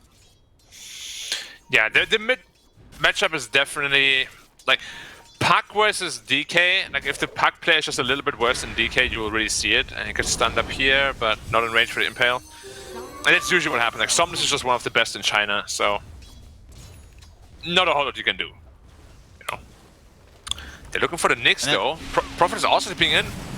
Yeah, Talos is coming over. They got the silence. Now they've got the Dream Coil down onto 2. There's 4 heroes here.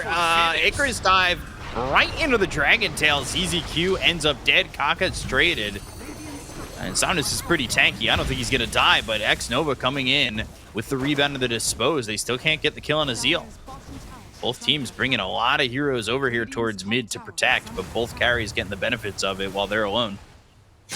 Very interesting that Zeal TP'd away from the top. Just being like level, what, 5? So yeah, Ursa now, level 6 or the free farm. Same with Troll. Always hurts a little bit less when you need a Prophet, right? Because you got those double TPs. Yeah. So he's going into the Battle Fury. Very greedy approach from Shiro. And I might have potentially actually liked the Maelstrom a bit better, just to fight early on against the Dragon Knight. But if he gets away with it and gets really big, we spoke about how strong Troll is this game. Maybe even expecting that timing, right? Like, Planet's already here, looking to stack a little bit. Maybe feeling the rest of the team can't exactly put them in a position where they're going to win if he goes for the Maelstrom, but will allow him to be in a position where the map stays open if he goes Battle Fury. Yeah, potentially. It's just with the good game that DK is having, like a very fast Heaven's Halberd, could be very problematic as well. Chalice forced the TP out of the lane. Yeah, nice juke though. If he's there, he might get rooted, and he dies. So he's going to the Maelstrom on the Prophet. Very interesting. Tipping mid again, and the Summer Tower should be gone. Pretty quick. 8 minutes 45 seconds to get this tower. Like, this feels really good, especially because Shiro, from what we've been seeing, the stacks are being made. edging towards probably Shiro wanting to farm the jungle, but if that mid lane is open, your jungle is going to be a lot harder to protect. I gotta be saying, I'm a little bit scared for the item of the troll. If you see Ursa, he's going for the diffuser blade, because they have to do that, right? We spoke about it. Step on the gas early, take over the map, and really just choke them out. And troll is kind of giving them that for free a little bit by itemizing in a very greedy way.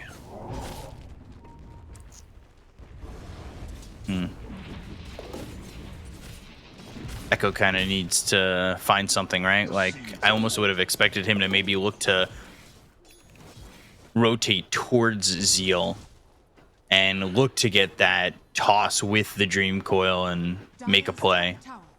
Yeah, Echo's game is really rough. Only sitting at level 8, his net worth is very low, unfortunately. He's behind the Nature's Prophet of Chalice. Which is no surprise, though. Chalice also, like you said, has that double TP. He can move around the map a little bit more freely. Just a touch, though, because obviously Echo, Puck, very mobile hero. Look at those stacks that Planet made. All good and well, but can you actually get it? Phoenix, goodbye. Gosh. Yeah, ZZQ getting blown up there. Yep. He got stunned pre-Blink Dagger even, so just caught out of position. Nice catch. Planet's going to be level 6 soon. You've got the Tome being bought by the Phoenix, so you're going to have those 6s coming in. Whereas X-Nova, he's level 4, about to hit that 5. And then Kaka, let's see, who's taking the Tome? I would assume it's Kaka, right? Yeah, they want to have that Vendetta. They want to be able to move with that. So I think with the Vendetta and this is, I would say, a very important timing for RNG. Have that Vendetta, start to make pressure on the map, continue to choke them out. Hope that Troll doesn't get this time to get the Battle Fury, and if you can do that with that first Vendetta where you're shutting somebody down, you're going to feel really confident moving forward. Good job by Echo to avoid that Dragon Tail, but Kaka's still here with a Vendetta. He'd already used the Spike Carapace, so for now, Echo's safe, but Kaka's also getting a glance at these stacks, and they're probably going to want to contest this. Top lane, Zeal goes out the Avalanche. They do have the Dream Coil. That'll be snapped on both heroes. So X-Nova looking pretty dead to rights. Buys his booster before he dies. And when. And it will be Echo who eventually gets the kill. Yeah, so far, I mean, they obviously worked up quite a bit of a lead, but if they can't capitalize on it a bit more, the Troll is one component away from his Battle Fury. And they're going bottom now. Stacks. Mm-hmm. Ghost again. They knew he used his ult, so they want to continue to go, but they don't have a Dream Coil or anything like that to hold him still. I guess they do have Telekinesis Dragon Tail. Yeah. He's pretty close to his Diffusal, which is the next layer of pressure for them. And you see they're just chasing around the lane? Sorry, what? Shiro moved off bottom. I'm a little bit surprised. Yeah, it's because they saw all the heroes rotate bottom, but like they're just playing with him now, right? They just want to run at them all the time. I guess so, yeah. I don't know. He comes over towards top where I guess 1v1 against Chalice, he would have been okay, right? They're smoking it from behind with the double damage on DK. This could be a very good fight for RNG. Ooh, they got the egg though. That courier. They need to be careful. Shiro pretty vulnerable at this moment. Two-man impale from Kaka. Echo and Shiro already gone. Avalanche, no egg. That gets blown up. A very good fight for RNG. Planet bought back. I don't really think he's going to get anything but a buyback in this situation. That is 6 kills for RNG and a 5k lead. He comes top, he dies. Shiro now, what we thought was going to be a quick Battle Fury, now turns into a quick Aegis for Ghost. Yeah, and I think this is how quickly the cookie can crumble, right? He's still not in his Battle Fury. Now all the pressure is in his face. They're going to get an Aegis on the Ursa. This fight could just seal the deal, to be honest. They can't defend Roshan. That's gone too. 7k lead. It was 2k before the top fight, mind you. Yeah, they got 6 kills. And then they just got themselves an Aegis. Yeah. 6-0 a tower plus Roshan. This is turning into a little bit of a shellacking. I hate Tiny offlane, I gotta say. Mid lane tiny, carry tiny, or pos 4 tiny is really all I want to see. Maybe a 5. I haven't really seen that too much, but I wouldn't mind the like, what 5 do you tiny. do to be off lane? But I guess the question becomes how would have offlane Phoenix done against that Ursa? I would assume decently well. You're getting more levels. You can throw the fire spirits out. Like Ursa's lane isn't exactly like that easy, right? Yeah, you don't really want to do lose deals in as we trouble. see Zeal potentially die. Yeah. Sprout off the mark, but he's got the defusal, so he has the slow, and eventually he should die. The impale being held by Kaka. Spike Carapace doesn't land. There's just no way out for him. Yeah. I guess space made for Shiro to have this Battle Fury now.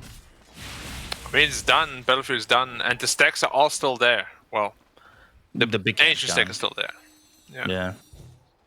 I think the big camp was taken by Phoenix. I hope so. Look at the net worth differences, though. Like, it's massive. Yeah, it's gonna take a massive blunder for RNG to really lose this game. Summoner went into a Mage Slayer. Just not pushing, right? Like, we've seen some teams kind of get gun shy about moving forward on the map. They're going past the tier 2s at times. This troll is still gonna be the strongest hero on the map once he has his BKB, if he gets there. So they do have to respect that still and really keep up the pressure, as you said. But they're doing that. They're hitting towers already. Gotta keep up the pressure. Start taking in these tier 2s, and then EHOME's gonna feel very vulnerable. But at the moment, I think that Shiro, like you said, with the Ogre Axe already, if he can get into the BKB at a decent timing, then all of a sudden, I think EHOME have an avenue. Yeah. I'm very surprised that Echo has been so quiet this game. 1-1-1. We saw the Dream Coil top. That was the first big fight, other than the one that came to him, that he was involved in. It was his first real rotation off the mid lane. Yeah. And at this level of play, you can't really afford to lose your mid lane this badly. Like, usually mid lane is a 5-5, right? We always say how boring the lane is and whatnot. But this time around, he got absolutely destroyed. Yeah, Somnus is ahead by almost double his net worth at the moment, and it's only going to get more. He'll pick up this shard, he'll have the fireball, he'll farm a little bit quicker. Like, Somnus is off to the races at the moment, and that's a big issue for EHOME. Because while they do have Shiro, who's going to have the BKB, they're in trouble elsewhere, and, well, elsewhere is Zeal getting taken out by Ghost. Yeah, Ghost is very having nice a solid game. He is. Definitely playing Ursa to its fullest potential. And also going for very aggressive items this time around. I like that a lot more. Like, usually he just goes for these super hard carry late game items. But this time around he doesn't do that, and he's actually having a lot of success. Shiro might get caught out here. Ooh, Spike Carapace. Shiro now out of mana, and eventually he's looking like he's probably going to be out of life. He does get the battle trance off, and it doesn't matter. Chalice, he's there for some help. They get the kill on a Shiro. That's going to slow down the BKB if it does ever appear in his inventory. Because that's the big question. Echo's kind of in no man's land. Needs to be very careful. Going after Ghost isn't exactly the play they want to make. He's got the Aegis, and I don't think you want to be stacking these Ancients either. Yeah, look at Zeal trying to farm an Ancient Cam, but he just can't do it as an offlane Tiny. Doesn't even have his blink yet. And he desperately wants that. EHOME this game is looking very deflated. Even Planet, that we spoke of so highly, he's had an absolute rough game. He's been quiet. Yeah, can't do anything. Cannot do anything. 12-3, almost. Ooh, someone's just smelling a rock. The smelly rock. Almost a 10k lead, and Zeal toss back on a ZZQ. The Avalanche comes out. They've got the Fire Spirits, but there's the Impale, and the Supernova's wasted. That's a lovely spell to get out of ZZQ when EHOME are kind of holding on for dear life. Yeah. Night and day performance, I've got to tell you. When I played against LGD, EHOME was so much more crisp, which we have been criticizing them for quite a while, right? Like, these They're unstable inconsistencies. performances, inconsistencies, exactly. And where did they stem from? How do you stop them? That's the answer EHOME has to find to like really elevate to that next level. Radiant's top tower is under Bottom lane, Now Echo. Echo's gone. Impaled. And this is just Kaka in his specialty, right? Like when we were seeing Kaka with IG, he was playing this Nyx Assassin a lot. He's playing Shaman, Nyx Assassin, and Lion, and like always just in the right spot for these stuns, in the right spot to make things happen for his team. He has 1 death, 10 assists. Like he's involved. He's ready to be there. Yeah. I mean, just these +4 pick offers, as you said, are definitely his specialty. And I'm happy they're kind of sticking to that. Like, they don't force him to play heroes like Marcy and whatnot. I'm calling GG at the right time early. Oh, I mean, honestly, I was never like a big hater of that, you know? I hate No, it he knew when games it were gets over. delayed. Exactly. The longer you delay a lost game, the more it can really nag at you. As they're going up, as the Tide Hunter throws Ravage, as the tentacle is pushing him up. GG. We Leave. know we're out. Dude, he left before you hit the ground. Like, that's very important. Oh yeah. You can't stick around until you get, you know, hit by the tentacle. I will say, I am kind of wondering, and obviously EHOME, I don't want to take anything away. They beat LGD, right? I'm curious to see what 7E would have done with this team instead of Echo. I mean, all they did was have a 4th place in the regional final, and they got rid of 7E. I thought that was almost as shocking as the God King move, in my opinion. I think both players were right for their team. Yeah, potentially, but we'll never know the answer, unfortunately. But what we do know is that Troll finally has his BKB, and this is the opportunity to win a fight, perhaps. Honestly, not the worst timing considering the circumstances. He's over the Ursa net worth. Yeah, the only problem is that he literally had to take all the farm that was available to EHOME, so the rest of the heroes are super starved. Yeah, so now they need to make this work because this is... You're going to get your farm back. You're going to get your map accessibility back by winning a fight. And yeah, I would almost have to say this fight has to go really well because I think you have to somehow convert this into the next stages. I don't think you can give RNG another second life on Ursa. Yeah, I would be inclined At to least agree. at this moment. They got 2 BKBs now, though. Telekinesis, that's going to start. Somnus, though, popping the BKB. The neck is gone. Supernova, it's already gone. That they've got the Dream Coil down. Shiro trying to make something happen. He goes Hey, into Ghost now in range now. Toss, and there's the kill on a Ghost. This is maybe something that they could work with, but that being said, Chalice hasn't been touched, and Somnus, who's top of the net worth, is getting things done. It's a double kill and a mega kill streak here for Chalice. At the end of the day, is it something? Yeah, they kill Ghost, but the big 2 players on the map are Chalice and Somnus. Yeah, that is the big problem. Like, you can see how bad the matchup is Ursa against Troll, which is why they picked it, but the rest of the heroes are just so underfarmed they can't do anything. So Somnus and Chalice are just too big at this point. You can kill the Ursa all you want, they have 2 other right-clickers. BKB from Somnus helps him to survive, and really not survive. It didn't feel like he was going to die. It's more BKB helps him thrive in that situation. Ooh, Chalice TPing out. Echo, yeah, he doesn't have Dream Coil or anything. No, he still has BKB even on Prophet didn't have to use it. Yeah, it's at 9 seconds, so hasn't used it at all. Look at Kaka, potentially setting up for Echo top. They have a sentry ward down though, so nice sentry, they see him. But Kaka also knows.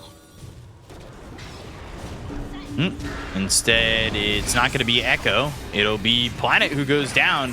I don't think you really want to fight this, especially ZZQ. He's already dead. Echo on the run, hit with the defusal.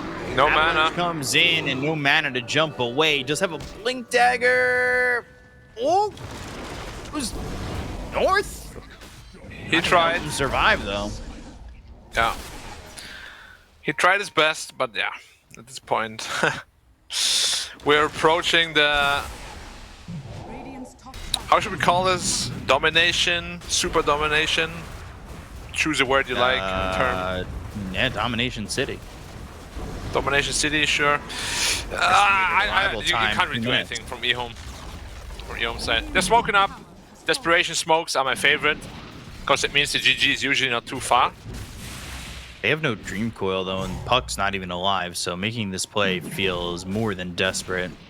Feels ill-advised, but they have to go. You know what they're doing? They're going to let them back up, knowing that they're going to want to go for Roche. They'll use this smoke to get positioning, and if they can get the puck into the fight, then maybe they make something happen, which is certainly possible, but again, it's highly improbable. Early BKB, we'll see if that ends up working out in their favor. They've got the Sun Ray. They're trying to keep Zeal alive. It's a little bit tough for them. Icarus dive, Supernova, not a bad spot if they were in Roche, but they're not. They're chasing Kaka. They've got the toss. They'll get the kill on the Nyx Assassin. If Kaka really wants to, he can buy back. Now Supernova's down. Honestly, the biggest Roche spell that EHOME probably have in that situation. Echo is dead. Oh, Echo. He's caught out. You don't hear that sound bouncing off the walls anymore. Yeah, Zeal also sitting on 400 health. Don't think they can fight this Roche. Hey, ZZQ, be careful. They really want to go for Roche. I think they just want to go for these heroes. Shiro pops the BKB. Avalanche comes out. Shiro, though, kind of stuck. So a majority of this BKB duration was stuck in the trees. Chalice gets low. Chalice still TPs out. Shiro will end up dead. So will ZZQ. They bought back on Zeal, but there's no real entrance to this fight anyway. 3 heroes that are dead right now for EHOME have buyback, but again, for what?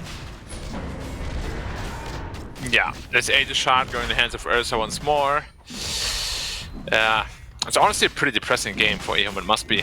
Like, they're trying so many things, it's just nothing works out. They just don't have the damage. Or the control through BKB either.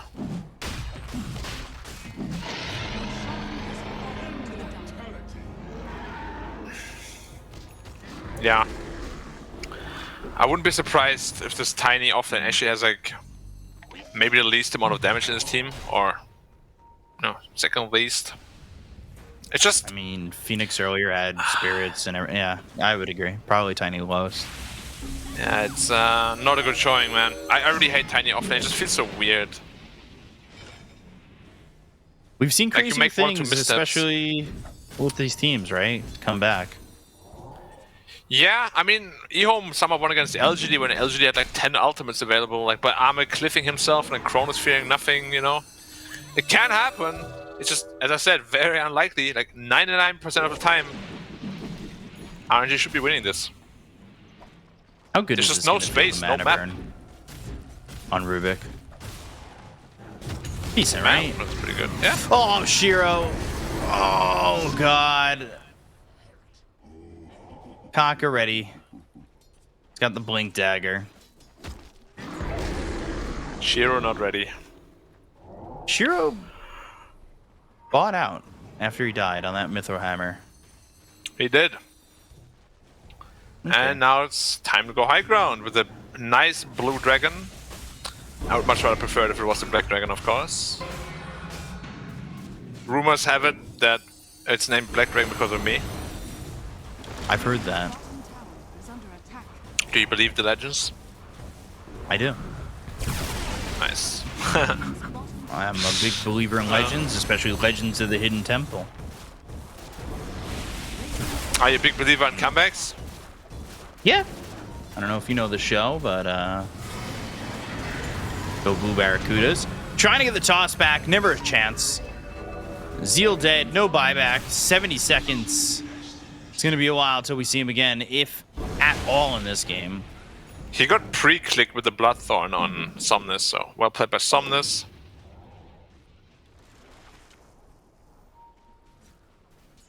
Well, it's approaching the 1k advantage per minute. Yeah, I'm surprised they backed up from that and didn't just rotate towards mid and go. They have a lot of time on this Aegis. They do, which is why they don't really feel pressured at all, right? And they also know, like, at the pace this game is going, EHOME can never ever win. So just wait until all your cooldowns are back. Shiro Go again. stepping up to the same spot in which the Nyx Assassin blinked and impaled him. And there's no sentry there. Yeah. There's a sentry further back, but you're past that point. You need a sentry further forward. Gotta have something, right? Yeah, or I mean, that's the last desperation smoke probably. We're gonna see Zeal this up game. in 3. Ghost coming. They've got a smoke. They're gonna break the other one, and then they'll buy immediately Echo. out on Echo. Echo doesn't even have a second to respond, so he's forced to buy back into the game. They go with Shiro on the BKB. Ghost just fighting him face to face. And Shiro trying to run. There's the Supernova. He gets the ult off. They've got the Dream Coil down, but the ulti of ZZQ never gets off the ground. They'll get the kill onto Echo. They'll take out Shiro. They'll call GG and RNG. I mean, that is one of the best games I've seen in the Ghost era, and I'm impressed. That was real nice, and it honestly, I put some stock in Ghosts after that, for sure. Yeah, definitely well performed. But the entire team, I would say, even it's a very stark contrast. Like EHOME looked so different against LGD. RNG looked so much worse against Dandelion. I don't know where these inconsistencies always come from. Like, how can you perform so well in one game and in the next it looks like you're the same team, but like 5 years ago where all of you were scrubs? You know what I mean? It's so strange to me too. Like, where does it come from? And I think that's an answer both teams need to find, because RNG, they have a lot of potential, EHOME have a lot of potential, but if they can't find the answer, they'll be stuck in the middle field forever. Yeah, that really well played by RNG. I thought that was, again, I need to reiterate it. I think that was the best game we've seen from Ghost on this team, and I hope that's not his ceiling, because for RNG to succeed, for RNG to make top 4, it can't be his ceiling, because obviously this is EHOME. I'm not trying to say they're a bad team, but there are teams that are better than these guys throughout the region, and they need Ghost to be this good to have a chance to beat the Asters, the LGDs of the region. Yeah, I mean, this was pretty massively one-sided game. I think a lot of this comes down to the mid matchup. Realistically, like we see the DK picked a lot into the puck. And for this reason, Black, you actually mentioned, if there's almost any skill difference, it's even amplified because of this matchup, right? Like the DK takes your early tower. There's nothing you can do to prevent that on the puck. And the CS score was just a disaster as well. And Somnus ended up, it was like 2,000 gold ahead at 10 minutes, which is a lot. It's pretty disgusting. That's like, it's a huge issue when it comes to like your mid laner. You can't really afford to be that far behind, especially on a hero like Puck, who is supposed to be one of the fastest farming mid laners who gets active early, and you just didn't get to participate this game. So what do you think's got to change here in like going into game 2? If you're EHOME, what are you looking at to address? I don't think you can pick your mid lane this early if it's that, well, quote unquote, counterable. Like, if you give Somnus the matchup advantage against Echo, he will eat him alive. That's literally, as you said, what happened this game, why this game was out of control so fast. Because Puck is naturally a hero that doesn't deal a ton of damage. You need your Witchblade to really amplify that. And he had his Witchblade at minute 17 or something. He was super underfarmed. A hero like DK, if you let him free farm like this, he just stood in front of the tower against 4 heroes. He didn't care. He just was hitting the tower. Nobody could stop him. He was too tanky. You can't let it allow to happen. So, sure, RNG as a whole plays super well, but I feel like Somnus just won him the game by outlaning Echo super hard. Yeah. Kaka also had some of the sickest spike carapaces this game, like in stuns, just like on Deshiro, controlling him up in these fights. And the one that's outside the base, I'm hoping we see it in the highlight reel here in a moment, but it wasn't actually a blink and pale. He was sitting Vendetta behind a creep he was attacking, hoping he was going to switch to melee to proc a cleave, and it did. And he stunned him on a spike carapace cleave from a range attack. It was like the thought process to like anticipate that on a Nyx Assassin is ridiculous. And it's just those small plays that come out from Kaka that also just like make this game so difficult for EHOME. We're gonna see in this fight as well, like just that almost frame perfect stun here on Ashiro as his BKB expires that keeps Chalice alive. Yeah, it's just so good. He just owned on the Nyx Assassin. You guys were highlighting it during the game. He did. Yeah, And this is honestly, Kaka RNG as a whole specialty. is owned. Go ahead, Pickup. No, it's Kaka. It's such a specialty for him. One of the things that I honestly take away from this is like Zeal's lane needs to be more secure as well. Like, yeah, you're saying that Somnus needs to be secure, or Echo needs to be secure against someone like Somnus, but I also think at the same time, like, Echo's lane isn't secure because Zeal's getting destroyed in a matchup that he is not comfortable with. So if that lane's easy goings and easy pickings, that means X Nova can come over mid. That means mid feels a lot easier when you know top doesn't need any help. Like, Zeal, you have to put him on more of a comfort hero. I don't know. He looks way out of Pickup Ricky, I kind of forgot about it because of what I did to LGD, but wasn't EHOME always at the weakest when Zeal was put on a hero he doesn't know inside out? Yeah. We Always, talked about that all for 1, right? Yeah, to 1, to a 2. Like, all of It's them, been a really. talking point a lot. Yeah, so if they ban out the Visage, I don't know if Pango was banned, but you gotta get Zeal on one of his comfort heroes. It always has been the breaking point of their team, I feel like. It really has. I remember we spoke a lot with them during Tour 1, and just about like the team dynamics and about like how they were like growing as a team and their coach and stuff like that. And they said a lot, Zeal being kind of a big kind of breakthrough up and coming offlaner for their team, who's just been putting in so much work, so much practice, and just improving as a player and meeting the standards of his team. And you could see the difference in the games where he was on one of his best heroes, things like Pangolier, stuff like that. But yeah, the offlane Tiny definitely felt out of his comfort zone this game. And I'm actually really glad you brought that up, because it is very true. All right. It does seem like this is not something that he had maybe practiced before. Yeah, it felt very out of sorts. And it's what EHOME talked about it. And it's also the answer I got from X Nova when I originally messaged him about Zeal. Like, who is Zeal? Like, what does he do? He's like, well, he's just in university playing Dota professionally for the first time. It's like, so I feel like you need to make him feel very comfortable in these lanes, or carries are going to take advantage of that. So I think if you're EHOME, you really need to think about that. And of course, that makes your draft way harder, right? Like, now you have to secure Echo's lane. You have to secure Zeal's lane. I think for the most part, Shiro can do pretty well on most heroes. We've seen him succeed multiple times. But when you now have so many caveats to how your drafts are going to be successful, that puts you in a hole no matter where you start against any team. Like, it's tough. Yeah. Definitely is. I don't know. I just want to highlight again that Shiro kind of played into the hands too of RNG. Like, his itemization, you already are the strongest hero on the map once you have your BKB +1 item. You don't need this hyper scaling Battle Fury. Just go Maelstrom into BKB.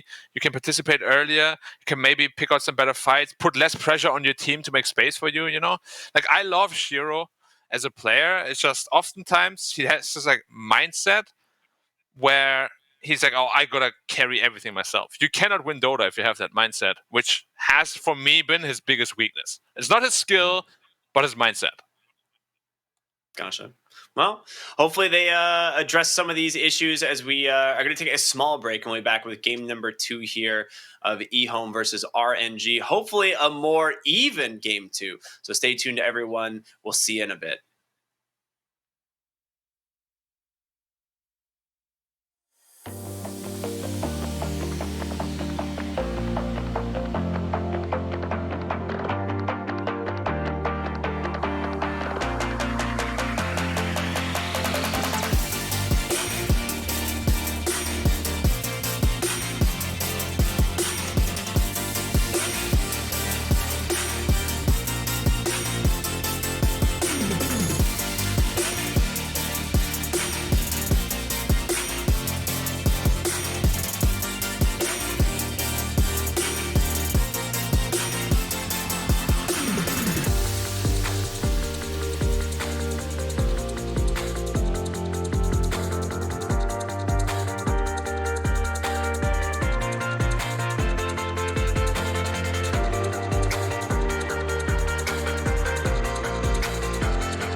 不曾拥有姓名。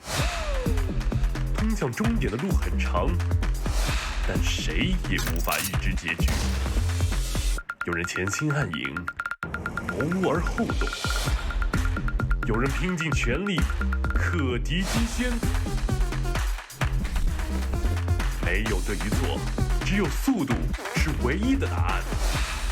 奔跑吧，在到达终点之前。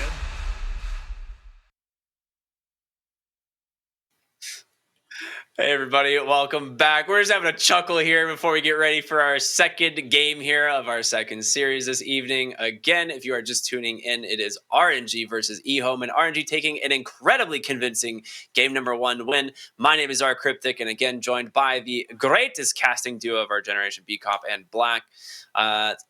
I'm excited. Hopefully we give you guys an actual game to cast here, though, because there wasn't much to talk about. This was kind of just like observing the dead, I don't know, an animal dying type of scenario. I don't know. It was sad.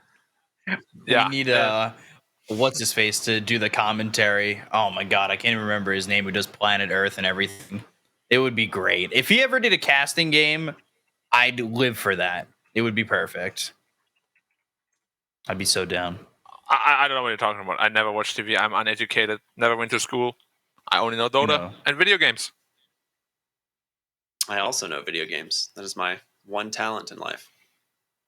If you can call it talent. Wow. I guess I have to be good for it to be a talent, huh? Okay, so we've got to see some things change for EHOME here in game number 2. I guess we could say maybe it could start with the draft. What do you guys think? Is that where it's got to begin? Yeah. Don't give him losing lanes. Like, tiny offlane is not good just because it loses to carries as the levels go higher. Same with Echo. Just like pick his hero a little bit later, maybe, or pick him a hero that can't lose lane as easily. Because Somnus is just a household name. Like, he's just one of the best in China. I hate to break it to you, man, but I'm seeing a Tiny for EHOME and a Marcy for RNG, so not a lot has changed here. Okay, we didn't really talk about Marcy at all in the last game. One of the things that we saw in the previous series was just how strong Marcy can be. From the support position, she single-handedly destroyed every single Phoenix egg that dropped in this last game and was just an absolute nuisance for the side of EHOME to deal with. Do you think they're just like undervaluing this on EHOME and just giving them the Marcy every game, or what's the deal here? Maybe thinking they can beat it. Yeah. Hey, B-Cop, you got to be like straight to the point now. How did you rate X-Nova's Marcy? I thought it was really good. I had my doubts, and I'm not gonna try and lie to chat that probably has clipped me saying it 1,000 times during that game that I was really worried about the Marcy coming out of that match. But I thought X-Nova did a pretty good job. The only flub was using the rebound to go to his courier quickly, which really wasn't even a flub. Thought he did great. I thought it was pretty good. It's especially nice to see X-Nova on something a little bit different, especially different to the days when we saw him on the Dazzles and the Witch Doctors, just throwing down wards and not really being involved in the fights, but kind of doing his thing to get vision. And then that was kind of it. But now we see him getting involved and throwing down the gauntlets right on the Phoenix egg. I thought that was pretty good. Making omelet. He was a egg scrambler, as you would say. The egg scrambler, one of them. Ghost also was an egg. Honestly, all of them were. As soon as the egg popped, DK was like, I'm going to BKB. Prophet was like, I'm going to BKB. Marcy was like, egg. BKB. Press R, dispel everything, max attack speed. Easy. Lovely. Absolutely lovely. But yeah, I love Marcy simply because of the fact that you now have a hero that can save as well as just aggress, right? This is pretty rare in Dota to have a hero that can do that much in a single skill set. True. Pretty brutal. And do both without really putting yourself at risk, right? Because she's pretty survivable herself. Whereas we see other support heroes have this kind of ability that's, good at both saving and being aggressive. Things like Shadow Demon's Disruption or Bane's Nightmare. But there are heroes that just get popped, right? They can't put themselves in harm's way. They have to sit back. And Marcy's like, whatever, I'll go in. But Ricky, I know you're a guy like me that looks at things somewhat closely. I have been massively disappointed with how Marcy's, especially the supports, use their Unleash when they jump in. They don't use it to dispel properly. Like, he gets frostbitten, and after like 2.5 seconds, he's like, oh wow, I can dispel this. And then he dies. Whereas if he just does it instantly, he just runs out for free, right? It's definitely a learning curve that people will have to get used to. Unleash is a super strong ability. Yeah, it is sick. It is very good. It's pretty insane how much damage that ability does, even just from the support position. Like just getting attacked 3 times instantly and then sending out a massive shockwave is pretty good.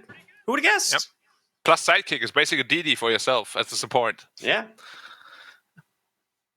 It's good and stuff. Now they go for the green people.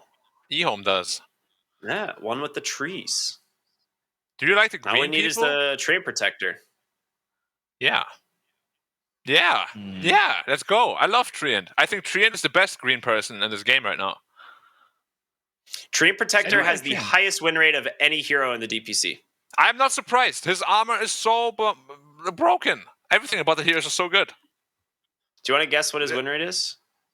84%. 72.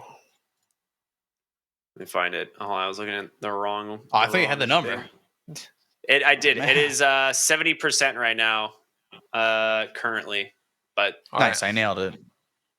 Oh no, that's just Division 2. Hold up, that is just Division 2's numbers. There is a better number. Or worse. Oh no, it's way better. It was like 77 before for all regions. So let me find it. Double check. Oh, damn, 77. We've been seeing some strong jugs. Yeah, Juggernaut is an amazing hero right now. That spin shard plus the talent is 1500 spin damage plus auto attacks. Yeah, that sounds cool. Very balanced. Oh, it's lost some recently. So I guess some people kind of jumped on the Treant train. It's down to 66%. But that is on 41 games. That's 41 games across all regions, still 66%, which is very high, pretty good. So what is 100%. That, 28 and 16?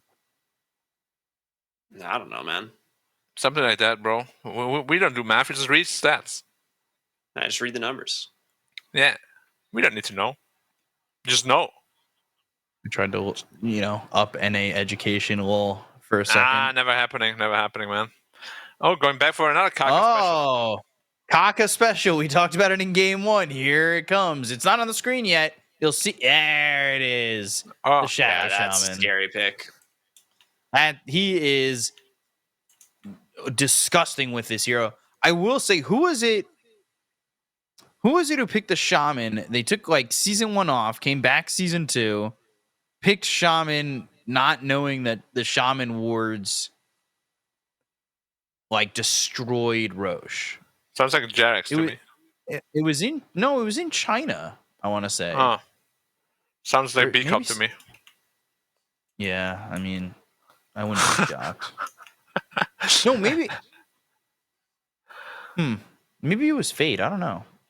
I can't remember, but it was a 4 position that was not remembering that it just felt so good to throw the Serpent Wards down right in Roche pit. But whatever, I'm rambling. CK gets picked up for EHOME. Look at that. CK back in the meta. He's here. He's not green though.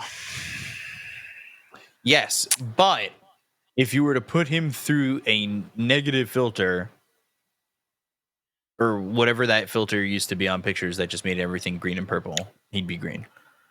However, he's standing on green grass, so it counts for something. True. In this game, though, he is that is the truth. He's pretty good, right? Like CK, what they've been lacking, they have good disable and lockdown, but CK is going to give them that damage. Is there any carry that deals more damage than CK right now? Burst? Probably not, right? Is that CK safe lane? Probably not. It Burst. could be off lane. I think it's going to be. Yeah, I think it's going to be off lane, safe lane, profit. Hear me out. I was actually really gunning for a Pudge 3 pick here. Pudge 1. Yeah, I don't know what you do on RNG if they had picked Pudge here. You actually have zero kill threat on 4 heroes. These are the types of games where it's if it's just in the pool and they have a bunch of heroes that just can't kill it, man, that would have been this would have been such a good Pudge game. Pudge is definitely never ever first phase material, But as you said, in a game like this, when you see so much, it's good. Very good. But they offer the CK, the more reliable pick, probably. Too safe. You know, something you know. Too safe. Yeah. But sometimes have you played Punch into Juggernaut yet? Need. Yeah, it's super free. You just go E level 1 and just click him. It's very funny. Yeah. And once you have E level 4, his spin deals a -1 damage. I mean, the level 1 Flesh Heap blocks all the way up to level 2 Blade Fury's damage. 100%. Yeah. Pretty And good. all the creeps damage too, pretty much. It's a great ability. It's very cool. Last ban here from EHOME. What do you think RNG need here? Are we looking for the offlane hero or are we looking for Somnus? I would have an Death Underlord or Prophet something. can go either way, right? Yeah. But here, like, Underlord can keep him in place and deal some damage. Just frontline for them would be very nice. Oh, they banned the Underlord, yeah. Centaur, actually. Oh, Underlord was banned. Yeah, okay, that makes sense. Yeah, they banned it. Centaur is basically like the fake Underlord. Centaur, I think, is a little underrated right now. Yeah, I'd agree. It's a very strong kill lane too with the Shadow Shaman. Shadow Shaman. Yeah. 2 second stun level 1. Pretty good. Now, what do they need on EHOME? Some teamfight would be nice. I'm really hoping this is a support Tiny now. Okay, it is. Oh, Pango. okay. Okay. There's Pango. It's going to Echo, though, not Zeal. Yeah, it's not Zeal. He's taking it to the offlane. It is going to be a Shiro Chaos Knight, though, so they are planning on playing him in the 1 position instead of the Nature's Prophet here. Yeah. I think I liked it quite a bit, because Centaur Shaman is a super high pressure lane, and CK can actually kind of sustain himself there. I'm just worried that Prophet can easily feed on that lane. Yeah, it could be.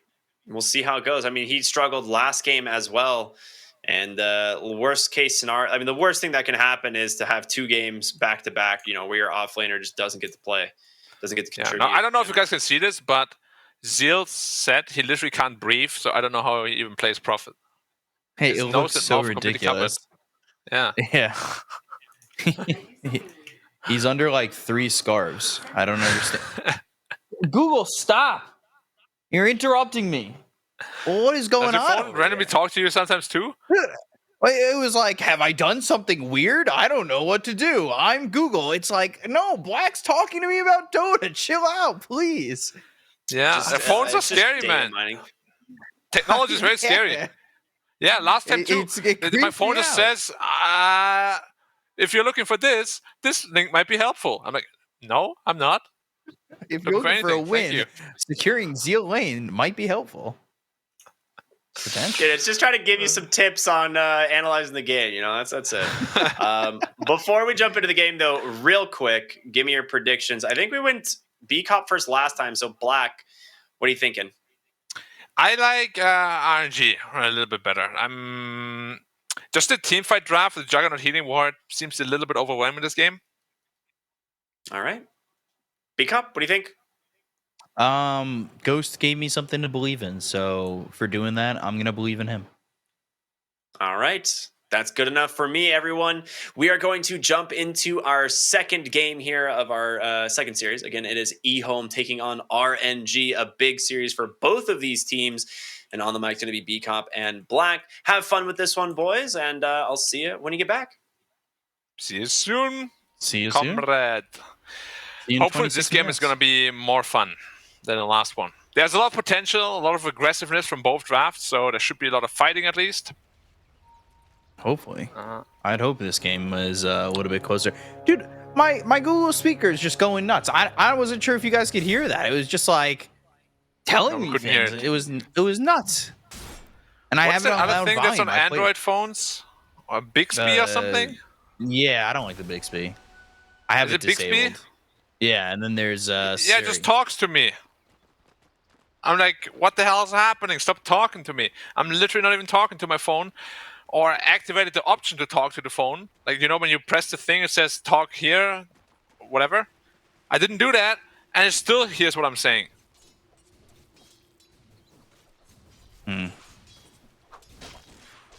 It is kind of crazy.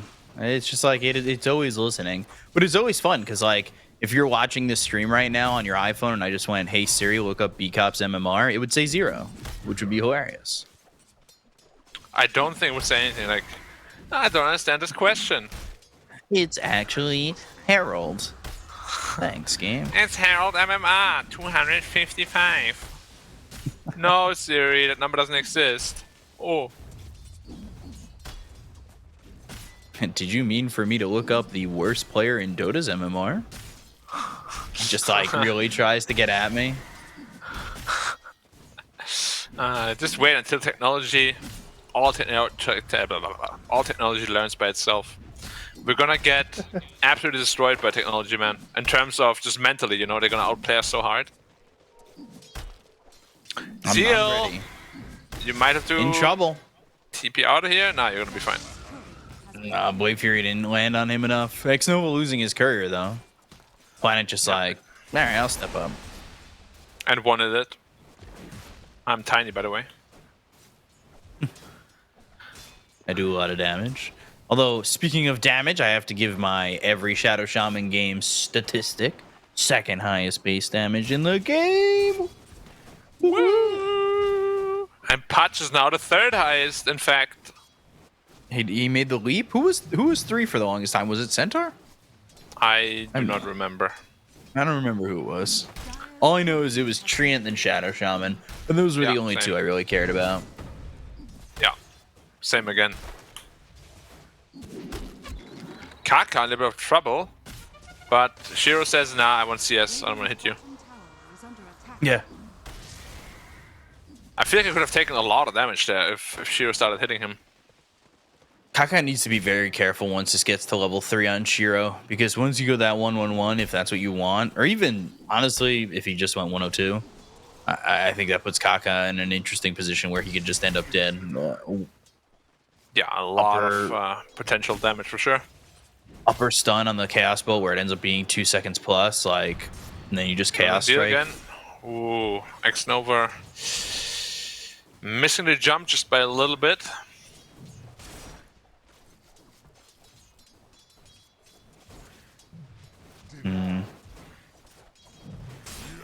Things quiet right now. I'm actually really interested to see how mid goes, and for right now, it is Somna's favorite a bit.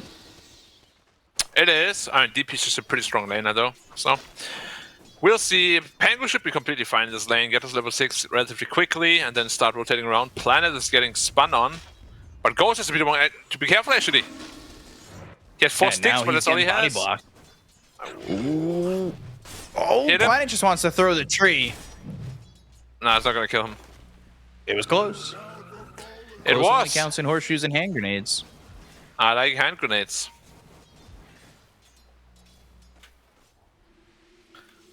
Huh.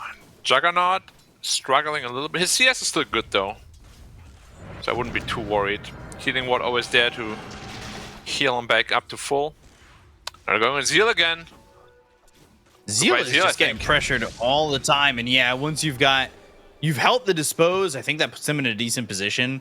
Now Ghost just needs to get back. He's gonna look for the body block with the Treant, but the damage is there for Xnova to get it. He couldn't wait, because if there was one more shot like waiting on Ghost to go for it, I think he might have gotten that TP off. I think the only way he makes it out is if he instantly TPs, so he has to get this post, and then he uses a second TP. But then you can't really get back to lane either. So either way, big loss for him. But yeah, that's what I was worried about. Like, Prophet can feed indefinitely in this lane. It is not an easy Prophet lane whatsoever. The second Planet steps away, I think you're very vulnerable. Yeah. And you know what I think about EHOME? No Zeal, no EHOME. Yeah, we've constantly said this throughout the entire time that they've had Zeal. I think it's been a big focus of our attention. Though, I will say we've seen Zeal on Nature's Prophet before, right? And, like, he does sometimes find those avenues to farm. However, he's 14-9 right now. Does not. Kaka might die here. Gets shackled. Got a Chaos Ball as well. Didn't use it, though, in time. Okay. Yeah, he was 9 seconds off that Reality Rift, and now they're going to go for Zeal again. Top lane, Blade Fury right on him. And they've got the rebound. They have the damage, but Sprout, and there is the kill. They'll land it, and Ghost just getting right-clicked, but Kaka now with Echo coming bottom with Echo coming bottom, Kaka's gonna end up dead. I don't like that, to be honest, that he rotated bottom instead of top. Like, top lane was a free Juggernaut kill, but he TP'd bottom into a lane they're already winning. And now mid lane is getting pressured quite a bit by Somnus. Like, Ghost had zero way of getting out there. Yeah, if he had just come top. That is one of those things you will see lesser experienced players do. Like, they will just TP to a side lane and be like, yeah, get a kill no matter what. But they don't really know to prioritize the more important lane, necessarily. Yeah, Somnus putting a lot of pressure on with the first Ghost, and the second one is usually when you kill the tower. And Planet is just playing with X Nova. Let's play hide and seek, okay. Marco! Hurry up. Bum. Deliver the boots, though. Wait, someone's actually going for the Tiny. Yeah, why not? Yeah. Now he's come over. One more swarm, and you're dead. Lots of space, though. Very well worth it. Played Marco Polo and lost. Kaka. Shaco doesn't match. Echo coming over. Kaka. Well, he's got a haste rune. This is kind of difficult to do. Now Shaco committed, hoping somebody comes over, but at the same time also just delaying the inevitable. Yeah, as we all know, death comes to all of us. Eventually. But what do we say to Not death? me, though. Not today. No. Oh, really? I just say no. Same thing. Less words. Now, you're gonna Vanguard on the Centaur, which is usually a very strong timing for you, but CK crits can still melt through that pretty easily.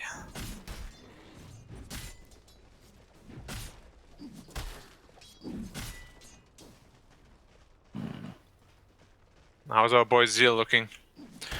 A poor Prophet is always a big problem, because you don't have this blink initiation as someone like, let's say, Centaur has, right? Even if you have a rough game, you can always make your impact felt that way.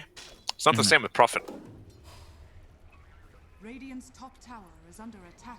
What's the major differences? Well, for when a Prophet doesn't have a stun. It's always super easy. Well, X-Nova gets taken up by Echo. He's got a killing spree that he probably doesn't want to give up. Oh, he's dead. Just roll. Unfortunately, not there with Shaco coming out. Yeah, liar. Be bound. But yeah, that's usually why we don't really see this offlane Prophet anymore, because he doesn't have a stun. If you don't have a stun and you're really far behind, it's really, really difficult to make space for your team or really have any sort of impact. Do you think they just kind of stole it from RNG last game? They're like, oh, that worked out really well. They're chasing Tiny again. Even if they get this kill, it's not really worth it. He touches him up. No, don't have vision there. Cliffed him. But got him. Yeah. Had to use a sentry for that, though. I guess so. I guess it means that cliff ward spot is safe for now. Or this is like where you put a ops there. They're like, nah, there's no way they can put an ops there now, right? And you just do it. And they just never go to check. And they're like, ah, sentry's there, it's fine. Yeah.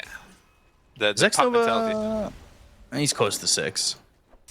Actually, the one who's kind of struggling at the moment is Kaka. He's only level 4 at the moment. Yeah. Not even level 5. I would assume he, I was gonna say, I assume he takes the tome, works from there, and maybe they even use Exorcism with the Serpent Wards to go get Roche or something like that. Because it's certainly a possibility to go get it at a pretty early timing, especially when you've got Shadow Shaman. You just need someone to tank Roche so it doesn't destroy the wards, right? Mm-hmm. Certainly a possibility. They got a very strong Roche taken lineup. Ghost getting some free space here, but he is 700 gold behind Shiro on this CK. Yeah, So it didn't go terribly the lane actually for the Nature's Prophet, despite him suffocating the entire time. I mean, it's really hard to see a Juggernaut running at you and you're covering your own eyes, right? I mean, if I can't see you, you can't see me, so it doesn't matter. Ooh, good Shaco. I think that actually stops them from making this counterplay. Because if Chalice is able to turn on that, maybe he's able to get a stun or something off, or a double edge. Top lane, Rainbow they've got X Nova in trouble. All 5. Most of them did cancel though, but yeah. It's, Ghost is gonna have to bail. Or they bring more heroes here, which they can't because Prophet to be born. Prophet actually has Boots of Travel though. So she could get the bot and then maybe get top 2. 2 seconds left till the TP's available for the Death Prophet. I don't know if Ghost really wants to be fighting there. You gotta be careful. I expected like a TP out, but yeah, he's gonna concede the tower. Shaco again landing, and now they've got the rebound, the dispose. ZZQ, he's on the run. ZZ dead. He already used the shackle. Avalanche comes in from Planet, so one more Crypt Swarm, doesn't even need it. Has the Ghost still going out and gets the kill. So Somnus dominating. He is 4-0-0 at the moment. Did you see that Ghost just like nibbled away at him at the very end? Chalice just gets ripped apart. Echo and Defusal, and there's just nothing Chalice can do. Centaur is very fake tanky. Apparently.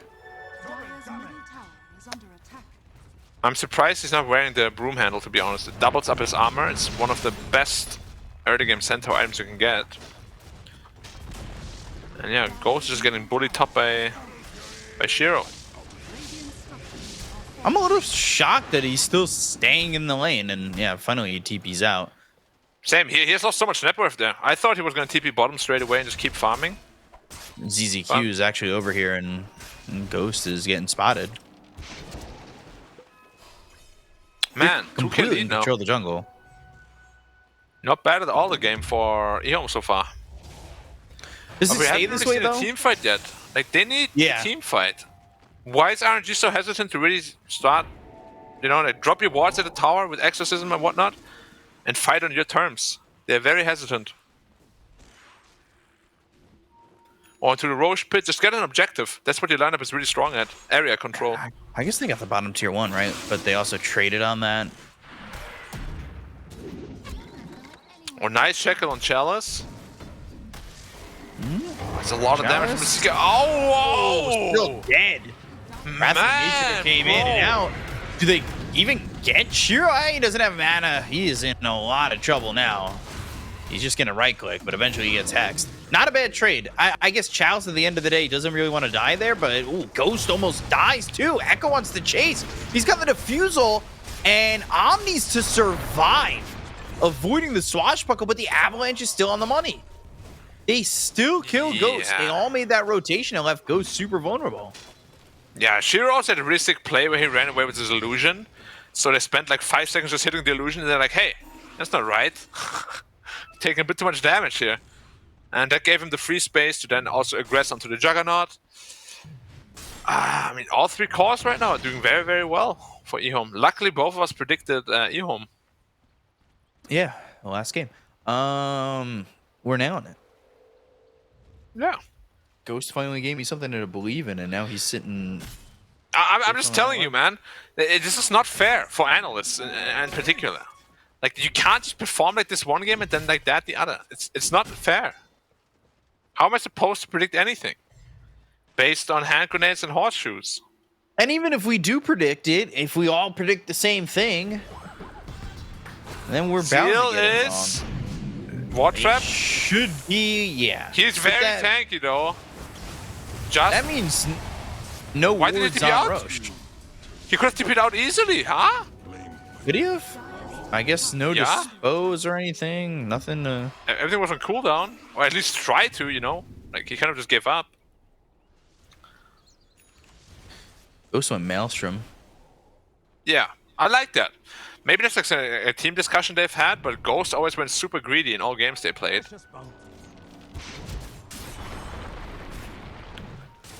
Now a little bit less so. Dire's top tower. Difference between him and Shiro still sits at about 800, so it's not terrible. The big difference is Tower is under attack. Zeal and Chalice. I will say though, They Chalice go. not too uncommon to play a more sacrificial role. Like he used to do so with LGD quite a bit. I was spoke They need for, right? to- He has his blink anyway, so he's gonna have impact no matter what. They need to go stop this Roche, but unfortunately nobody's here. Yeah, they don't even know about it. I don't know. I feel like this Roche should have gone to RNG if anything. 3 heroes completely off the map, and all of a sudden you're just kind of like giving up Roche. Yeah, and For all free that like time, that. Planet has just been farming away, so his blink is just around the corner too. Then they have the initiation tool. Radiant's bottom tower is under attack. Game is looking pretty good for EHOME. BKB soonish for Somnus. I guess that makes them feel a little bit more comfortable. And especially Kaka, once he gets this Blink Dagger, that's going to feel real nice. Dire's top tower is under Yeah. attack. For sure. It's not an easy shaman game though. Dire's top tower has fallen. Not Radiant's particularly, but I think we've seen Kaka be very skillful in getting things done. No, they're not giving up bot tower. Pango is starting to roll. They have no BKB yet. That might be an anti-timing for RNG. He hasn't started the roll just yet, but now finally comes out onto X Nova. Going on Somnus. And now the jump onto Somnus. Omni Slash used very early. Does no damage to Echo. They go for Kaka, but they get the stun through. That's onto the CK. Shiro now ward trapped, and that's the Aegis. Do they go for a second one? There's no Rolling Thunder. Good shackle from ZZQ. Swashbuckle forward. They go for the TP out from Chalice. Somnus is dead. Somnus is just dead, and so is X Nova. They lose 3 on this. All they took was the Aegis. So a They good also fight lost the from top tier EHOME. 3, by the way. The Prophet trees have been doing a lot of wow. work there. That- Look at the Prophet this is trees. They killed the abysmal. meter X. Look at the damage. That's how I hate those big trees. 1,700 health. How do you even kill those? 108 damage, dude.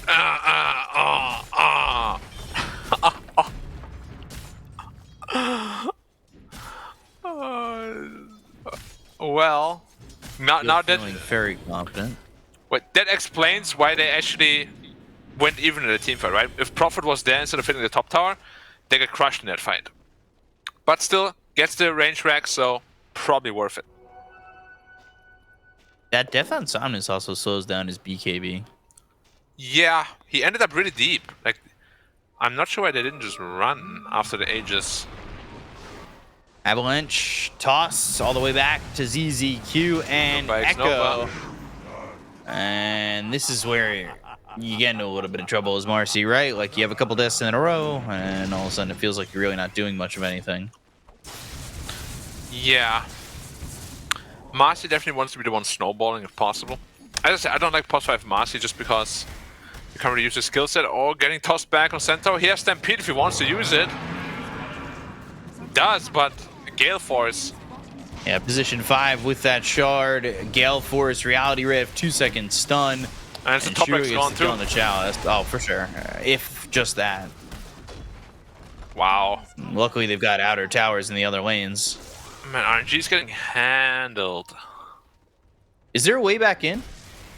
The Omni Slashes Yeah. we've seen so far from Ghost 2, by the way. Suboptimal. Yeah. But Somnus They wanna now go has his again. BKB, so he's gonna be very strong. They still have all the other towers up, like the outer towers, so they can't go for mid or bot racks. But yeah, the massive lead right now for EHOME. They got the BKB on Shiro, almost done on the Prophet as well. BKB done on Pango too, so they got everything they need. Shiro has to be careful though. Like if he doesn't pop BKB on time, when he gets jumped by the Centaur, he can get burst.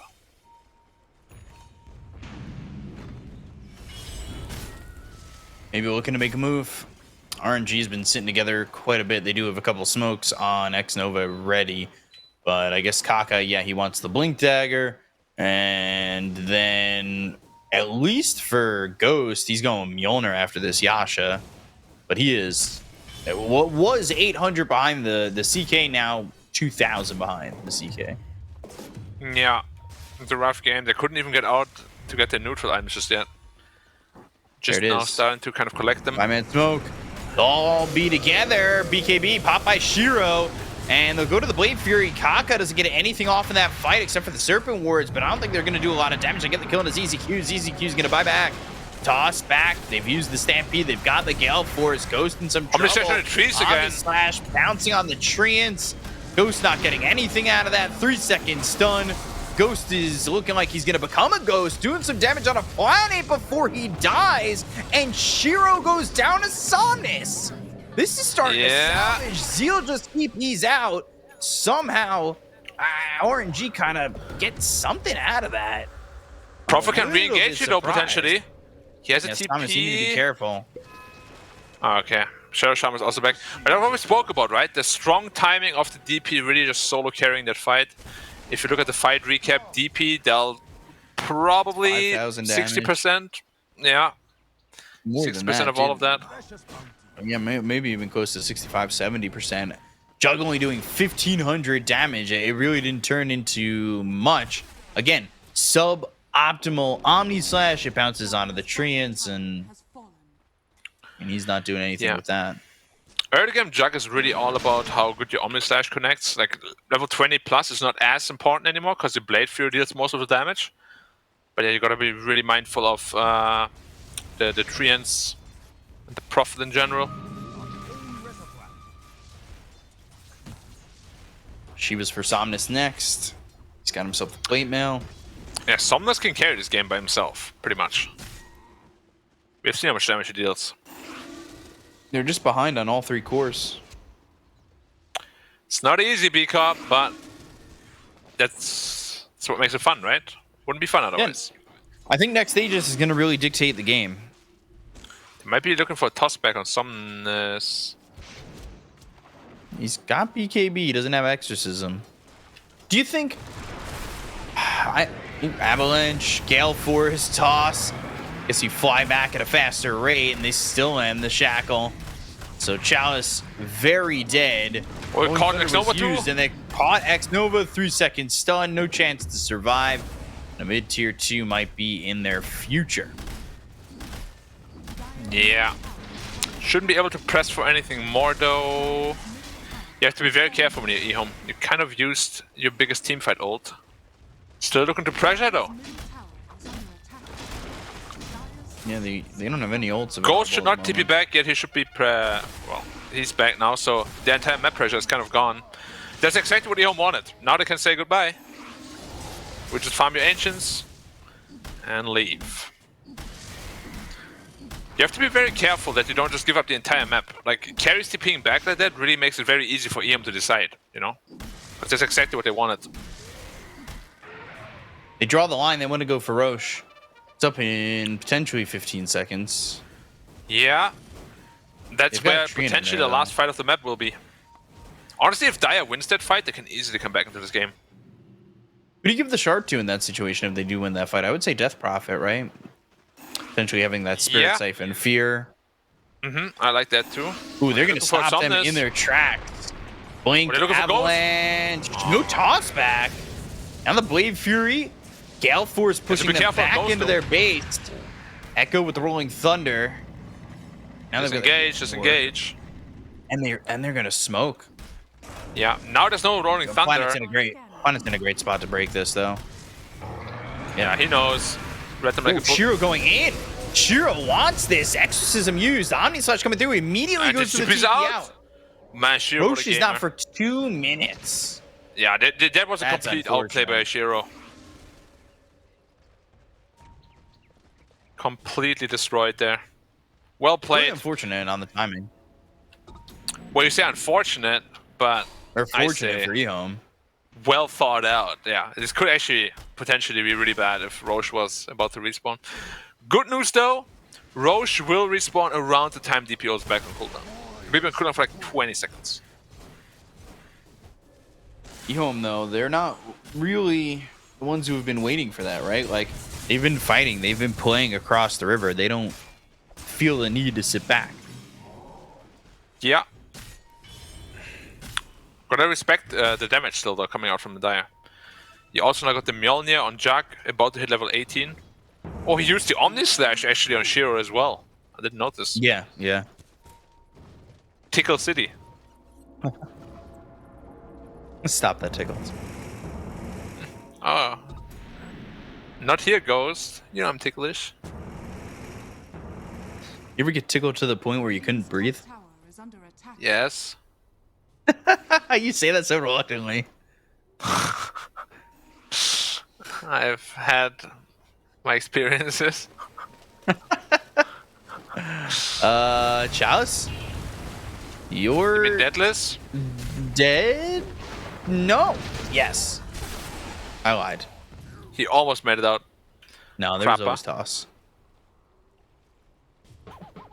Are you more of a Kappa or Krappa guy? I don't know. If Ghost gets shackled, he's dead. Ah! Oh boy. Oh my god, the damage from Shiro. That cannot. That's the thing. You need to be ready. Like, you cannot get shackled like that. You know, it's very easy to spin that if you're like prepared for it mentally, right? That just means that Ghost is not very focused right now. Probably feeling the pressure, and rightfully so. But now you don't have buyback. That's the second side gone, and yeah, Uno reverse card. What are you gonna do now, RNG? That's the situation. EHOME was in the Back game door. one. Wow. Oh. It almost protected it for another 2 seconds. Roche is up. Yeah, this game is mega hard. 2 stops. I mean, this game's not over yet, but it's getting there. Can they kill if Shiro? Shiro doesn't He's got spend his BKB. money, another desperation smoke. Okay, guys. Echo. Somehow Echo's still able to get the Rolling Thunder off. Nobody ever jumped on him. They go in and land the stun on Akaka. They get the kill onto the Shadow Shaman, who's going to buy back and go into the outpost. Shiro immediately trying to just disengage here as they'll go for Zeal with the BKB. There's the rebound, looking for the dispose, but maybe they find themselves Zeal. Exorcism going, Shackle connects, CZQ, power shot. Holy God, Somnus needs to be kind of careful on this one. They need to go right into Roche. But they've got creeps knocking on the door of They're their trying. force. Yeah, and oh, they got Shaman Ward still okay. They weren't on the same page there at all in EHOME. This could be quick. Planet, Avalanche, toss, and here comes Shiro once again. He doesn't have a BKB, but a 4-second stun out on Akaka. They'll get the kill. They leave Roche with a sliver of health, but they've got the Omni Slash to get the kill on Echo. He'll buy back. The disposes through onto Shiro. Blade Fury, toss up into the air. They get the Aegis onto Somnus. Challenge slow. They'll take out this Centaur, but they look over now at Echo. The right click's Oh, the damage. more than RNG can handle. Somnus, he's got an Aegis, but I don't think it's going to matter. He is going to die. They'll buy back on the Centaur. They'll buy back on the Tiny. Now they're looking for the Rolling Thunder, and that gets in before Chalice can lay down the stun. That puts Somnus in so much trouble. Planet's here. There's the Avalanche with the stun. Rampage, Shiro Rampage. will get the kill onto Somnus. They'll take out Chalice, and GG is called as EHOME even the series at 1. Well, you could say it was a win for RNG though, because they didn't give the Rampage to Shiro, so now he's in a very, very bad mindset for game 3. Tilted. Absolutely tilted. Now, truth be told though, the last fight was a little bit sketchy from EHOME. Like, Prophet TP'd in while the rest of his team TP'd out. They could have potentially turned out real bad, but they were just too far ahead for it to really matter at that time. And yeah, just overall well played. Again, so different. How can this happen? I keep asking that question. I never get any answer. I can't ever find an answer. Night and day again from both teams. Yeah, 2 very different games, and I mean, that's what's going to draw us into game 3. It just, it confuses me, the inconsistencies, but I guess these are also 2 teams that kind of sit middle of the pack, so it maybe is to be a little bit expected when you see things like this. I'm not really sure, but it was 2 very one-sided games for sure. Yeah.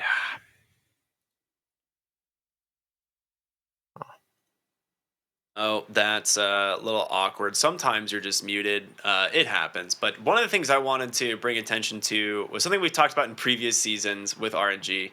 And the fact that this team has like typically struggled when Somnus doesn't have a good game.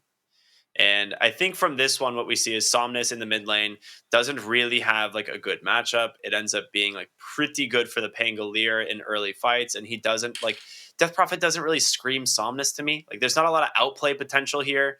Like it kind of just farms and then like just shows up to team fights with EXO. And I don't know. It seemed a little rough. And just like one of the things that we've just seen over and over again with this RNG team. Yeah, I think Somnus, he's kind of the Death Prophet player a little bit. Well, like you said, it doesn't really scream Somnus. I think one of the biggest things too, like Chalice just gets destroyed. He doesn't do anything in that lane. He's so far behind in farm. And then Ghost, something that Black pointed out was like his movements around the map were being heavily dictated by EHOME.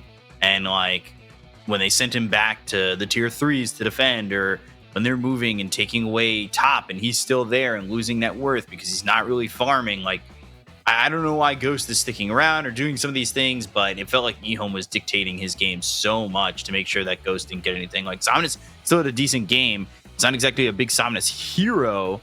That being said, I think he did relatively well. And I was a little surprised by the fact that he just, like, got let down by both his other cores.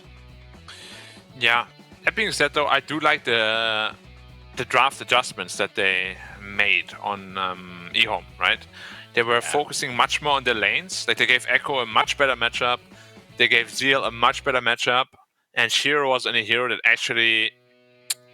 There isn't really a way to build it greedy, you know? Like, the greediest way you can build it is the optimal way, which is armlet. So... I feel a player like Shiro that has a tendency to just be too greedy, you can kind of amend his weakness by just picking him heroes that are pretty much dialed into just this one really strong item build.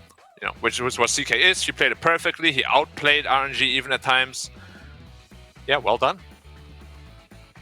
Yeah, this was a super sick performance from Shiro this game specifically. Like, there's like two super just Giga Chad plays where he just, like right before this fight, he just blinks in, kills Kaka, then like BKB TPs out. He's like, all right, whatever, sounds good.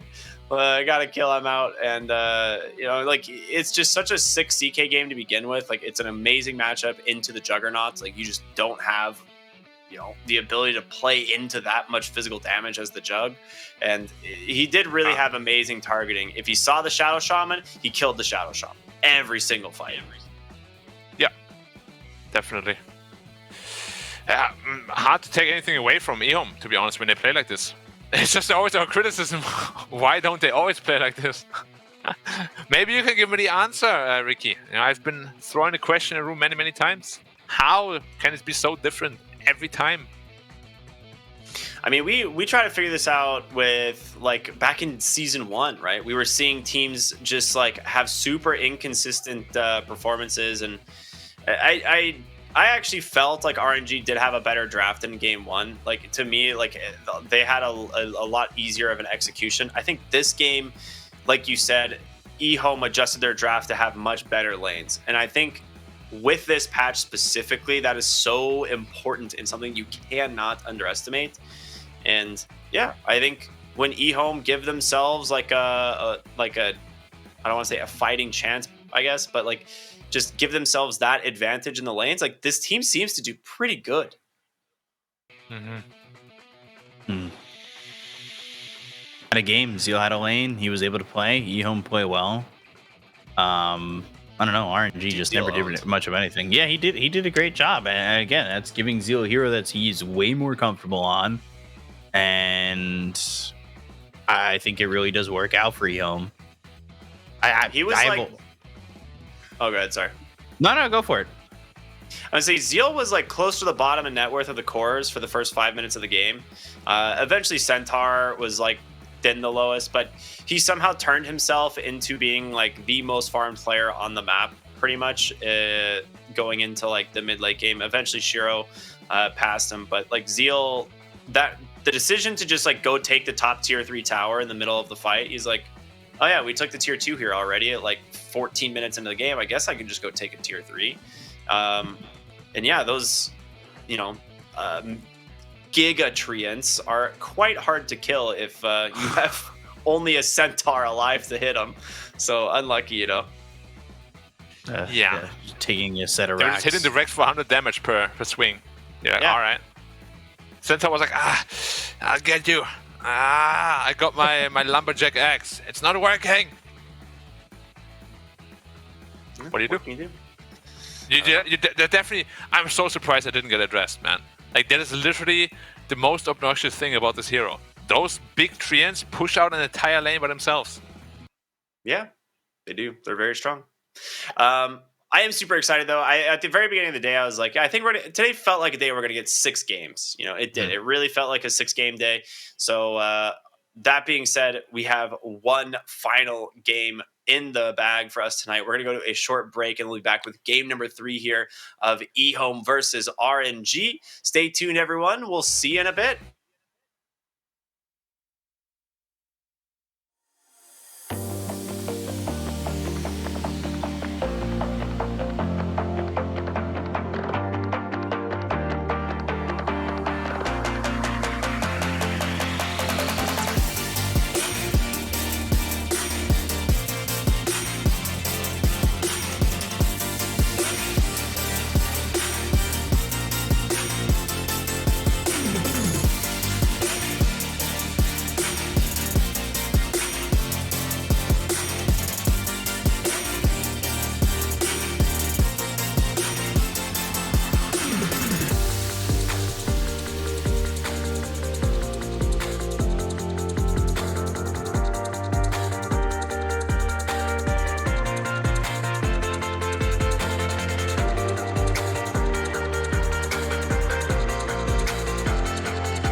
Hey, everybody. Welcome back. Hope you enjoyed your short little break as we are jumping right back into the action here with our third and final game here of this series. It is EHOME taking on RNG.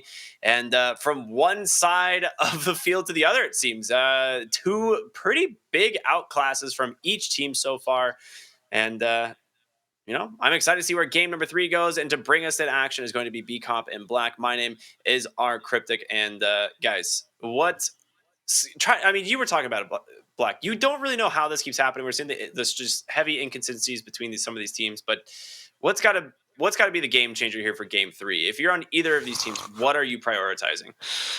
I think at this point, really, it just comes down to the laning.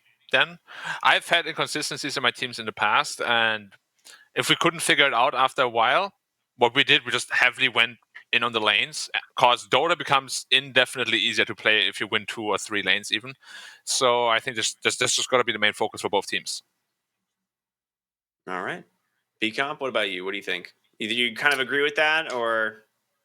Yeah, I think both teams we've kind of learned, like, for EHOME, you got to secure Zeal's game. I think a little bit more.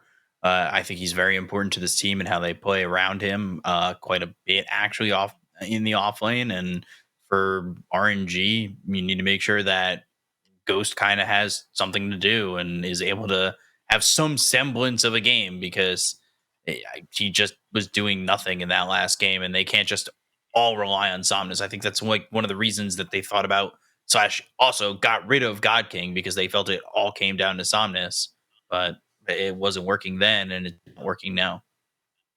All right. Well, we're going to find out who's going to secure which lanes as we are jumping into our draft here.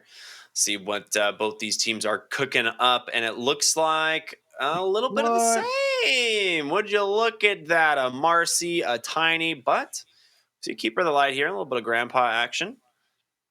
First pick Prophet, or first phase Prophet again. Very interesting how this series just became like the Prophet series suddenly. Echo mid Coddle?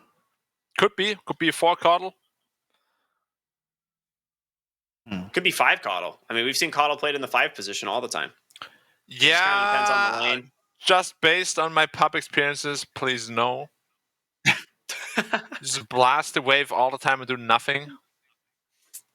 Yeah. I mean, they're pretty good at like stacking and just chakra spamming, and then the thing is like once the lane kind of falls apart. Yeah, well, the thing is, like, once the lane falls apart, he just sits in lane and blasts the lane to keep the tower alive as long as possible. Kind of like how Treant Protector sits in lane to keep it alive. Exactly. Kind of so, idea, but what do Treants and Coddles do? They make sure that your lane is in a disastrous state as soon as possible, so they can get the lane as soon as possible. They grief your lane intentionally. Go to the jungle, kid. Get out of here. And you're like, all right, good luck, dude. You see, like level 8 Coddle, your carry's like level 4. Like, what happened? It was dumb as scary. They actually ban out the Death Prophet this time, the Ursa and the Monkey King. Meanwhile, RNG get rid of the Beastmaster and the Terrorblade. We'll see their last ban. Beastmaster is a hero that if I'm not mistaken, is like the 3rd most contested hero of the DPC currently. That hero has been getting banned a ton. No, it's literally number 2 now. He's been banned a lot. But Puck number 1, Beastmaster number 2, Monkey King, actually the 3rd one. All with very good. I think China is very behind when it comes to that. Like Beast and Lycan in particular seem to be super strong. I mean, Tundra, they're obviously an amazing team, but the main reason why they always win so much is they're always like ahead in the draft. Like they always know what's really strong before other teams figure it out. And they pick Lycan super early, they pick Beast super early, Visage super early, and they just can't be stopped. It's so amazing when Tundra plays these games. They win them in like 17 minutes. Is Earth Spirit mid still viable? No. It can be. It can be. You think so? Very situationally, but I mean, it's not as good as it was before, of course. But I've seen it. Sumel played it.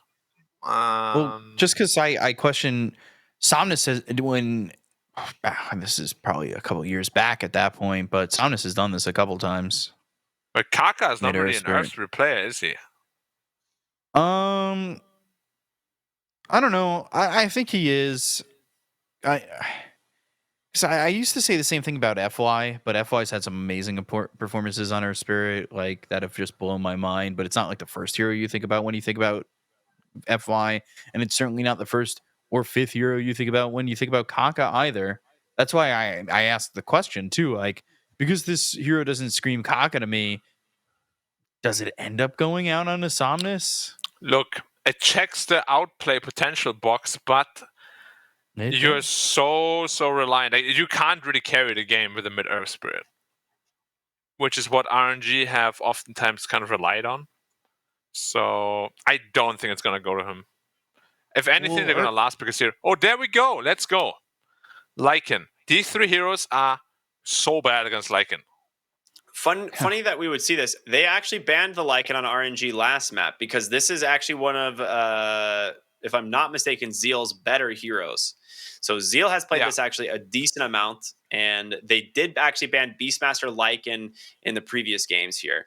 But they instead prioritized the Pango ban, and they may regret that now because, like you said, this is a very good Lycan game so far. Kunkka. All right, there could be a Kunkka. safe lane, Kunkka, against the Lycan. It's very strong in the lane. And actually, one of the heroes that can pressure Lycan. So it's almost guaranteed a mid-coddle, Wind Ranger 5, Tiny 4 Lycan off. So they can draft everything having that in mind already. Lycan getting picked. Sylar somewhere asking to be put on a team. It's a very different Lycan playstyle now, though. Yeah, but if there's a Lycan, there's a Sylar not too far away. Yeah, I feel so bad for Sylar. Ever since that elephant thing, he just disappeared. Yeah, that broke my heart. Dude, Lycan right now, sitting on 12 total picks in the DPC, which is not a lot, but 10-2. An 83% win rate. Yeah. That is pretty dang good. Right? It is 10-2, yeah. Yeah. Oh, yeah. That's right. It's very, very, very strong. How often was it picked in China? This is the second time, right? China right now has only picked it one other time, and it did win. Who was it played for? Yang. Yeah. And before this, it wasn't actually even banned more than once before this series, but RNG have banned it in both games so far. Yeah. As I said, like Lycan, Beast, and Visage, they are definitely on the rise. Like these summon heroes right now are super strong again. These zoo heroes in general are just way too good. Zoo meta. I hated it. Music to my ears. Yes. A very, very delicate taste, my friend. You know what here I think like could be decently strong right now, but we just haven't seen unfortunately heroes like Lycan and a couple others exist, but I think is like on the verge of being very good is Dazzle. Sniper. I think Sniper is very close to being good. I think Sniper is actually not bad against Lycan and Visage's heroes because your shard, the disarm the grenade owns those. Yeah, I think Sniper is like right on the edge of being a very sleeper strong hero. Yeah, his laning is insanely strong too. Yeah. Like Sniper is actually one of the only carries I pick when I'm like, all right, my support is gonna be a dog because you just shrapnel every wave. Where did the insult? And not to derail everything, the quick answers. Yeah, where did that come from? I don't know. The insult of dog. Yeah, dogs are loyal, reliable. Like it started in SEA, person, so I don't know. I've been in SEA for like 5 years now. Okay, so sorry. Sometimes it slips my mind, you know. I also don't know why dog is an insult. Like I love dogs. It's so stupid. They're so loyal. They'll follow you to the ends of the earth. Hey, if my support's following me to the ends of the earth, or my player is following me to the ends of the earth, he's a dog. He's great. I love him. Yeah. Let's this is my petition right now. Put me in the clip, chat. Dog is now going. Yeah, we're rebranding it. We're turning it around, and dog is going to be a compliment. I'm going to tell you right now that's not going to work. I That's not think gonna it's a work. good effort, but I don't think it's going to work. Good We luck. have something we need to talk about here, which is this Brewmaster, because this It's a is carry a Lycan. sick Brewmaster pick. Yeah. Wait, is it carry Lycan or carry Tiny then? It could be mid Brewmaster. I don't could like be. Carry Tiny. I mean, carry Tiny is one of the better heroes against Prophet-ish.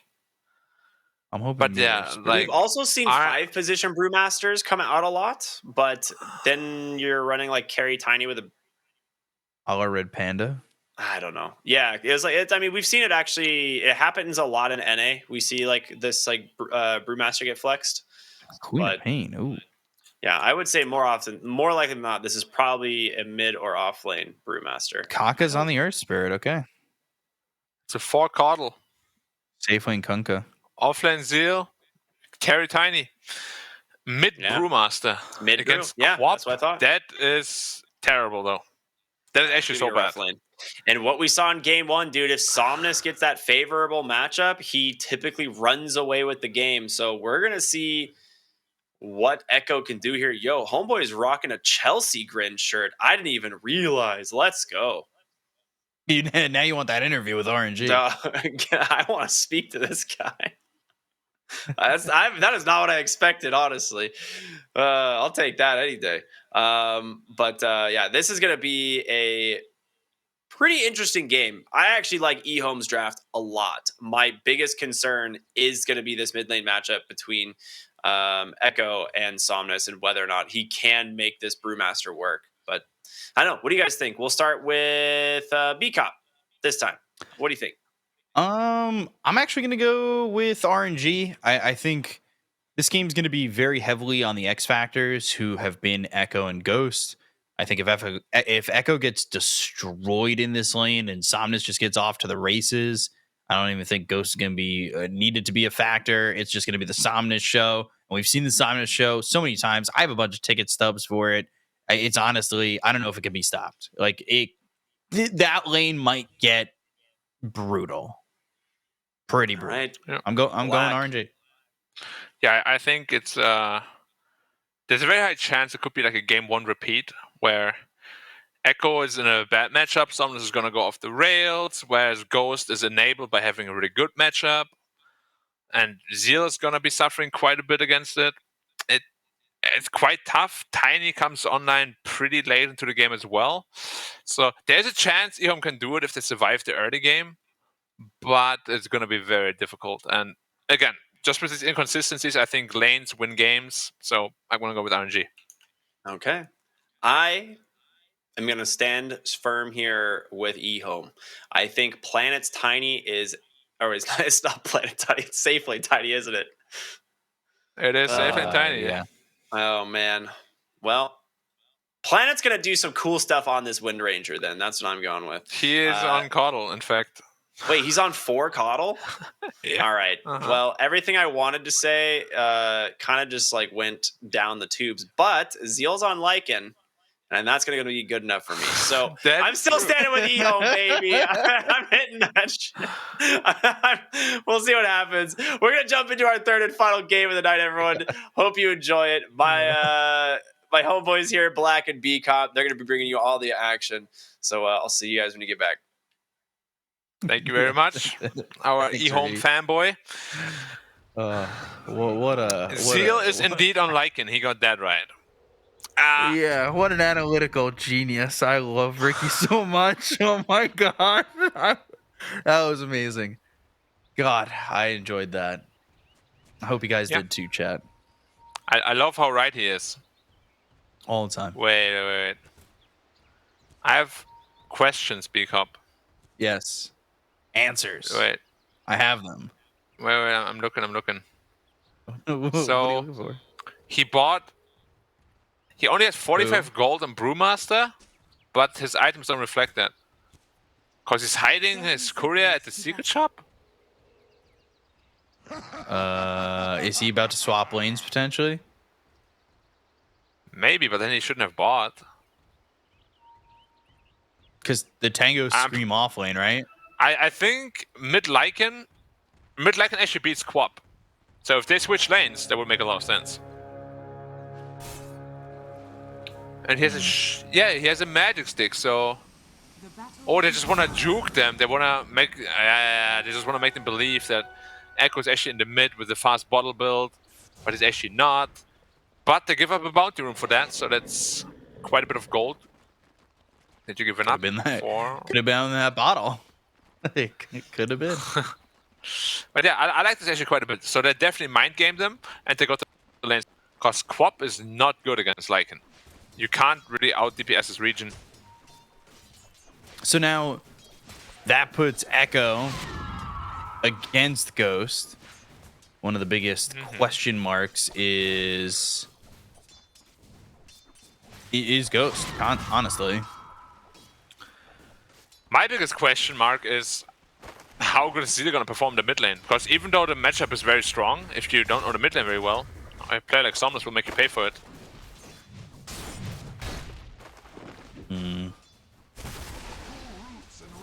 Really gotta wonder what's gonna happen with this matchup up in the top lane.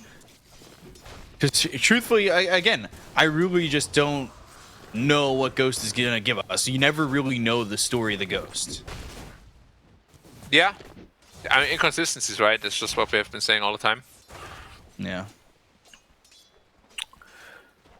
Like, you never know if his big secret's gonna come out and he's gonna get ahead or anything like that. But if he's got an answer, it's got to come with his actions. So we'll see what he does. Indeed. Have they ever done this lane swap? Echo in the off? No, right? I don't think we've seen it like that from EHOME. At least since Echo's been on board. I don't even think 7E used to make that swap really at all. Yeah. I'm a little worried because Somnus is doing quite a bit better than he should. What do you max if you're up against this Lycan? I just scream. You just prioritize your own farm. And then once you're level 6, you can make rotations a little bit easier than Lycan can. Right. But yeah. The lane is literally just right-click the wolves, try to get as many CS as you can, whereas Lycan's game plan is deny as much as you can and last as much as you can. But right now it's actually being outlasted. It's a big problem. But because mid lane is a very different lane pickup. You can't just jump into the mid lane and be like, yep, it's gonna be easy. Yeah. We see that a lot. Especially when you're going up against somebody experienced, right? Like, if you make the switch, you gotta have the confidence to at least keep it close. Yeah, not just the confidence though, but also like the skill to back it up, because mid lane skill is very different. Echo, top lane, there's a dispose available. Gets the torrent, and you're dead. Yeah, first blood there for Ghost. That's going to be big for him. Already 1k gold lead. Mid lane's getting slapped. Top lane's getting absolutely destroyed. This last pick Brewmaster is very, very curious. And even Tiny's getting absolutely blasted. It's completely last pick too, right? Like, they wanted this hero, and yet now it's going to be in a lane that it doesn't want to really be in, or at least by Echo, not really a lane it wants to be in. And it's going to be tough because Ghost is trying to close the door, especially up in top. Yep.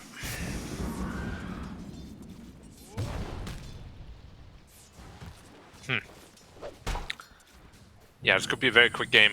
The pace of RNG, the draft, is very, very, very fast. So if they're not too careful, could snowball just like game 1 did. I would hate that though. Like, I just want to have a close game between the two. Yeah, it's been just one or the other team winning or losing. It just has been no in-betweens. Really, right now, I haven't seen much from Kaka either. I'm trying to wait for him to kind of show me what he's going to do here with this Earth Spirit.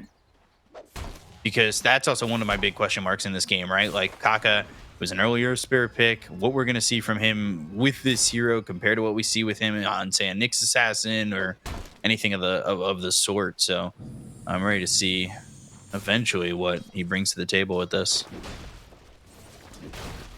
Yeah, mid lane is unfortunately a tough kill. So I'm expecting Quap to just rotate, like when she's like 6+, but you don't even have to rotate even, because your siders are doing very well. You could just scale yourself, get items really fast, and just counter-react to the Lycan's movements. Liking 27 and 8 now. I haven't been paying full attention over towards that mid as I've looked over to the side lanes, especially to see how Echo keeps up. But I would assume that he's taking a bit of the neutral camps with that. It's not just straight mid, right? It's not. That being said, though, the Nepo was pretty close. Top lane. Which is a bit unfortunate. X roll and the Torrent. Echo in some trouble. Boulder Smash to slow him up. They've got the Dispose, and they'll dispose of Echo's body right there in the top lane. They've got him for the second time. Yeah, leaves Charles vulnerable in the bottom lane, though, potentially. So he has to be careful. He has a Midas queued up on the Tiny. Remember what I said last game? Like, just pick him here that has like this one dialed-in build where he can't go super greedy. He's doing it again. That's literally Shiro's biggest weakness as a player. Just over-greeding. Trying to roll in on a planet. They've got the rebound. They have the Boulder Smash, and that is so much damage. Yeah, they get the kill easily. 420 movement speed on here without boots, thanks to the rebound. That is insane. Dire's middle tower is under attack. This feels, like you said, very one-sided. Yeah, Ghost is about to hit 6. If he hits it at a surprising time, then Echo might just die again. Rebound. They're going on Echo anyways. They've got the Torrent. Echo in trouble, but the Illuminate comes through, lands on X Nova, and that's gonna ignite the Cinder Brew. They dispose of Echo, and Ghost trying to find the proper damage to get Lycan is coming. Somnus comes over. Sonic Wave misses the Echo. wave. And he blinked in. Oh, Somnus, he's gonna die for this. That's a rare Ghost misplay. So costly because it's gonna cost him Ghost. It cost them both.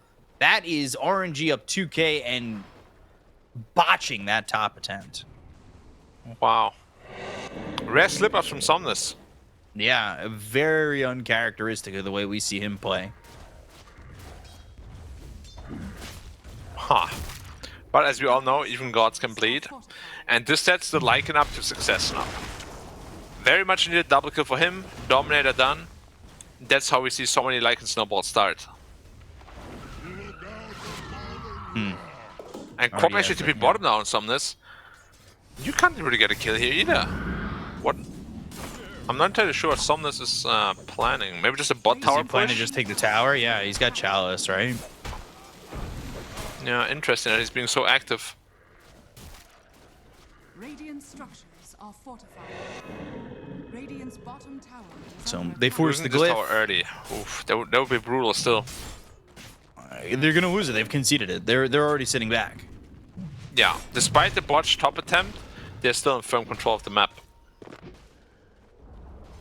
Radiant's bottom tower has fallen. And that is still a 2K lead. Like they still have the lead. They now have more map control.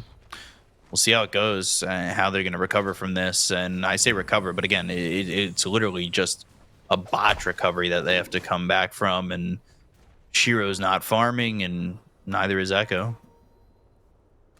Echo's not even level 6 yet. Yeah.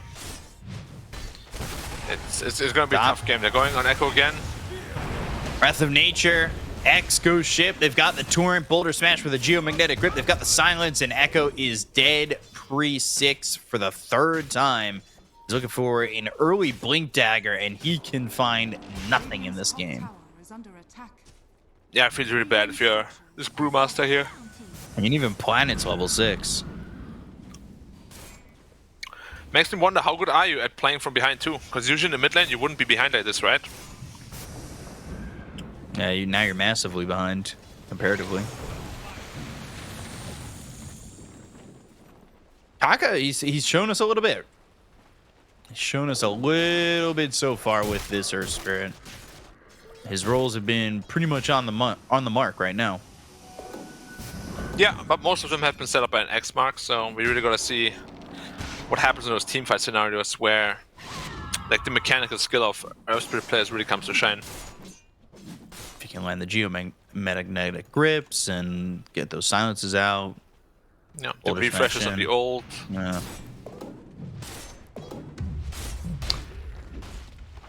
I like the itemization too of Chalice going to Maelstrom, because they don't really have like a hard carry per se, so he'll be able to take much more of the map this time around. And we've seen what an off-lane Nature's Prophet can do, right? Like, if they're going to give out that kind of space, especially to Chalice, like, that could be a big problem. I want to see the second Lycan form being used. Bottom lane. What are you doing down there? Shiro? Yeah, he showed himself. Chalice comes over. It was just Dex Nova who was down there before. Shiro throws the avalanche out. Somnus, he's here ready with the Sonic Wave if it's needed, but it's not. So Somnus gets the kill on a Shiro. That being said, mid lane now getting just taken out. Yeah, but it was a little bit too greedy by Shiro. Remember what I told you about the deadlines where you're not allowed to go past? Mm-hmm. The lantern? Definitely way past. Yeah, it was way past the lantern. The lantern is Ghost City. Once the tower's gone, you can't go there anymore. Oh, he's rushing Brownwood's Blink on the Brewmaster. Oh, very uncommon. The backmost lantern, right? Not that further up lantern, because there's two in that bottom lane. Yeah, the one like next to the tree there. Like in the middle of the... Shiro needs to be careful. He might just be dead again. Honestly, if they, I don't know why he's come through... Why is he down here still? Yeah, rebound. They're going to mass TP. Wait, Chalice is taking the tower? So much damage. And now he goes to the Sprout, but the Illuminate. That is a misplay this time by Chalice. Taking so much damage. Ghost Ship comes in. Kaka needs to get out. RNG with a couple of misplays that are allowing EHOME to kind of stay close. Yeah. Now they've got the Blink Dagger on the Brew. Wow. Massive misplay. He literally just died to a tower and an avalanche. I know losing his. Oh, they're looking at a big stack there. Are they going to give it away for free? That is even more gold now. Shackle, Chalice.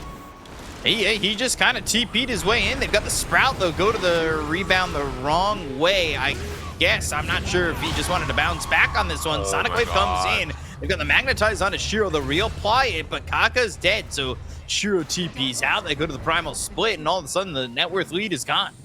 Like, this is completely Man, they're crumbling. a lot from RNG. As now X-Nova needs to try and get out. Ghost moving forward, lands the Torrent. They've got Somnus for some help, but here comes Echo to run down Somnus. They've got the Lycan Wolves on him, and he's just burning thanks to the Cinder Brew. Yep, and Shapeshift has not been used. Very well played by Planet 2. Nice Cuddle Blast, keeping everybody alive and healthy. And yeah, the Tiny kind of got away with the Midas already.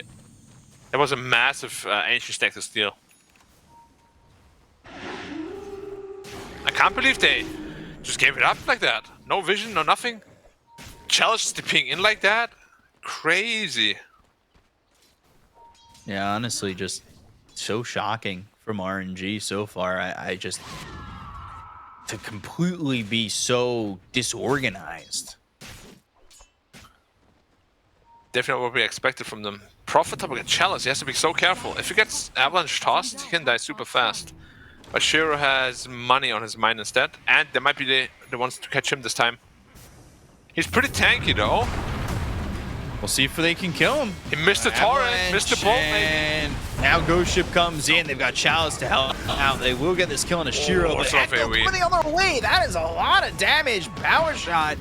Ghost TP's out. X-Nova trying to right click. He'll give up his life for the greater good of RNG by sticking around. Still getting the two supports though. Don't forget, there was still a lot of time invested into running there. They ultimately end up getting him, but the Lycan is getting scarily big as well. Almost into his Overlord. Dire's top tower is under attack. Who do they have to deal with that? Who do they have at all to deal with this Zoo lineup? Well, Kunkka is always considered... Oh, he went for Travels before BKB. Wow, that might really bite them in the butt. Very greedy item from Ghost as well. You already have a Prophet for global pushing power. You don't really need that on a Kunkka. If he gets away with it, it's all good and well. But there's a big timing now for EHOME. Take Roche, take the 2 towers. Which potentially screams at Chalice needing to do something here with the Maelstrom and everything to Or get just these post on pushes CCQ. and rat a little bit. Ooh, great this blinding spot. light. Yeah, stopping the roll in its tracks. Now roll comes out though, out on the planet, and he's dead instead. Chalice gets credit for that kill with the Wrath of Nature. And now he's got the tried to gold be for the the hero. Hyperstone. So he's close to the dead. Mjolnir. Well, Mjolnir first item. Wow, he's so squishy. Like the Lycan can kill him in seconds. I don't know if Chalice... Right now, this build, at least in my eyes, screams Chalice is not going to be involved except for a Wrath of Nature. I hope not, because they will need him. Maybe a late TPN, but I don't know. Right? Like, Somnus is, full Mjolnir, look and at then you're Somnus' going net Shard? worth. He dropped so massively. Yeah. The silver lining is the Shiro is still very poor. True. Somnus in trouble. No, he's fine. Top lane, and now he's going to be cycloned up. They'll go to the shapeshift. They're going to try and get around this. There's the Geomagnetic Grip. They've got the silence on the Shiro. Now the Torrent lands in, but they've got the Shackle from ZZQ.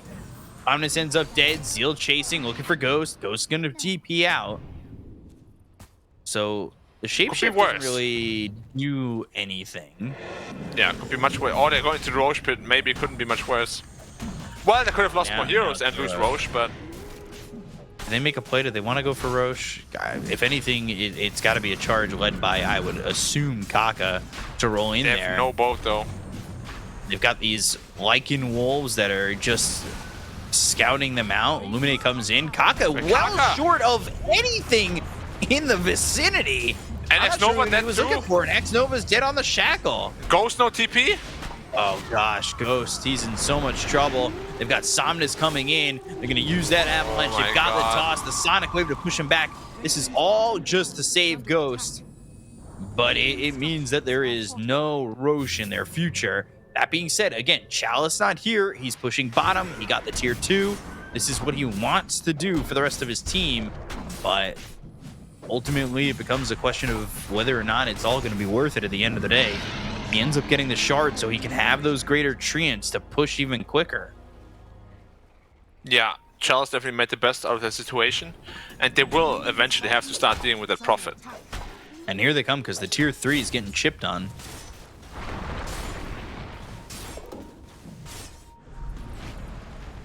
This has become a bit of an issue. Yeah. They're looking for the supports again. ZZQ being out. Nice X-Mark. And there's the X. And the Torrent. That's a kill. Fight though. Ooh, wow. Whoa, is down. He's got the Ags. That means X-Nova is dead. Chalice, he TP'd into the fight. They'll take care of the Will-O-Wisp. They get the kill on the Echo. That's going to be 2 dead on the side of EHOME. They're starting to kite up this Lycan. And Zeal falls. Chalice has the damage. Chalice has the life to survive. Just barely. Wow, how did they manage to win That is that a big fight for RNG. Chalice surviving off of all that. Yeah, Chalice might just be the guy to carry this game. And now, Kunkka almost has his BKB cup. Yeah, now he's got the BKB. Does he get away with it? The big issue I was going to say with the Lycan, Lycan's one of those heroes you die a couple of times, and it feels like you fall off pretty massively. Yeah, for sure. That team fight, they should not have lost. The boat coming through, really keeping Chalice alive. They need Shiro with them. They do. What is Shiro even? I really don't like this Midas. It feels like a Shard, kind Midas. of the whole timing. They go for Lycan draft, but they go for Midas. It's kind of counterproductive, right? It feels that way. Now he's got the Echo Saber at least, so it does have some potential blow-up damage here. Where's Chalice at the moment? Just farming the Ancients. Yeah. He's close to his BKB now too. He's just sitting the Greater Treants down. Oh, they're looking for Somnus. They can't find him. And then again, Chalice right back to it, right? Just go bottom, push. It screamed that Chalice wanted to do this, and he ends up kind of getting away with it. You said he was a little bit paper thin in terms of survivability, and he got away with it in that last fight. Like, he almost died, but I think the survival there now allows him to get to the BKB a little bit quicker, and then ultimately, now I think he's going to feel a lot more secure in getting in these fights. Yeah. But Tiny and his little brother, Mr. Rock Golem, making short work of the tower, while they're just farming the entire map. That's all they're doing. I gotta say though, Kaka looks really uncomfortable on this Earth Spirit so far, at least.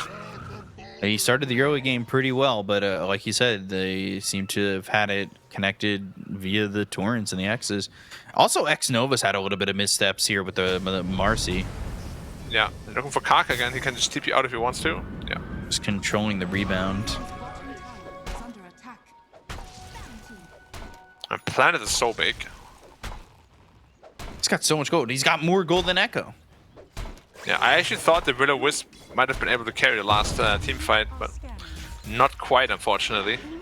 Have they just relegated Echo to being the 4? It looks that way. Maybe not intentionally, but, you know. Oh, they're looking for Zeal? Or the supports now. X. Roll again, not really on the money. They'll go though and have the dispose. The roll hit. Zeal's dead. BKBs are getting picked around the horn. They're gonna go after Echo. Oh, Echo's dead. Proud. Oh wow. Get funneled. Yeah, and now the And game then is blocked off. starting to fall apart again a little bit for EHOME. When they're put under pressure, it's really when they're, and obviously, it's the case with most teams, but it's when they're at their weakest. They don't seem to be able to deal too well with pressure and coming back into games. Although I say that, and they had this like one miracle comeback against LGD. Also, EHOME, they kind of made RNG crumble. Both these teams have kind of fallen apart like a popsicle in the sun. Yeah. So now that's the problem with Tiny as carry, right? Your strong timing is not until 20 actually, and it's still quite a ways off. Now you're facing off against the 2 BKBs of the Dire. Only good news, Somnus is poor. Very poor. Pause. Quick pause, of course. WC? Wash I hope not. Closet? It's not Water allowed. closet? Buy a bio break. Water cabana? WC? Yeah, I it's called it. washroom. Easy. That should be minus 30 DPC points right there. No. Dude, I'd be hindered from playing in the DPC if I was ever even remotely good enough. Sometimes the bathroom just calls. It does. But then you have to look at the bathroom and say, no! You have no power here. I don't know. I can't just say no to the bathroom. It's okay, you'll learn. Eventually. I'm not gonna learn. I literally can't. Okay. You think I have that you'll power? Whatever power you think I have to say no to the to the bathroom is blocked by my crone saying, "All right, he's going." It's like the bouncer, and by bouncer I mean enforcer. Anti-bouncer. Seriously. 3K lead though for RNG with a smoke, trying to make some pressure. Same spot again. They're just smoking the same way all the time. Oh, that worked out last time, let's go again. Oh, that worked out last time, let's go again. Oh, that point booster. Oh. That, maybe if he doesn't get the Blade of Alacrity, he won't feel so bad about it. I don't know about that. I mean, net worth is still pretty even-ish, at least. That's good.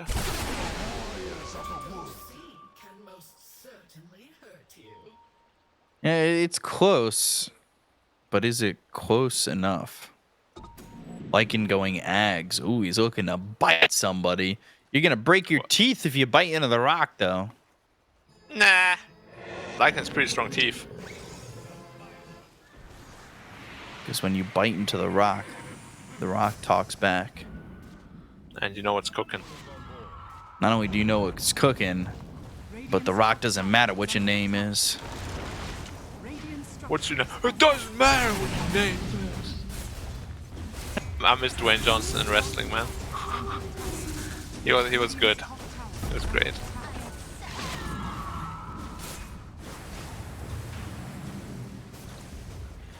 Looking for the BKB still on the Tiny. That's gonna be his spiky, and then the next one's gonna be a level 20. Radiant's top tower has fallen.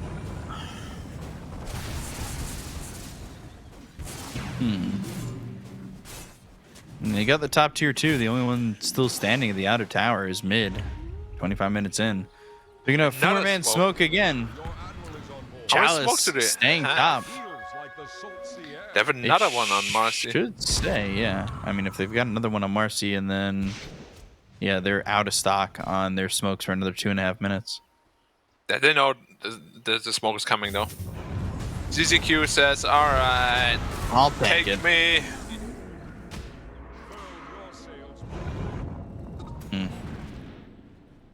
This Lycan Axe would change a lot of things though. Is under attack. Giving Yeah. the Tiny a crit for free. Also the buffed crit, because it deals like, what, 20% more damage now? It's pretty good stuff.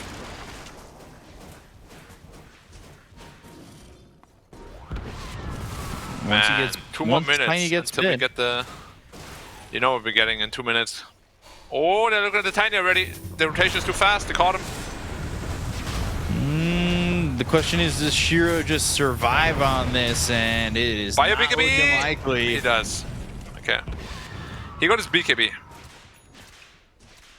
Okay. And then the Ags now for the brew. This doesn't feel like a bad moment in the game for EHOME, honestly. I know they're down 5,000, but the timing that they're about to hit with Ags on the Brewmaster, Ags on the Lycan, BKB picked up by the Tiny, like, I think this actually looks pretty good. Yeah. If you can take the next fight, the game is pretty much theirs. Like, their lineup is still a little bit superior, I'd say. God, Chalice is ultra farmed right now. Radiant's middle tower Yeah. is under attack. Which is what Prophets are good at, right? You just take the carry position from the offlane.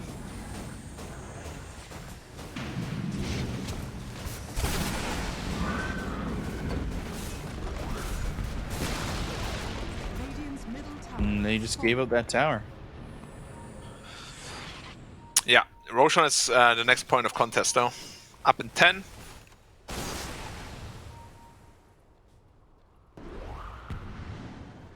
Ooh. X-Nova. Cliffing himself on purpose.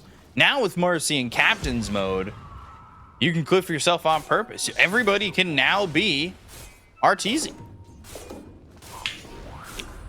Yeah. Titan Sliver, is it going to come out here for Tiny? Oh, it came out for Prophet. Smoke. Moving forward. They know this is coming, though. They know this is coming.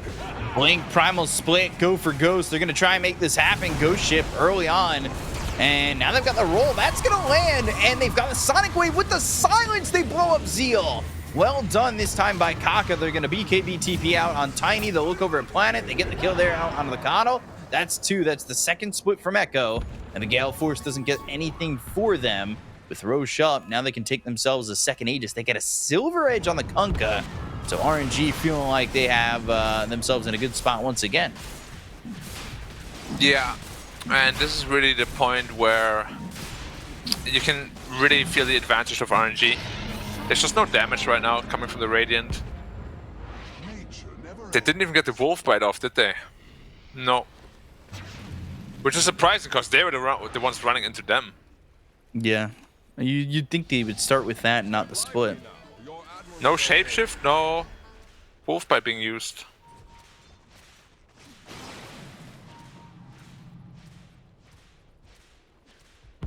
Now Chalice building into a Satanic.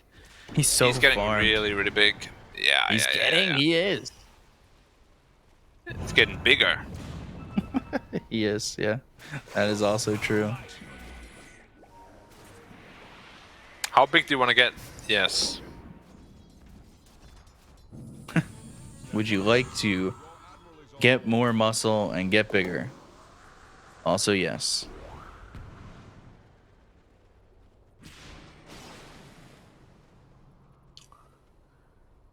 So, EHOME can't just sit on base. They need to farm their neutral items ASAP. Hope for Titan Sliver. They need all the damage they can get right now. Shard on the Kunkka, I think from Roche. So now they've got the tidal wave as well. Yeah, they got 0 neutral items right now, tier 3 on the Radiant, on all 5 on the Dire. There's the bite.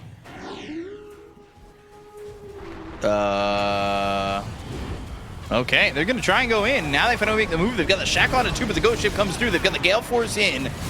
Chalice, though, not taking much damage. Pops the BKB, the Will-O-Wisp. Now they're out of it. They throw the Tidal Wave. They hit the Sonic Wave. They'll get the kill into ZZQ as well as Zeal.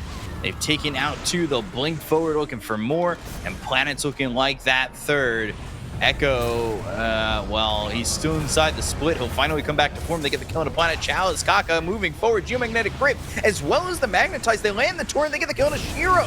He doesn't have buyback. Echo in trouble. The Tidal Wave to pull him back. The Shackle lands again, but it's not going to matter. Chalice with the damage to get the kill into Echo. They'll take out this Brewmaster, and he's got no buyback. Gale Force trying to keep him out of the hands of ZZQ, but ZZQ is rolled on by Kaka. It's an ultra kill for Somnus. No Planet to get the Rampage on. Fortunately, still on Earth. And a completed Satanic now on the Nature's Prophet. I don't think there's a way back for EHOME, unfortunately. That one Roche fight really broke them. Really broke them. They just picked up the Will-O-Wisp in that fight. They were so confident they were going to win it. But get punished for miscalculating. Badly punished. Zedarax. Bottom tier 3. I can't believe he's still sitting on a broom handle on Ghost. He like completely forgot about neutral items.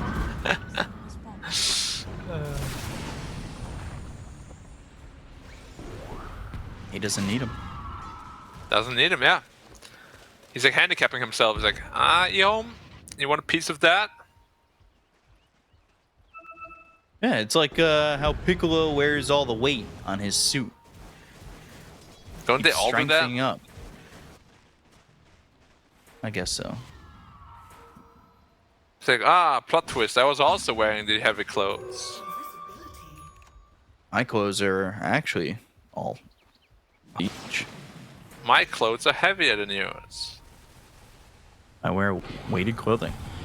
Five-man smoke. Desperation smoke.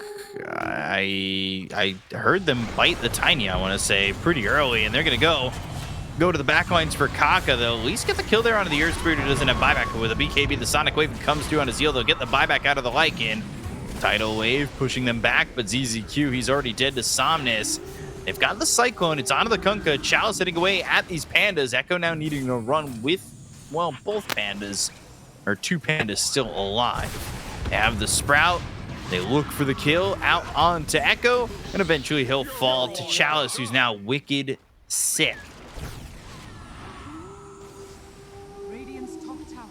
And the GG is called. Yeah, just called GG. Understandable. Yeah.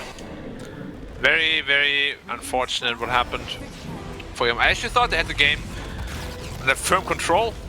That one Roche fight really just lost them everything. Where they fought without the tiniest ages, they fight 4v5, get absolutely demolished. After that, Chalice was just unstoppable. There was that one fight they had where his greed was about to get punished, but he survived on like 5 health. It really just, I don't know, RNG, they really ran away with it, and it felt like there were a lot of timings there for EHOME that they just did not take advantage of. Yeah. RNG completely went the other way with it. Congrats to RNG for winning. Was a sloppy game from both sides, though. Yeah. Yeah, there was definitely some issues. Yeah. It definitely felt like the fight where, they get the BKB on Tiny, they get the wolf bite, and you're like, okay, this is where, EHOME can bring this back in. And then they take that fight in that top Radiant lane, and it's just, they didn't get the wolf bite off. They walked in and died. They just have to BKB TP home, and it's like any bit of momentum EHOME was about to maybe gain just got shut down completely. It felt like. So, Chalice, the real carry this game, absolutely owned. Yeah, he did a really good job. I thought his, I don't know, I thought his shift on item priority was the right move, and you saw that very early that his move was to like farm, push, and make sure that his team had a way back in because they had given up that lead, and EHOME had a little bit of an advantage at the time. Yeah, I actually thought that EHOME, as I said before, had like a very strong lead. After that, they take the Roshan. They took the very nice Roshan fight as well. And then I don't know why they decided to fight 4v5, but that Aegis Tiny literally just to beat bottom to deal with a split push, and then the 4 of them engage. All 4 of them die at no cost, and that's really when RNG took over the game, right? That's Lycan's weakness. Once you stop that snowball, it's really not that scary anymore.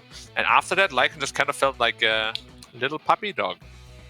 It honestly felt like they were going to snowball too, which is the wild thing. Like, he used his first shapeshift, gets 2 kills, and that is like the most important thing when you're playing a hero like Lycan, is that your very first shapeshift gets put to good use.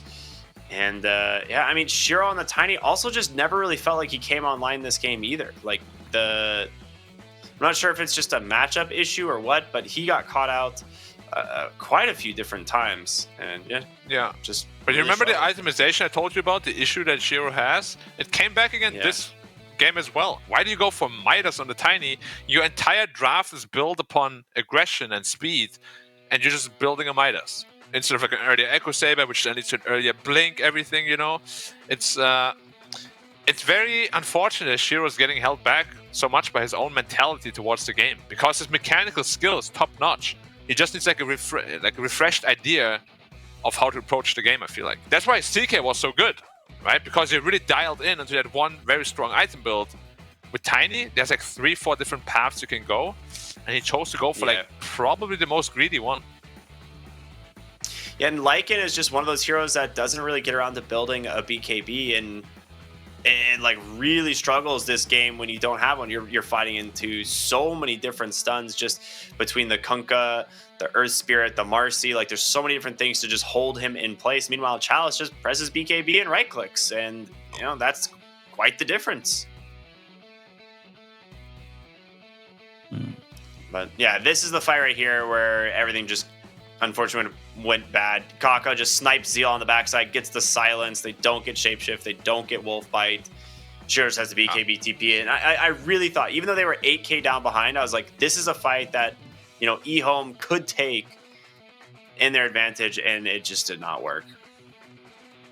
Yeah, they found a way in a lot of these fights to just pick off Zeal and take him out of the fight. It felt like very early too. Like, they would use the wolf bite, run around for 5 seconds before even starting to do anything. And I don't know, because I think RNG against other teams maybe don't get away with this. Like, Kaka wasn't exactly hitting everything. Things were kind of out of position for them. Chalice is just getting away with just standing there and throwing out these right clicks. I don't know. It felt sloppy from both sides, but it felt like EHOME didn't exactly have a game plan, right? Like, they would do some things where it looked like they had a game plan, but the rest of it, it's like, okay, we're going to bite Tiny and then fight. Okay, then what? I don't know. Hope we win, I guess. Sure. Like, go for it. It felt like their plans were very loosely based on almost nothing. I mean, they definitely felt the pressure at the end there, right? They didn't even try to get the Titan Sliver for the Tiny. They didn't wait for his level 20. He was like 10% of a level off. That combined is literally 200 damage on a Tiny. And that can turn a fight around no problem. But they were just like kind of out of it, not focused anymore. Maybe they were like really desperate already. But you had your timings that you could still hit. You got to play for those because you're just playing into the enemy's timing over and over and over again. Yep. Yeah. It was very well done.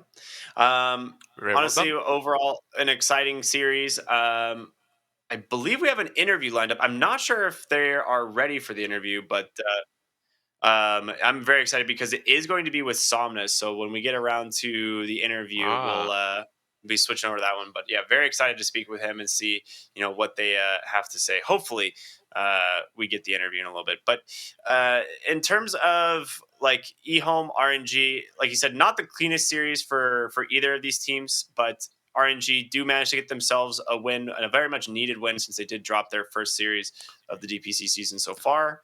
But now it's all ones. Very important, yeah, Vicky. I was just about to say, I'm not sure if you noticed, but everyone has one win. And one loss, yeah. And one loss. Yeah, it's actually ridiculous. Now, it's 1-1 for every team. Asta Aries is now actually the first team of the entire, and Dandelion second, and EHOME third. Who would have ever guessed, huh? Who would have guessed if the season ended today? Which it doesn't. But we'd go into a giant tiebreaker, I guess. Yeah, we'd be going to the world's largest tiebreaker. the real tiebreaker that doesn't end, but it does also. Dude, that would be so badass, like an 8-team tiebreaker. They would like never. No, it wouldn't. You'd have to replay the whole season. You'd actually have to replay the whole season. It would be 8 teams BO1 all throughout the day. You know what? I'm down for it. Let's make it happen. Cancel the season. We're doing that right here, right now. It would be great, honestly. A brawl. Yeah. Actually, they have to play Royal Rumble, man. Yeah, you have to play WWE 2K22 and play in a Royal Rumble. That's what you have to do. Best of just one to decide an who wins. alternative game. Everyone has to it's just like coin flip for a random game, and you have to like do a best of one in it. And then a sack race to decide who gets first through fourth. Lethal League suddenly is like, what is that game? God, and StarCraft 2 matchup. Everybody plays bro, each other. I would actually destroy. I would love that. The only one that can beat me in StarCraft would be Ice Ice Ice. I loved StarCraft. It's such a great game. No power overwhelming. No power overwhelming. No Build all carriers on Protoss. That's the boring build. Yeah, it is. That's what BCOM is all about, man. Like turtling with like 20 cannons. I want to build 20 carriers. What? He countered me completely. He took the entire map. How is that fair? 20 cannons? You kidding me? I surround my base in cannons. It does not end at just 20. The whole base. It's the one pylon, though. You build the one pylon and just get sniped, and then everything falls apart. That's a classic. Unlucky. How could I have seen this coming? How it goes. I couldn't have. I honestly, I'm kind of excited for this 1-1. It technically doesn't shorten the DPC. It doesn't shorten the season. But now it's like a best of 5 series, right?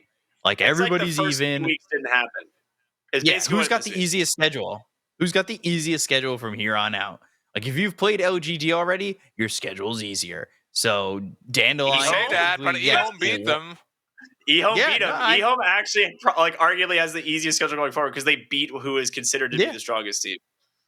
Yeah, exactly. It's like it doesn't matter now that everybody's 1-1, but it's like Dandelion got LGD out of the way. They lost, but that loss doesn't matter when everybody's 1-1, and now the rest of your schedule doesn't include playing LGD again. Like that's pretty exciting. That's to me. true.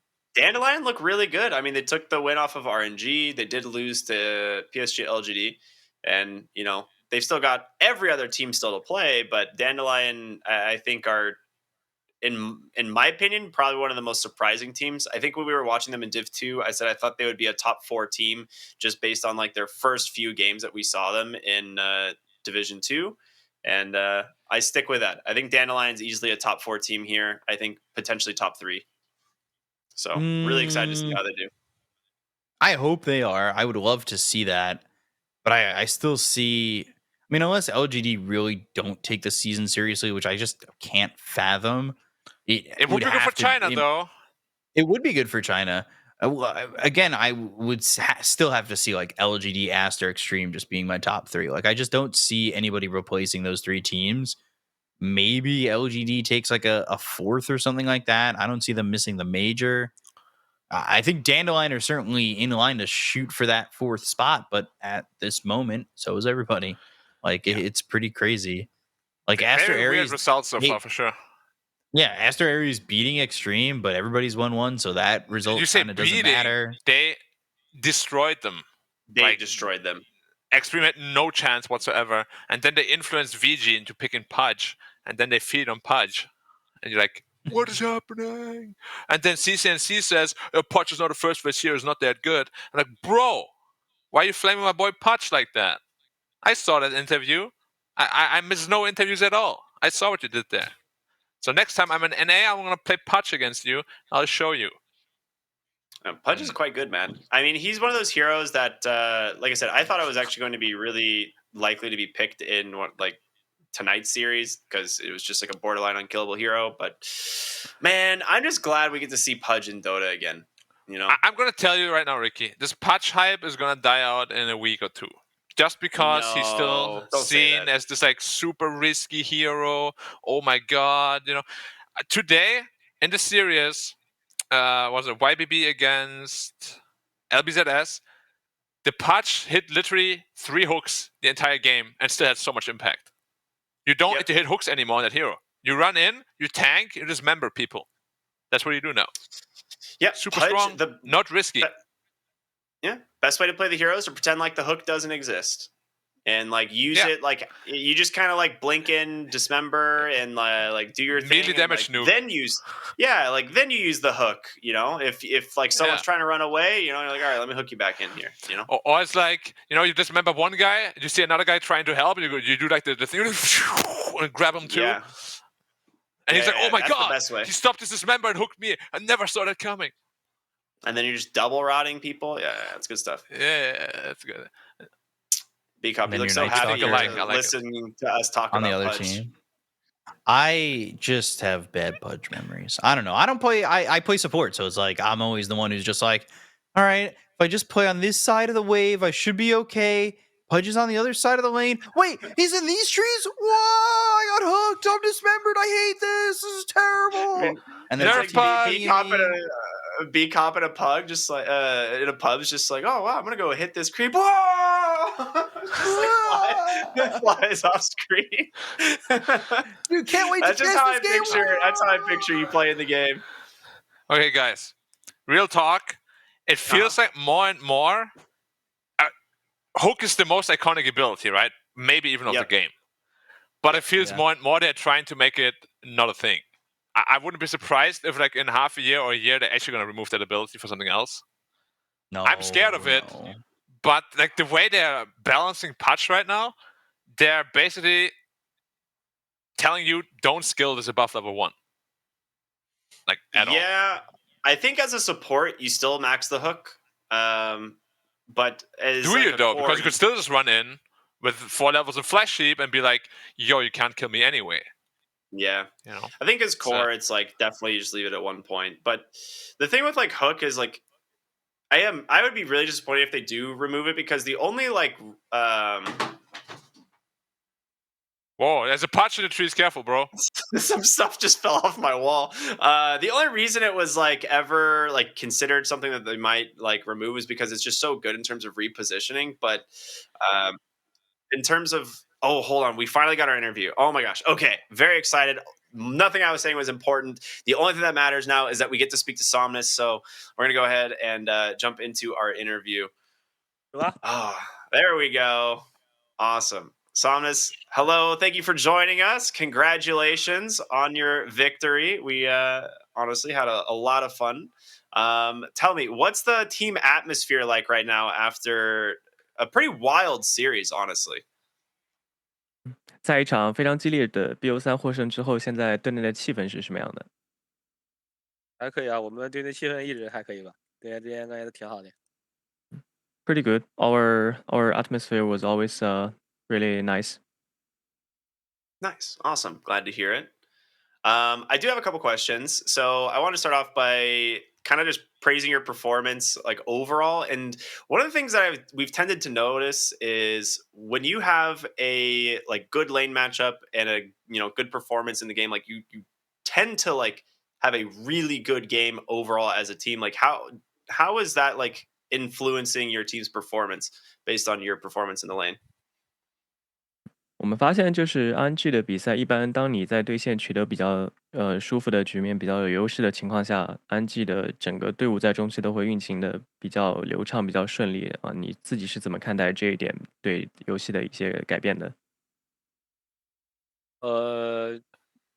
咋说呢？就是你中单顺了，肯定整体队伍节奏就会好呀。就是每个队都一样的，其实我感觉。I think this apply to every team. If the mid laner is doing well, their team should be better in the middle game. Okay, nice. Black B Cop, you guys have some questions? Yeah. What would you say is the biggest difference between playing with Ghost and playing with God King that you've noticed so far? 跟鬼打的时候，跟华炼比起来的话，你觉得现在换了1号位之后，最大的改变是什么？就是他们两个那个玩的英雄不太一样吧，然后就是阵容选择就会不太一样，就是因为大多数阵容就比较看1号位的英雄嘛。They have quite a different hero pool. Therefore, it's gonna make a change on our drafts. So I feel like most teams their lineup is built around the position 1, so we have different hero pools.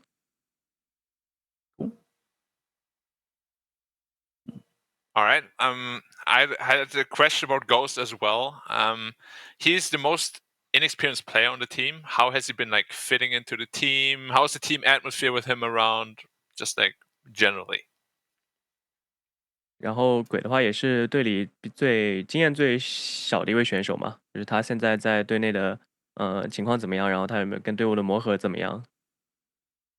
就是越来越好了吧。他因为刚开始来的话，大家不太熟，然后再加上，就是我们之前是一起打嘛，然后就认识很久了。然后他可能就有时候，就是话比较少吧。然后后面，沟通了一下，就是越来越好了吧。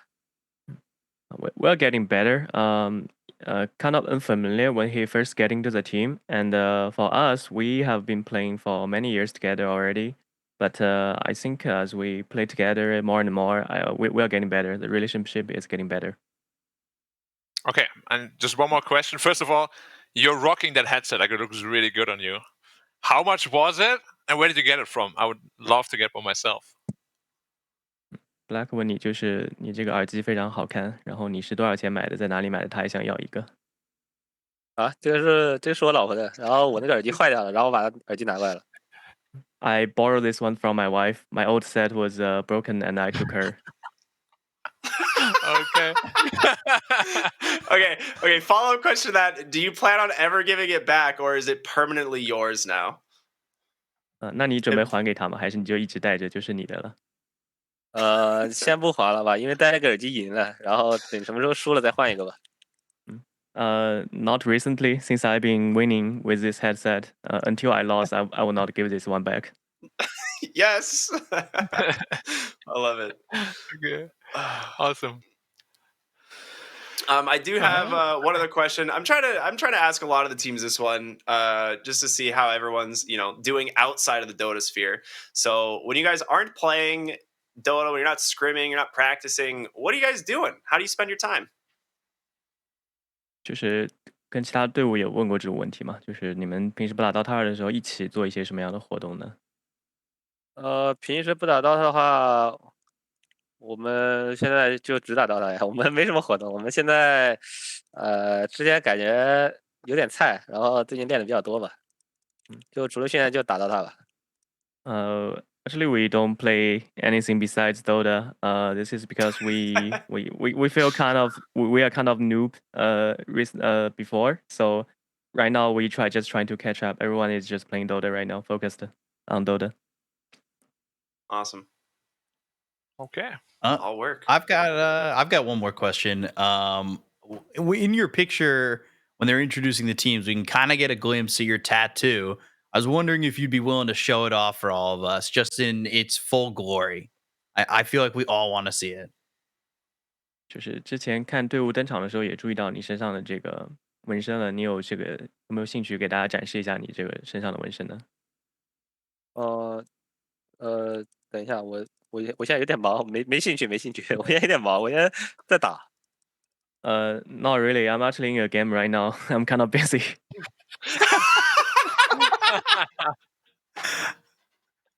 Oh man. I love it. I love it. All right. Well, then we won't take too much of your time, Somnus. We really appreciate you talking with us, and good luck in your pub. Good luck with the rest of the DPC, and hopefully we'll be talking to you soon. 祝你路人好运，祝你们队伍后面的成绩有更好的发挥。好的，谢谢你。跟他说，下次的话可以给他展示啊。Next time he said next time he will show the tattoo. Thank you very much. I hope he promises. Thank you. Thank you. Interline One game secondary. right into another. Unbelievable. Oh my god. This guy's a machine. Oh my god, I can't believe he's playing. I think the interview was tertiary on his radar. Primary was the game, secondary is breathing, and tertiary is the interview. I mean, that is hilarious that he's playing a game at the same time. He did say it's full focus on Dota, so he wasn't kidding. He kidding. did. That was amazing. It's really funny because like when you look, I can look back at the interview to the point where I'm like, he's drafting a hero right now, and then it's like there's the moment where it's just like in the game, and you can almost see it. It's actually really funny. But honestly, super stoked to speak with Somnus. Always a really good guy and incredible talent. So getting some insight from him is always super valuable. But I think that's all the insight we can provide tonight. Fellas, any final thoughts on the day before we call it a night? Tattoo next time. I'm really hoping. Hopefully somebody stops him from pressing accept on a game immediately after playing in a DPC game and going to the bathroom. Because that was the timeline, right? Wins DPC game, runs to the bathroom, which, by the way, they paused for the bathroom. I don't know who went to the bathroom. Obviously, it wasn't him. But comes back. Hopefully, he washed his hands. Queues for a game while he's in the interview. Fast queue for him, which is surprising. I guess he just gets a fast queue there. And then he's interviewing and can't show us the tattoo. I want to see it next time, hopefully. I think it all started that way. No, as soon as the interview started, he went like, I have no time, bro. Good game. Like, oh, okay, quick one. All right. Jump into the interview. Somnus, you're taking the bullet for us. No, he's a nice guy. It was fun to talk to him, and it's been a good night. Final thoughts though on the season, on the series. Whoever finds the answer of the two teams to the question, why are we so inconsistent? They are going to be absolutely at the top. Oh yeah, 1-1 everywhere. I can't believe these standings. This is unbelievable. Has this ever happened before in any region? Maybe in the Div 2, but even there you would be hard pressed to find it, I think. We literally are just completely resetting for week 3. Like nothing up until this point, like basically matters. 2-2, babe. I mean, it does obviously, but it's kind of funny. Man, 3-3 after week 6, or like after the 6th play day. It almost makes the DPC what it should be and condenses the season into 2 less games or 2 less series where it's like even closer down the stretch. Like it's just going to be so much more fun. I honestly, can everybody, is it even possible we get 2-2-2-2? Like all the way down? Yeah. Because I mean, all the way to 3-3. Round robins could just shuffle wins. Like you could literally end the season 7-7 for every team. No. It's going to be 4-3, right? 4-3 for 4 teams and 3-4 for 4 teams.